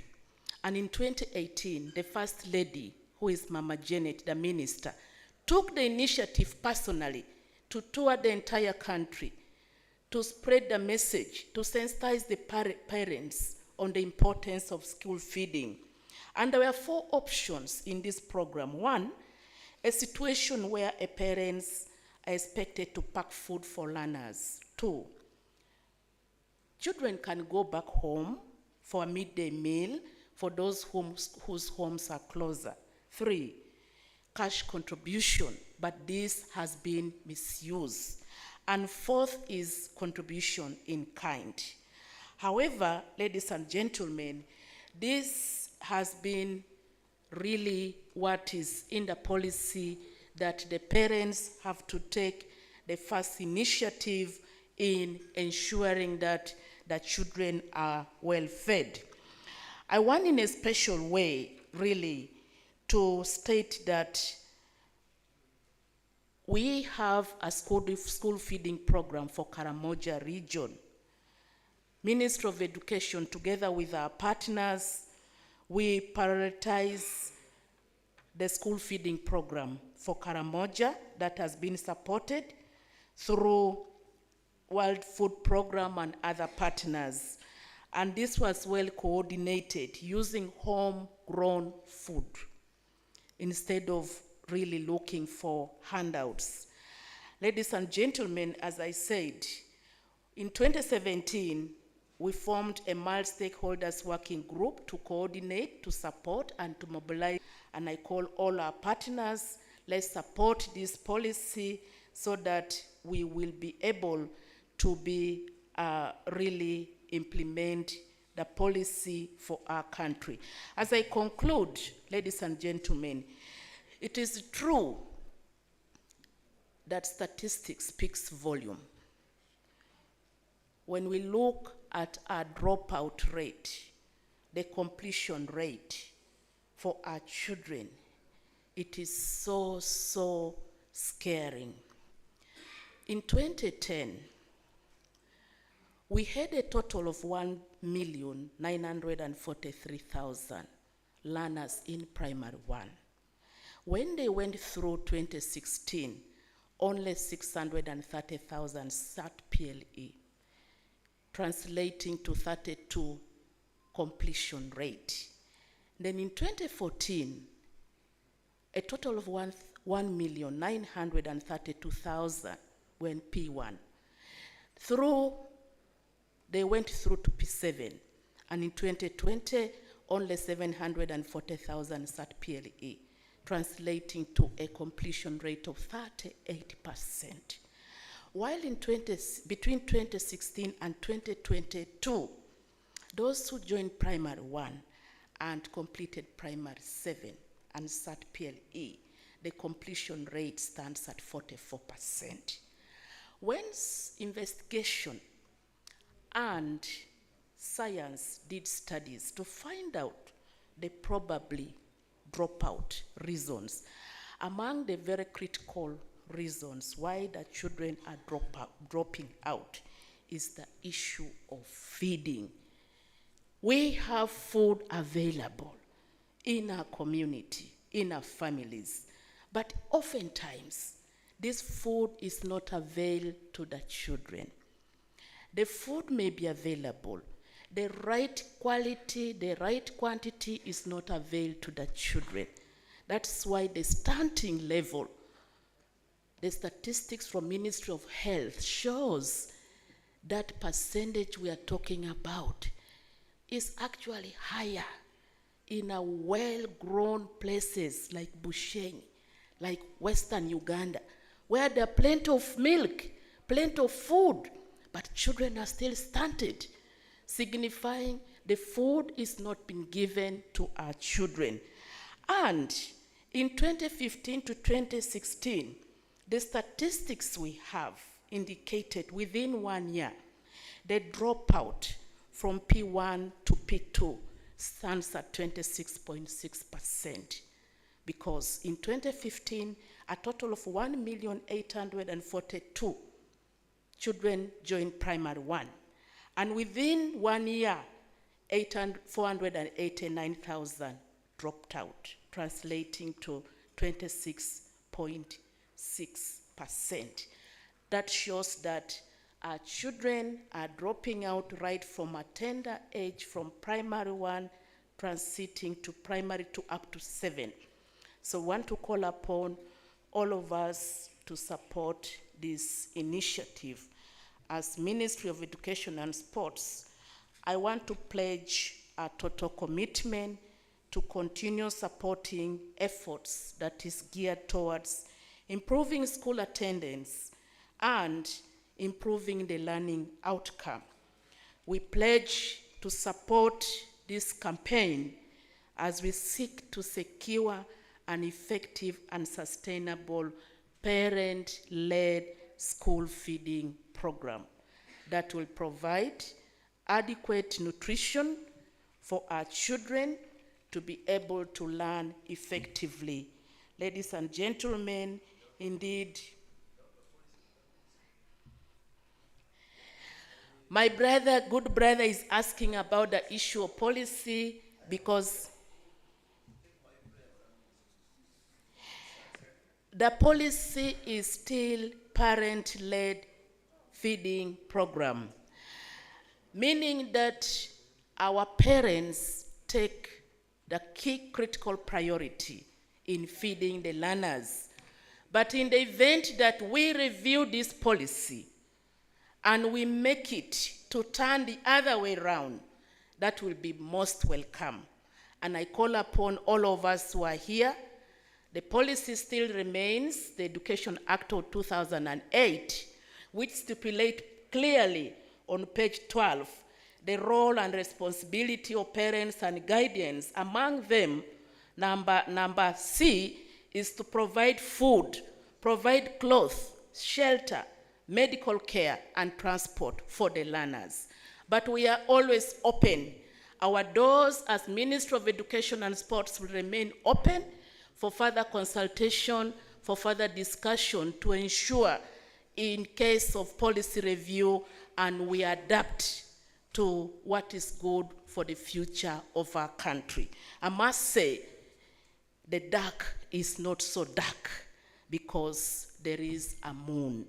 We have hope that certainly the issue of feeding our children will improve because government is committed to improve the welfare and improve the quality of education of our learners. Ladies and gentlemen, with all those, I want to take this opportunity to say thank you for listening, and I say all this for God and my country. I now take this singular honor and pleasure to invite our guest of honor, who is none other than the third Deputy Prime Minister of the Republic of Uganda, to come and deliver the closing remark and officially launch the campaign. We put hands together as she comes on the podium. Welcome.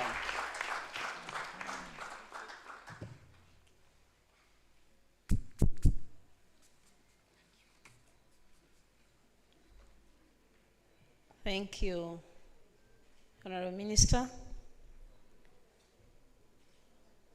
Honorable Minister of State for Primary Education, Dr. Joyce Morik Kaduchu, Honorable Members of Parliament present, our Permanent Secretary from Ministry of Health, Dr. Diana, the World Vision East African Regional Director, Lilian Dodzo, the Board and Management of World Vision Uganda, representatives from different ministries, departments, and agencies, development partners, international and national NGOs, media, I want to say, ladies and gentlemen, good afternoon all. I'm Nakadama Rukia Isanga. I'm a woman member of parliament for a district called Mayuge.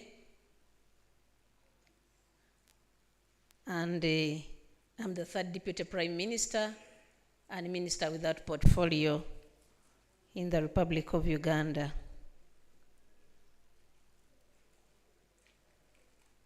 I'm delighted to be here today at the official launch of the Enough campaign by World Vision Uganda. And before any other thing, I want to bring you greetings from the office of the Minister and the office of the President. I think I'm one of those who are privileged to be. In addition, I would like to thank the board and management of World Vision Uganda for according me the opportunity to officiate the launch of this campaign. On behalf of my government, I wish to welcome the guests who have come from different entities to attend today's engagement. In a very special way, allow me to congratulate World Vision Uganda upon this significant milestone as we join hands to unveil the drive to end hunger and malnutrition. This is a clear demonstration of your unwavering commitment to serve and impact the vulnerable children in this country. The Enough campaign is well aligned to the global commitments under the Sustainable Development Goals, Africa Agenda 2063, and the East African Community Vision 2050. This equally includes our National Development Plan 3, the National Development Plan 4, which is underway, and Vision 2040. The right to food is a fundamental human right guaranteed under the 1995 Constitution of Uganda. As a government, we continue to encourage people to grow and store adequate food, establish national food reserves, promote proper nutrition through mass education and other appropriate means in order to build a healthy state. In fulfillment of this mandate, we have put in place relevant structures, systems, and an enabling policy environment to support food security and nutrition right from the lowest to the highest level of government. We have set up programs and projects aimed at enhancing agricultural production, food security, and nutrition with a focus on vulnerable groups. Some of these have included the Youth Livelihood Fund, the Women Empowerment Program, the National Agricultural Advisory Services, that is NADS, and Operation Wealth Creation. All these programs have contributed to production of food. 76% of agricultural households heads are engaged in agriculture activities, and this number increases to 86% for women. The President's message on investing in agriculture has been consistent over the years.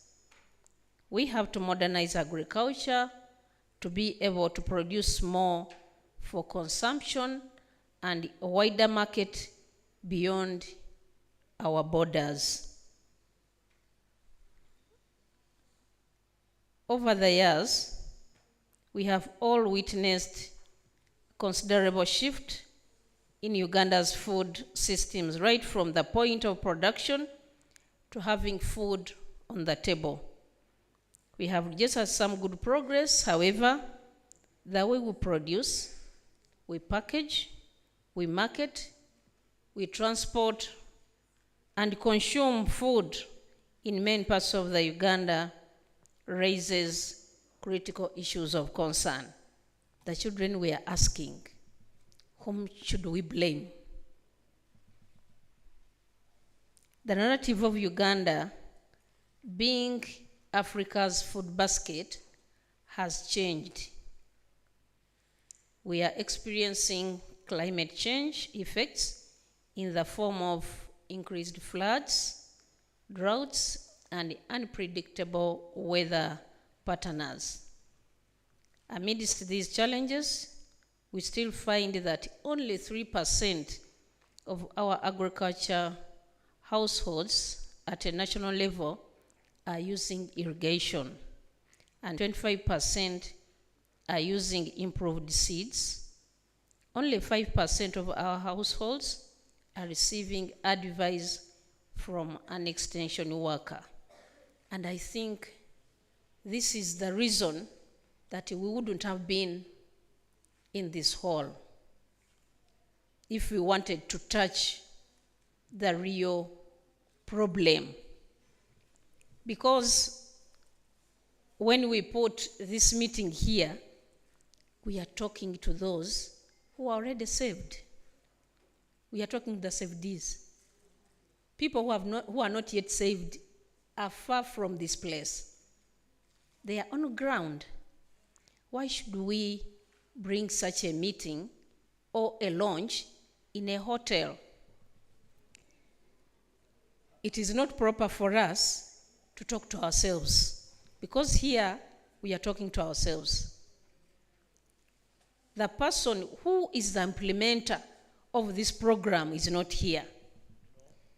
I don't think Uganda, we don't have food. We have food. But how are we feeding our people? How are we utilizing all that we have in stock? Our children are going to school without food, not because the parents don't have food. So I think it is important that we need to take such meetings to the people down there so that they should know their roles. Whom should we blame? The children have told you, the one who is telling the girl child to go and get married is not here. The person who thinks that a child should not eat at school is not here. So I think we need to do a lot more on that. In response, the government has strategically established the parish development model, targeting the 39% of the population for inclusion in the cash economy. If well implemented, the PDM could be a game changer. It allows us to modernize agriculture, advance value addition, and improve service delivery, including nutritional services. As government, we envision a country where our population is well nourished, healthy, productive, and effectively participates in the country's transformation without practical and sustainable solutions to child hunger and malnutrition. This vision will be far from reach.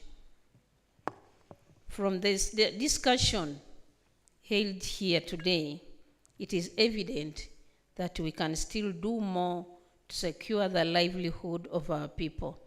Therefore, as government, we commit to strengthen the multi-sectoral collaboration and coordination among relevant ministries, departments, and agencies for effective nutrition and service delivery.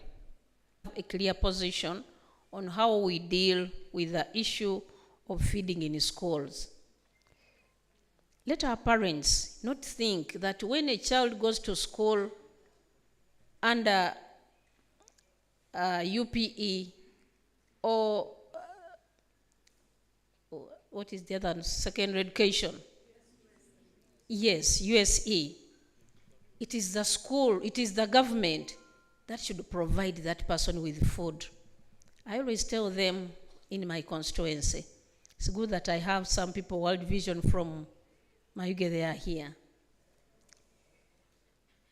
Why should you think that when a child stays home, that child eats all the meals?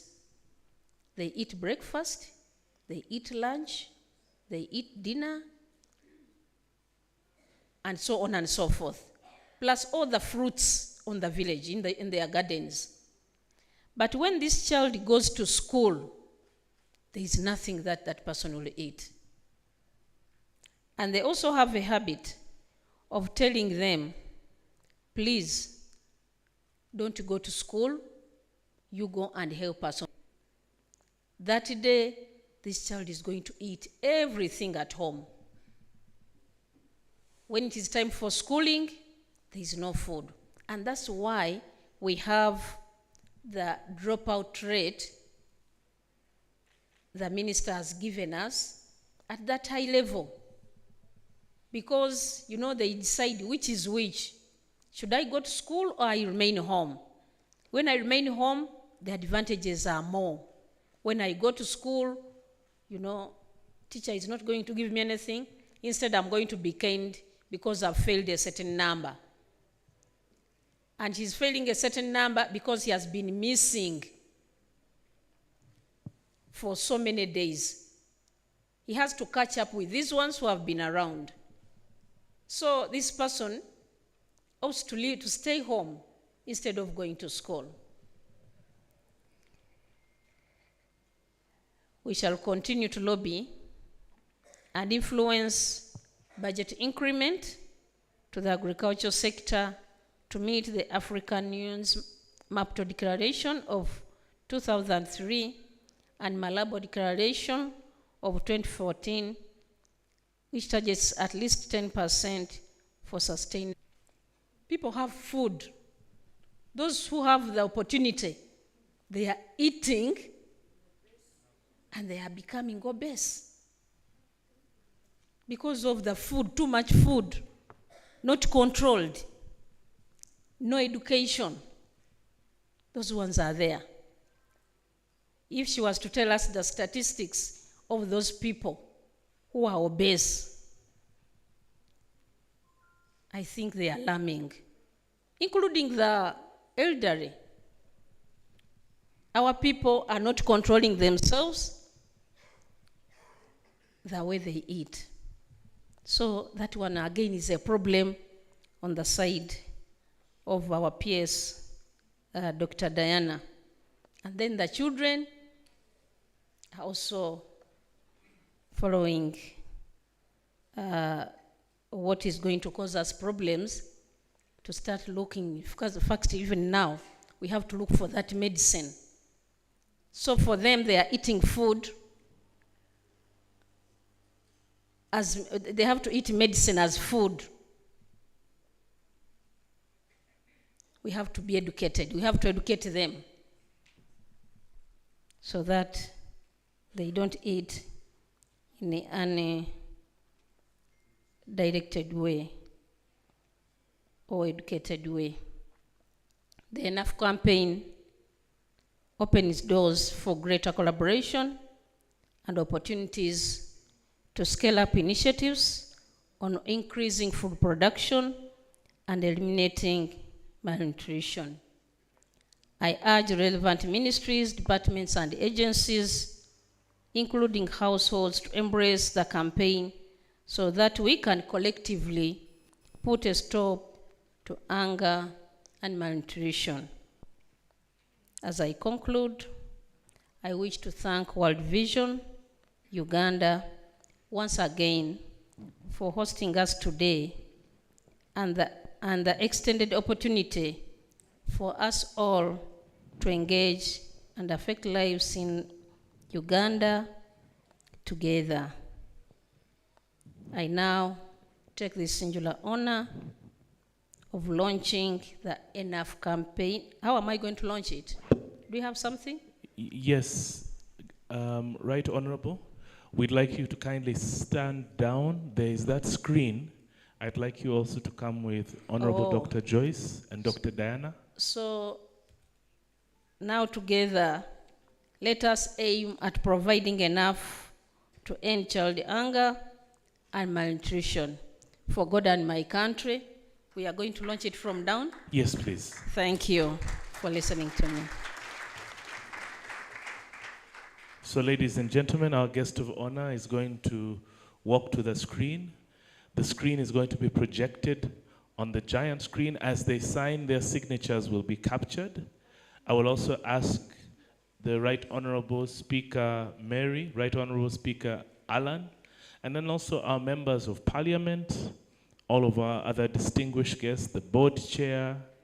I'd like to ask Mr. Zakaria. I'd like to ask Dr. Diana, Honorable Dr. Joyce also to be on standby.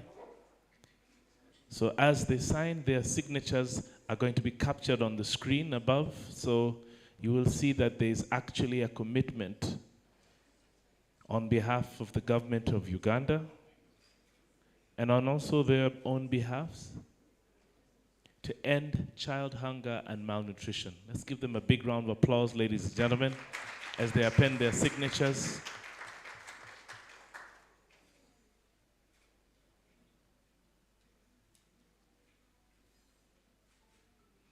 So we have Honorable Dr. Joyce Kadushu, who has just signed. Let's give a big round of applause.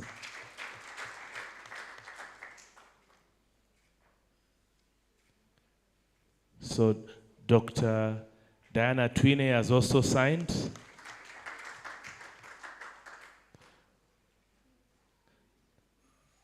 Now we have our board chairperson, Mrs. Jacqueline K. Opondo, who is putting a signature. Powerful signatures there. So we have our national director, who is also going to put his signature there, Mr. Jeremiah Nyaga. There it is. Round of applause. We've got Mr. Zakaria from UNICEF, also putting his signature.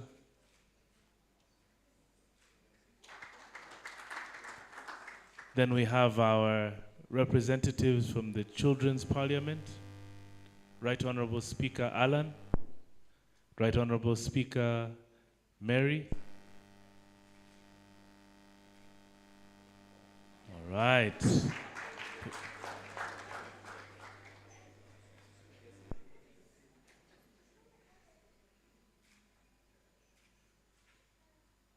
right, let's give them a big round of applause.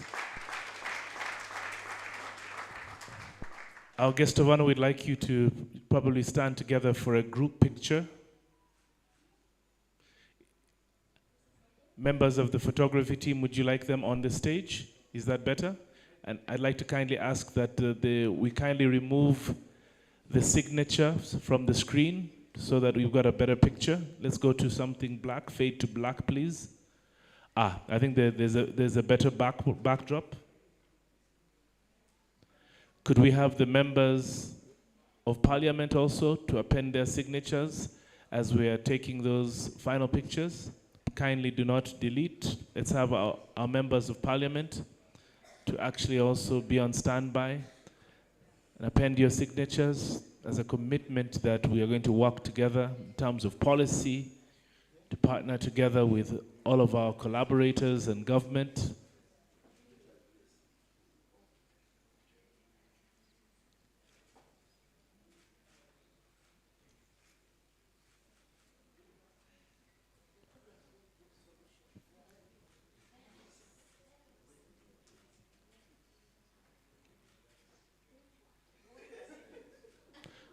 Okay, so ladies and gentlemen, our guest of honor is in a hurry to go. So what we'd like to do is to kindly ask everybody to please stand, because we are going to have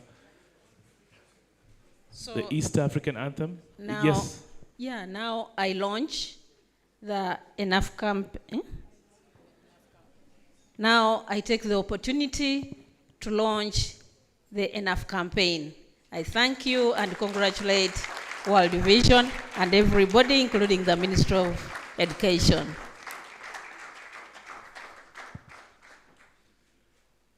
Could we quickly, our guest of honor, we've had these children come all the way from Nakasongola. Children, could you please hurry, run quickly to the guest of honor, quickly, from Karamoja, everyone from Nakasongola.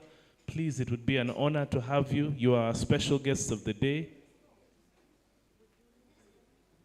All the children, please, all the children in the room, please make your way there quickly.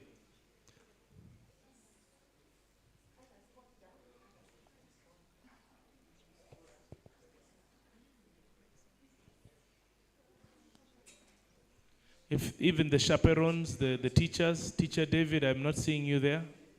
Please make your way there. We'd like to thank you for sacrificing and ensuring that these children here are understanding the importance of nutrition, and they'll go back and share with their parents. As soon as we've taken the picture, we're going to ask that everybody stands for the East African anthem and then our national anthem.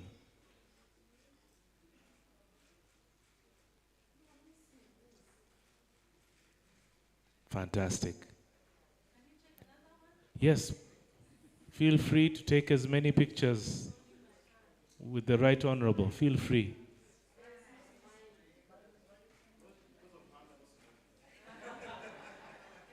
Members of Parliament, would you like to join that picture also? Feel free to join that picture also. It would be a very powerful one also. Honorable Abeja, if you could lead your contingent also.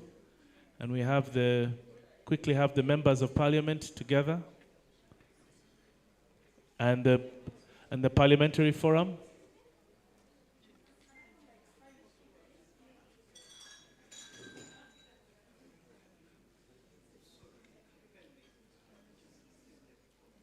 Some of the children, can you please stay in the picture?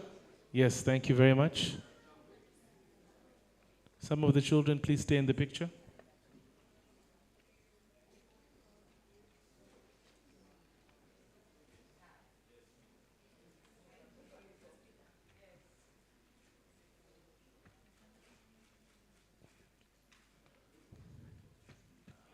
All right.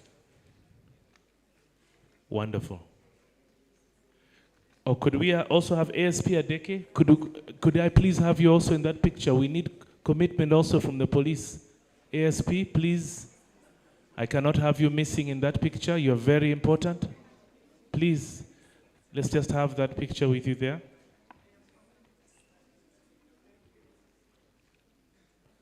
Wonderful.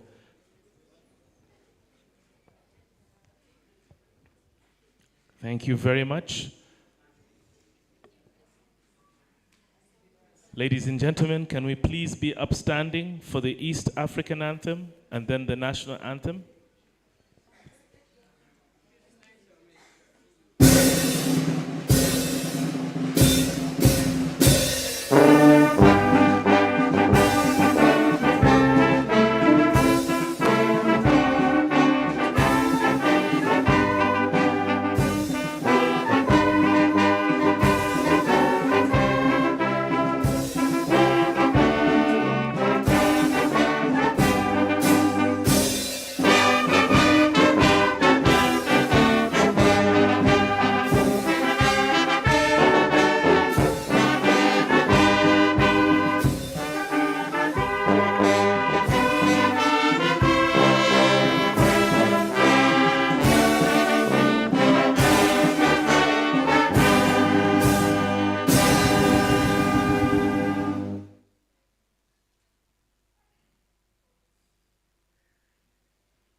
Oh, Uganda,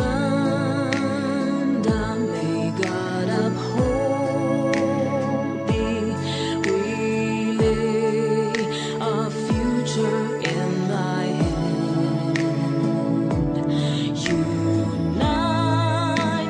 free, for liberty, together we'll always stand.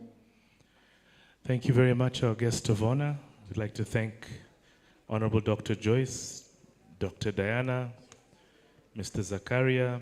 We'd like to thank Mrs. Jacqueline, the National Director. Thank you so much for your time. Thank you very much, Mr. Jeremiah.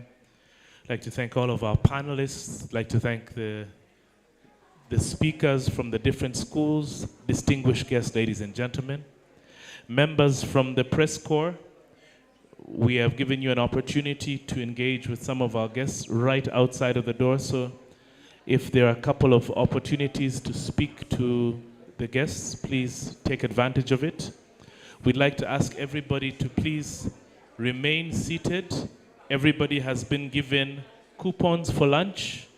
Please remain seated and people will come and collect you table by table to take you to the different service points. Thank you very much. And on behalf of World Vision, let's go out there and make a difference as we work hard to end child hunger. Thank you so much, and may God bless everyone.